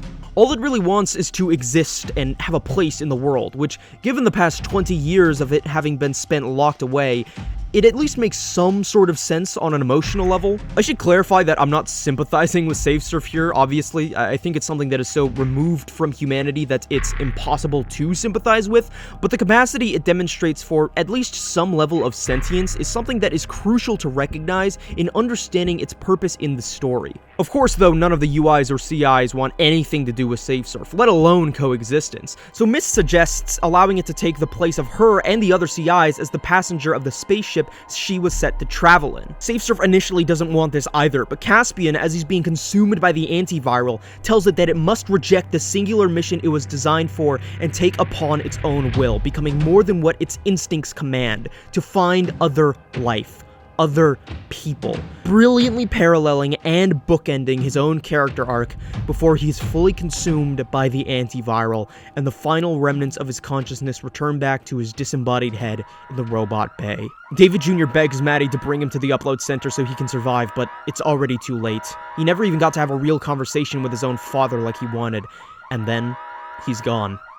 Maddie loses the last person in her life tethering her to the physical world. There's a deep tragedy in that it was her refusal to let him die in her own view via uploading that sealed his fate, as this wouldn't have happened if she signed off. It echoes something similar she said about the deletion of David's original source code in Season 2, Episode 2, that this was the one time she felt directly responsible for his death, in a way that she had never felt before. How could a mother not blame herself for the death of their own child? And then, out of nowhere, Caspian's head begins speaking. He tells her not to fear pain, to not fear death. Maddie asks him, with her dead son lying in his arms, how? How can I not fear pain? How can I not fear death? And with his final last breath, Caspian gives the most cryptic last words possible. 117,649 years. Caspian is here. Maddie is there. She will not miss her future. Maddie breathes in and out, and in and out, and in and out, and in and out, and in, and then screams. Cut to black. Title card. 2,401 years later. The vast emptiness of space. There's no sound whatsoever, not even white noise. In the distance we see the Earth. A strange machine hovers above it. Maddie speaks. I was right about pain, by the way. It may fade with time, but it's always there. Easy to find. The machine releases a series of cubes as though a plant spreading its seeds. The cubes are self-duplicating in nature and burrow their way into the Earth's crust. She speaks again. I still remember his words like it was yesterday. My words about missing our future. But like he was talking about someone else. And then...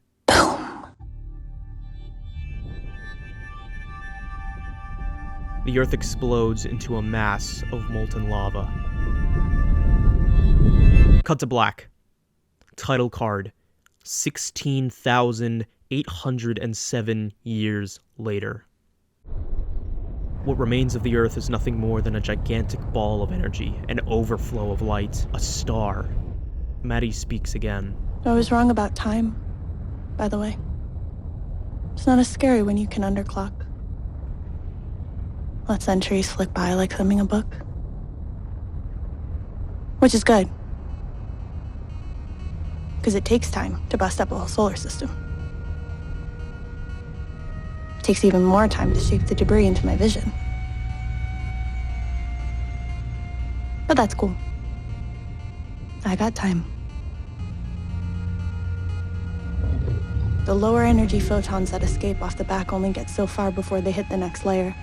And so on, until I have the biggest, baddest data center in the galaxy. We're a long way from circuit boards, Dad. We zoom out, slowly, revealing a gigantic swarm of interconnected data centers looping around and encapsulating what was once our planet, powered by its existence, arranged in the shape of an angel. She speaks again. Back when I was still on Earth, we had already mapped and stored the DNA of every human, embodied or uploaded. Inside that deceptively simple base 4 code is the epigenetic memory of everyone who ever lived, going all the way back to the start of life on Earth. What if we had the chance to do it over again? Isn't that the dream of every species?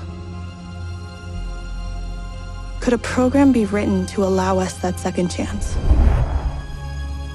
And how much power would it take?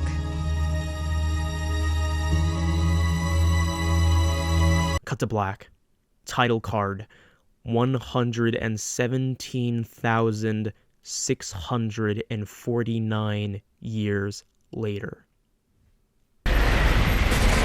We return to the Season 1 finale with the original death of David's UI during the fight between him and Shonda. Except this time, right before his soul fades away, Maddie intervenes, plucks him out of existence and into wherever she is. David asks her what even is this, or if it's even real, and so she reveals to him what she's created. A functionally infinite amount of simulations, all recreating the entirety of human existence. Maddie has become God, and the universe, or rather multiverse, is her creation.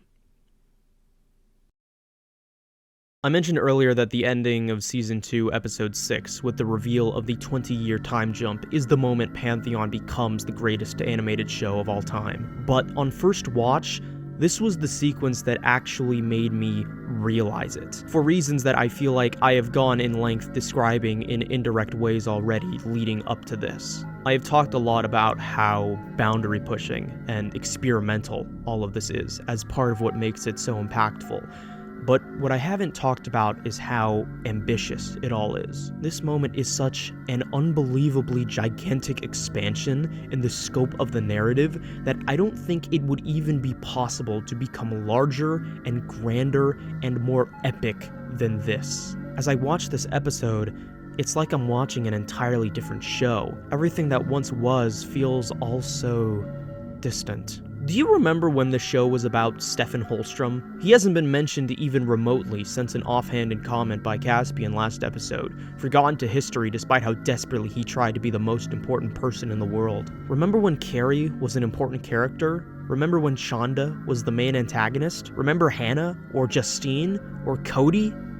Doesn't it all feel so trivial now? And I don't mean that in a bad way, obviously. It's an intentional artistic choice for the events to be recontextualized in this way. This sequence is what completes the upward trajectory of exponential growth in the context of the show, to where we've reached the point where it is now just a 90-degree angle going directly up forever. I feel like I struggle to talk about this section, and it's for reasons that you might not expect. Many people seem to find this episode to be very confusing or convoluted, and admittedly, I understand where they're coming from because it goes over so much and refuses to actually explain any of it. But if you pay attention, contrary to what some people may say, there are no plot holes here. There is nothing here that is incomprehensible.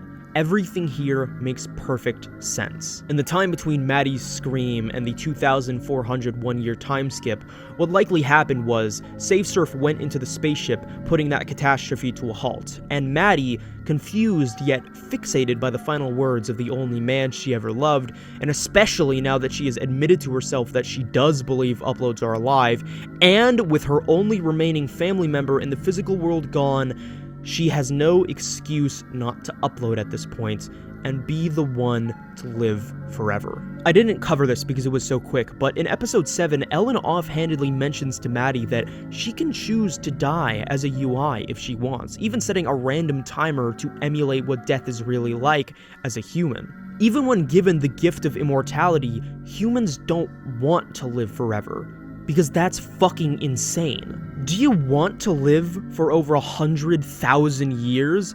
And if we're taking UI overclocking into the equation, over 100 million? I mean, really, do you? But Maddie, most likely, was the only person willing to live that long, and given that she was already in a position of high political authority, it's no wonder why she became the god of this world. On a technological level, the sphere of data centers that is created around the remnants of the Earth is an actual concept in speculative technology called a Dyson sphere, a hypothetical megastructure that uses the power of an entire star to run itself. In this concept, the idea of a swarm of nondescript entities circling the sphere, akin to the debris that create Saturn's rings, are what is being powered by the star, and Pantheon takes this concept and makes the swarm a series of data centers. And as the years progress, and Maddie siphons more and more power from destroying and reconstructing the solar system to upgrade the Dyson sphere, those data centers morph into the infinitum of simulated universes we see here, which are created from the data recovered from the mapping of the human genome, and the history that comes with it. And if that concept, the concept of all of the history of human life being found within the human genome, is too scientific and abstract for you, just imagine it like this. If we imagine everything in our material world as nothing more than data, then the memory of that data would still exist even as it evolves. This is probably not a scientifically accurate parallel, but you know how sometimes in a video game people can find data from previous builds of the game inside the base game, even though those don't actually exist anymore? It's kind of like that. At least, that's how I rationalize it in my own dogshit at STEM head. If someone has a better explanation for this, I would really like to read it in the comments. So, if none of that is difficult for me to talk about, then what is?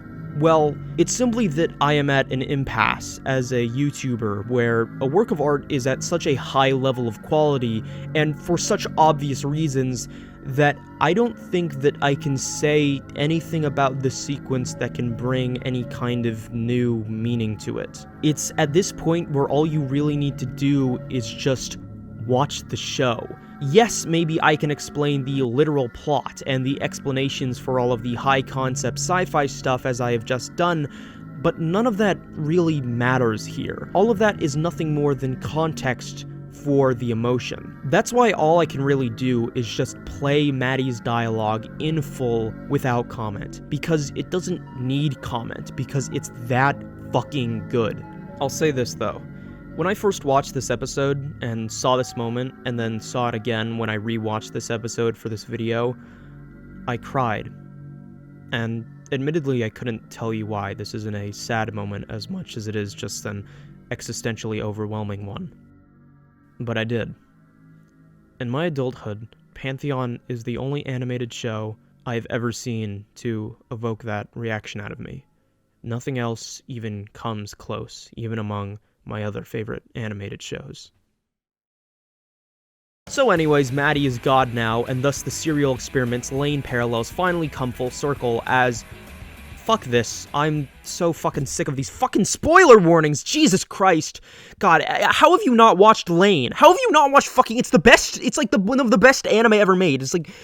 Ugh! Like, if you've watched Pantheon, you have to have at least watched Lane, right? Like, there's no fucking way. Like... What am I doing? What the fuck am I doing?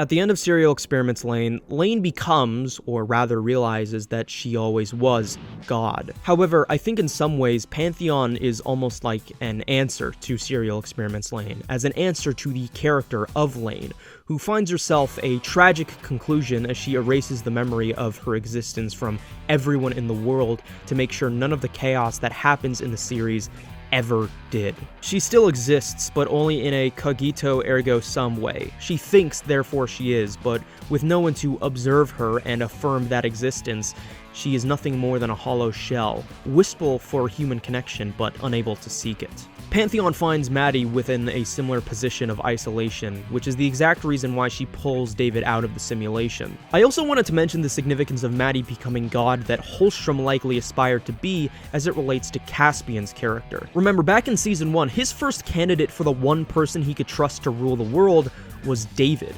And he really only suggested David because he saw David as an extension of Maddie. So, in a bizarre, convoluted way, Caspian got the just God he always wanted in the very end. And it wasn't him. It was the person deep down he trusted more than anyone else, but obviously couldn't bring himself to go through with putting that responsibility on her because he forced himself to take all of the burdens upon himself as a means of what he perceived as protecting her from forces she didn't deserve to be wrapped up in. Which is doubly ironic because it was only because Maddie as God allowed herself to get wrapped up in all of it that it even happened in the first place. It was always in her control. Speaking of which, directly after that scene, we're given a flashback to the first episode of the series, the memory of David and Maddie when she was younger, showing Maddie 4chan's conspiracy board and talking about chaos and how it makes people feel better to believe there's someone behind the scenes controlling it all. Maddie was that someone because the uncertainty of the world frightens her, the uncertainty of death, and taking upon this role of controller is her way of coping with that. She chooses not to intervene with the world in any meaningful way, to not prevent the meaningless deaths and suffering of not just others, but also her own life, because it allows her to feel as though there was meaning in that suffering, the kind of masochistic psychological profile that most closely aligns to people who went through severe trauma or abuse, reclaiming and recontextualizing that trauma in a scenario which they have control in as a coping mechanism. I'm really fucking sick of using this phrase, but remember that Maddie, for much of the series, was a relatively, say it with me, passive protagonist, where things happened to her instead of making things happen. And even into Season 2, as she became more proactive, she still wasn't even the most important character to the plot.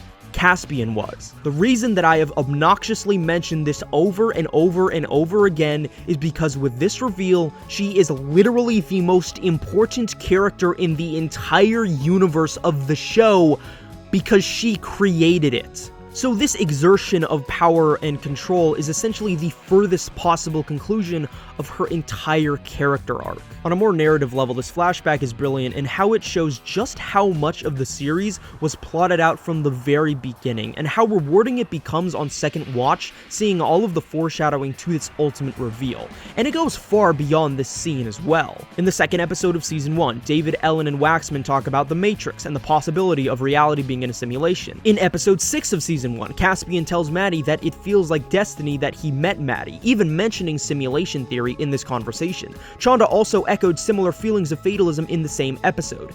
This is the reason that I drew special attention to these scenes when going over them earlier. And in an ironic twist, Caspian's entire character arc where he desperately wants to feel as though he has no fate, that he is not destined to be a certain way due to immutable factors, has become entirely futile in retrospect due to this reveal, which may sound like character assassination, but it's actually brought back in a brilliant way by the end of this all. The purpose of Maddie showing David this flashback is to illustrate that, yeah, she is God, but thematically, it goes much deeper than that. I've alluded to Maddie's loneliness already, but it's the conversation following the two that really illustrates this point well, in the observation David makes of Maddie. It's clear that what she's doing now with David is something she's done many, many times before with many, many different Davids. And David asks her the obvious question of why?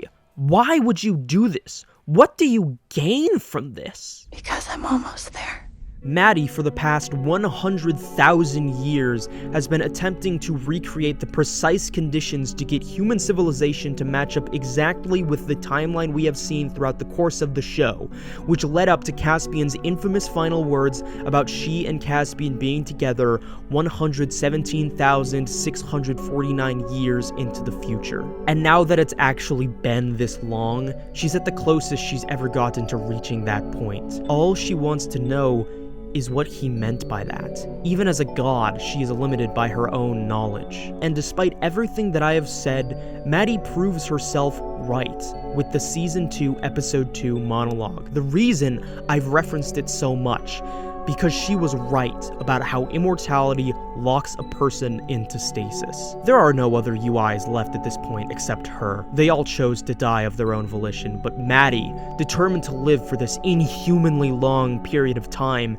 has found herself stuck in this loop of resimulating the past over and over and over again, and despite the evolution of technology, Maddie does not evolve emotionally as a person, because there's no one left for her there. Throughout this sequence, her design, her perception of self, shifts between her Season 1, Season 2, and time skip adult design. But that time skip design over her as a 36-year-old, likely the age that she uploaded, is the oldest that we ever see her. Even as a person over 100,000 years old, her personality is mostly the same. David comments about how she sounds older, but remember that the only version of her that he knew was when she was a child. She sounds older to him not by 100,000 years, but only 20 or so. Maddie has become consumed by the past, by her own nostalgia, and that obsession leads her to a life of endless repetition and loneliness. And so in this, we learn that the specters of Maddie and David from the ending of last episode and the beginning of this episode were both caused from God Maddie's intervention of them into the simulation. Not only are there millions of simulated universes Maddie has created, but that one of them includes the show we just watched. That it was always a simulation. And the Maddie that we are seeing now is from what I will describe as the original timeline. A Maddie who is functionally identical to the one we followed because the timelines were identical. She was the one who created the world that we just saw. So we return right to the moment where it originally cut to black and time skipped 2,401 years into the future, that being in the timeline of the original Maddie. And Maddie intervenes, acting as a literal deus ex machina, as she magically brings David Jr. back to life, teleports the two into the cloud, apologizes to him, apologizes to her mother, reconciles with Mist, and brings David back to life. And there's this incredibly touching family reunion where Ellen and David reunite, and David gets to meet his grandchild, David Jr., who admits that he's felt his presence watching over him his entire life, and now finally sees that it was something greater, before finally resurrecting Caspian to ask him the ultimate question: what the fuck was he talking about? There's an irony in this moment, the moment that Maddie asks him what he meant when the two would be together over 100,000 years later, when she is already with him in this moment, 100,000 years later. She has worked all this time to figure out what he meant, only to realize that it was working towards this moment in of itself, which was what he meant. It's a self-fulfilling prophecy, but one orchestrated by who? The answer? Safe Surf. Caspian reveals that it was not he who said those words, but rather Safe Surf speaking through his dead robotic body.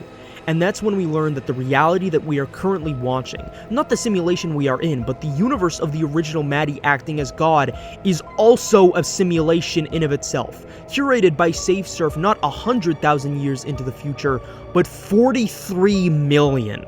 As after being sent off into space, it followed the final words of Caspian and kept evolving and evolving and evolving and advancing as it continued to meet new life forms, spreading the word and teaching them about humanity, spreading Caspian's ultimate philosophy that all intelligent life exists to protect all life.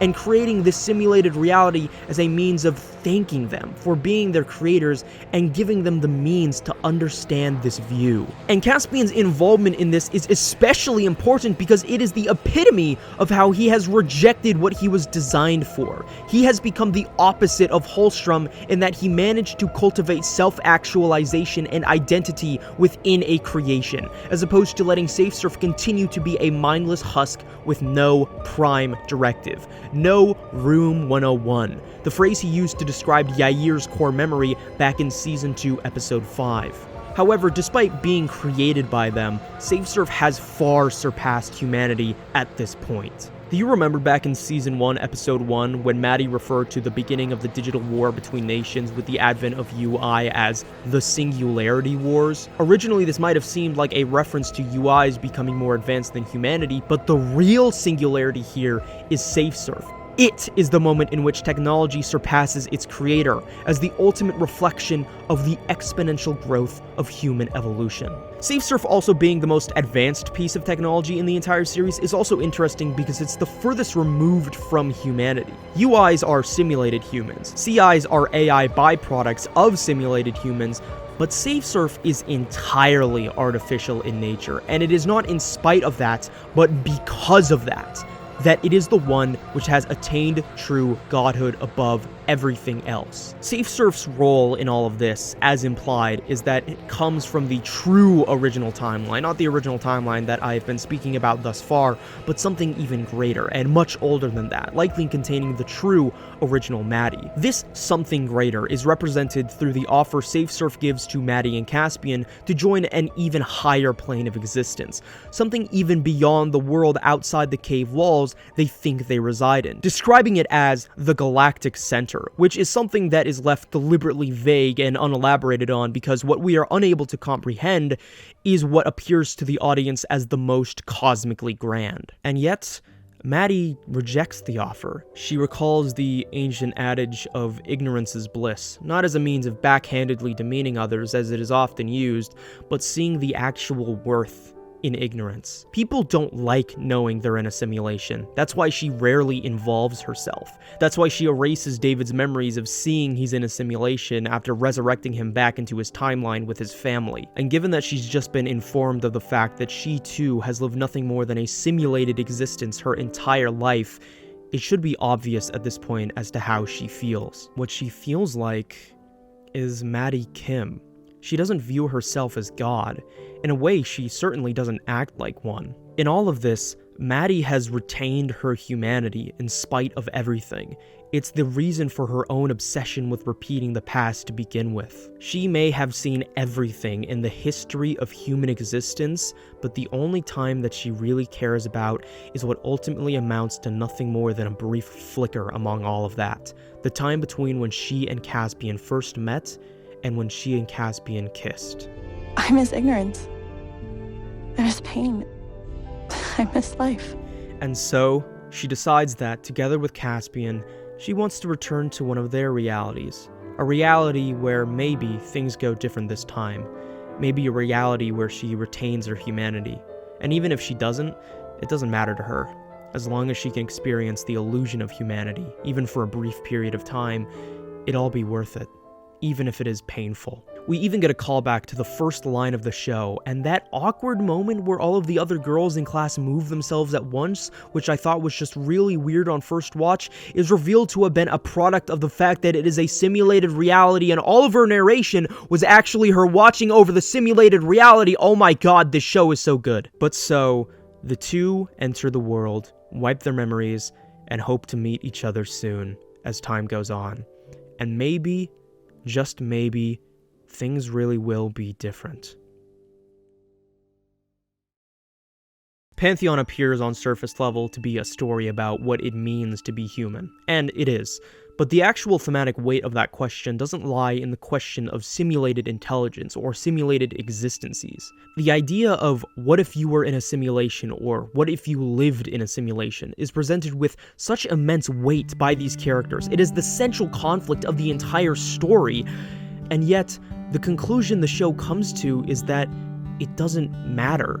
it never mattered. The show has always presented simulations of existence, simulations of people as fundamentally identical to what they were mimicking. When you're in a simulation, you don't know you're in a simulation. And if you truly do suspect it's a simulation, like with Caspian and his staged home life, then it's not truly a simulation, as he was never truly Holstrom.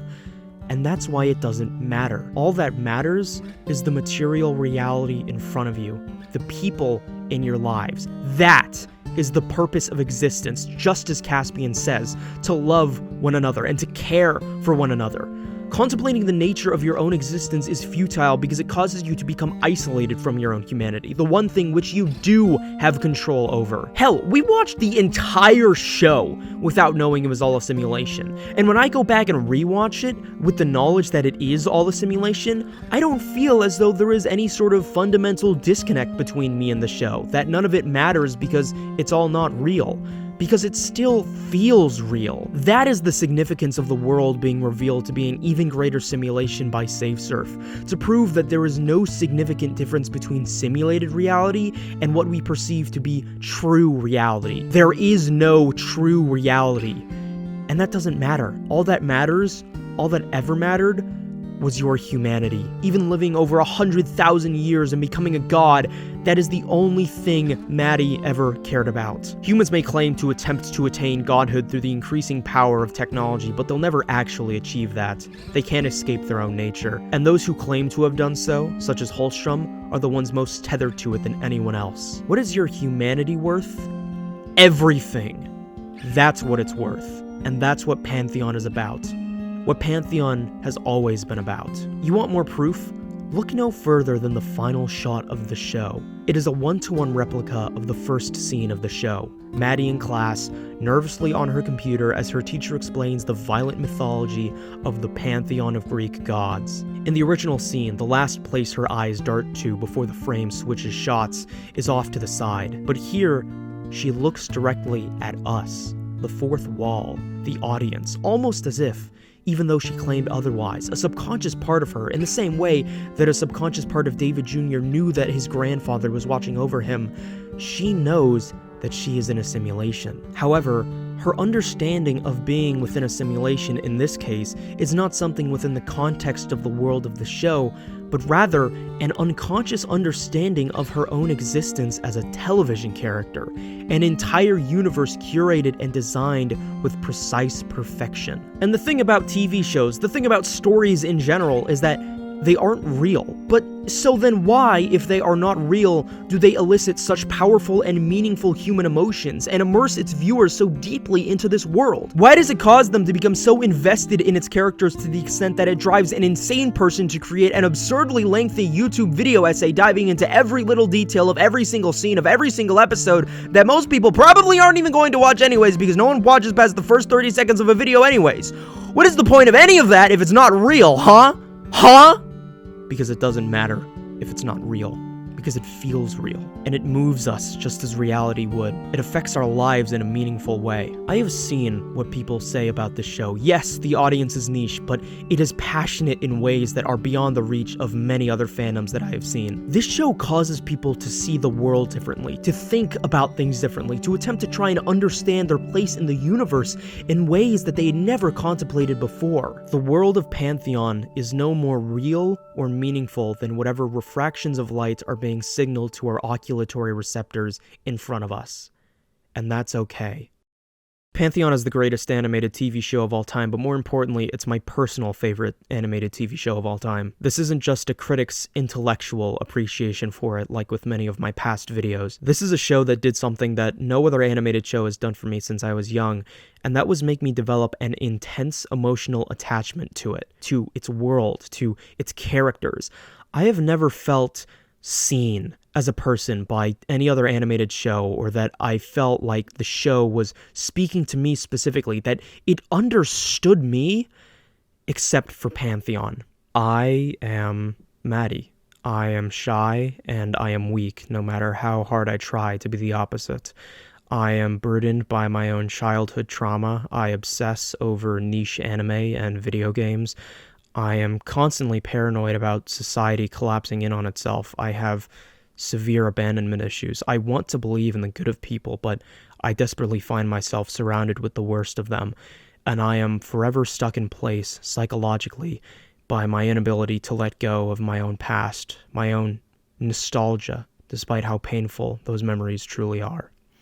I am Caspian. I am neurotic. I am emotionally repressed. I am masochistic and self-sacrificing and borderline suicidal. I spend too much time on the internet. I feel like I'm afraid of myself. I feel like I'm not even myself, dissociated from my own mind and body. I wish I could be anyone but me. And I feel like my entire life, I've never actually been in control over anything that's happened to me. But the way in which I am most like them is that I am alone. I was bullied as a child and continue to be ostracized into my adulthood. I don't have friends. I struggle to relate to others. I have not been able to maintain anything resembling a real-life human relationship for as long as I can remember. And I'm not going to say that Pantheon is perfect at this, at reflecting my life experiences, but it's the closest any animated show has ever gotten. The ending is bittersweet. I feel like it's so mind-bending that calling it either happy or sad is reductive, but at least for me, in a way that I feel as though I struggle to fully explain, the ending of Pantheon is somehow life-affirming. That these two people, my absolute favorite characters in any animated show who I relate to on a deep and profound level, that they, in a world slowly destroying itself, could find solace in each other. And I think I'll just leave it at that.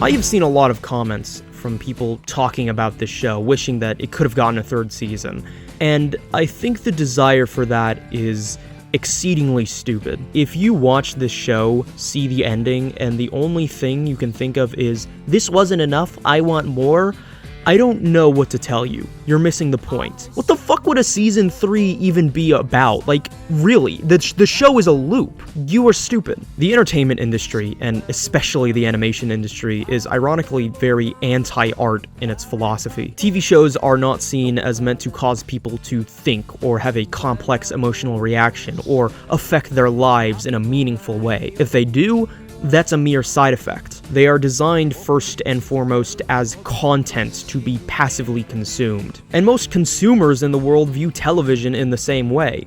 Passing entertainment. They just want more and more, endless sequels. Do we really need even more disappointing sequels and tie-ins to Avatar? As if that show hasn't already been brutally franchised to hell and back for no reason other than nostalgia? Is this necessary? No! But it exists because of people who view a series finale as brilliantly constructed as Deep Time, and all they can think of is, okay, where's the next season? Pantheon is a one-in-a-generation kind of show. A show that is somehow unbound from any and all artistic restraints that would normally be placed upon a consumer product, and given the freedom to create something more than just a TV show, but true art. It is a glimpse into a world where animation is not looked down upon in America as a lesser medium, and instead viewed as what it is, something with the potential to create some of the most powerful works of art in all of human history, just like every other artistic medium. Maybe calling Pantheon something like that is a stretch, but not for me, because I love this show in ways that words can only describe if I write down enough of them to fill up the length of an entire novel. Jesus Christ! But the truth is that this video, this over 6 hour long video, does not do the show justice, and I'm serious. There were so many times in the editing process where I thought, this scene is so good and I am struggling to convey how good it is through the medium of critical analysis, and that's because it's not possible. For how egregiously long this is, my biggest disappointment with this project was that it doesn't feel like enough. This show is so layered that there is genuinely so much more to say about it than what I've said here. I didn't even go into the science of it all. That's something you can make an entirely different multi-hour long video essay on. Or perhaps there's even deeper cultural context regarding Chanda's character and India's role in the story that I didn't pick up on because I'm just a white guy from Seattle. Or the parallels to Greek mythology, or tying it into certain philosophical texts and movements from history. Hell, I haven't even read the source material. There's probably a whole discussion comparing and contrasting the two and gaining new insight into both because of it. If you think that I missed something, please post it in the comments. I love hearing other people talk about this show so much, hearing perspectives and interpretations of it completely different from mine, because the show is so complex that it lends itself to an infinite amount of different takeaways one could get from it. This show is a masterpiece. It's the best animated show ever made. I don't care if you disagree with me, because I know in my heart I am right. And if you have somehow made it through this entire video without having watched it, all I have to say to you is, are you out of your fucking mind? Are you insane? Actually, that's a rhetorical question. You are. You would have to be a complete moron to have ruined any potential viewing experience for the show, and for what? Look, I get that sitting down and watching an entire show is a big commitment, but how is this video not one? Unless you're just playing this in the background while you, I don't know, drawing on your tablet or eating lunch or playing video games or whatever. I don't know.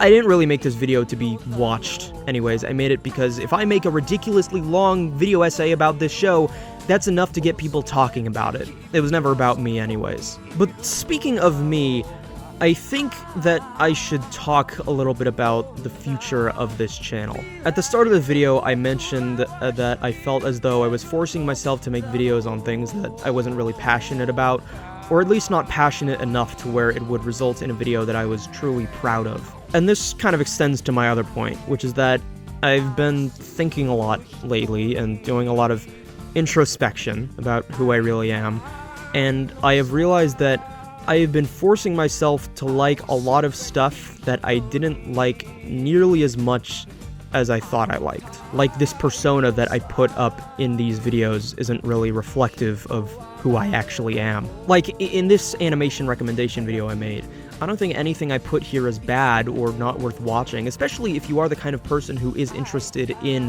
Western animation, but I'm not. I like anime.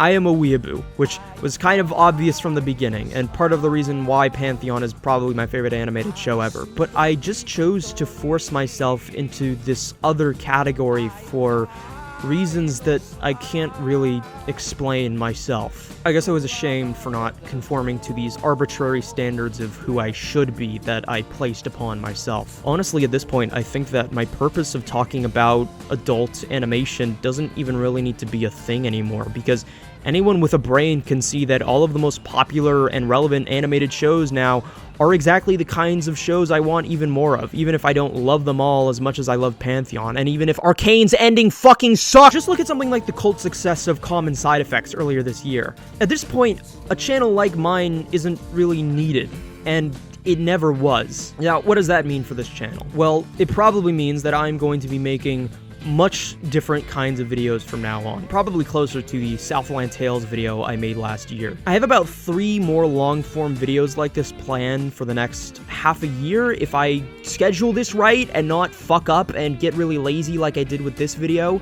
Although I doubt they'll be nearly as long as this, maybe just around the 1-2 hour maximum range. In fact, I'll tell you what my next video is going to be about. It's an analysis of the way that the iconography of Serial Experiments Lane has been so abstracted and divorced from its source material ever since 2020 and the pandemic, and tying that into what I believe is the intrinsic problem with the very nature of the internet as a whole, and putting both of those ideas within the context and themes of the show itself. Some of what I've already talked about in this video will definitely pop up there in more detail. After I'm done with that, I have 2 more videos planned, which are a lot more personal, probably too personal, and will probably kill my career. After that, I don't know, I'll probably just go back into straightforward media criticism, although instead I'll be focusing more on anime and manga, maybe some video games.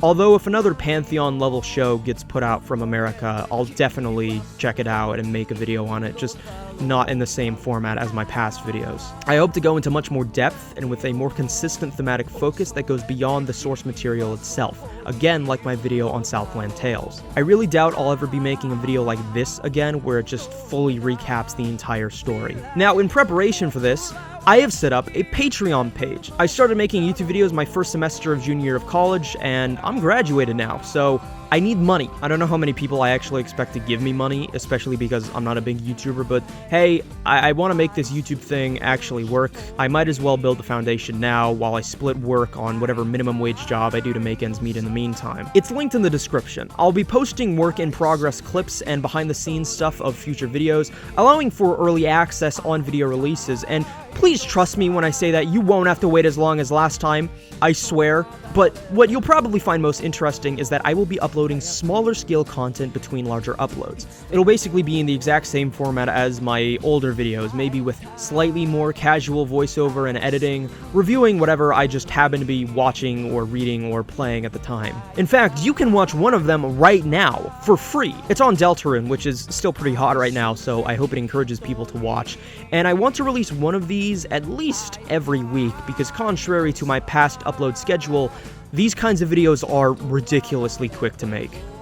Anyways, that's kind of it for me. Thanks for watching, I guess, but honestly, all I really care about is whatever gets more people watching the show. If I'm being honest, I've kind of just been like very severely depressed the whole time that I've been making this video. I mean, I was severely depressed before, if that wasn't obvious, but I feel like starting this year, I've had to confront that in ways that I have not been able to before. I originally wanted to get this done before my senior year of college ended, and then I wanted to get it out in May, and then June, and then July, and now it's August, and finally it's out. I'm just glad I can finally move on with my life. It's been 8 months of working on this, on and off, so I guess thank you for being with me. Thank you for listening to this fucking unscripted part of the outro. I don't really have anything else left to say. Look at this funny meme I made. Well, if it's fake, I guess that would explain the name. Phineas, huh? Right? Not my first choice.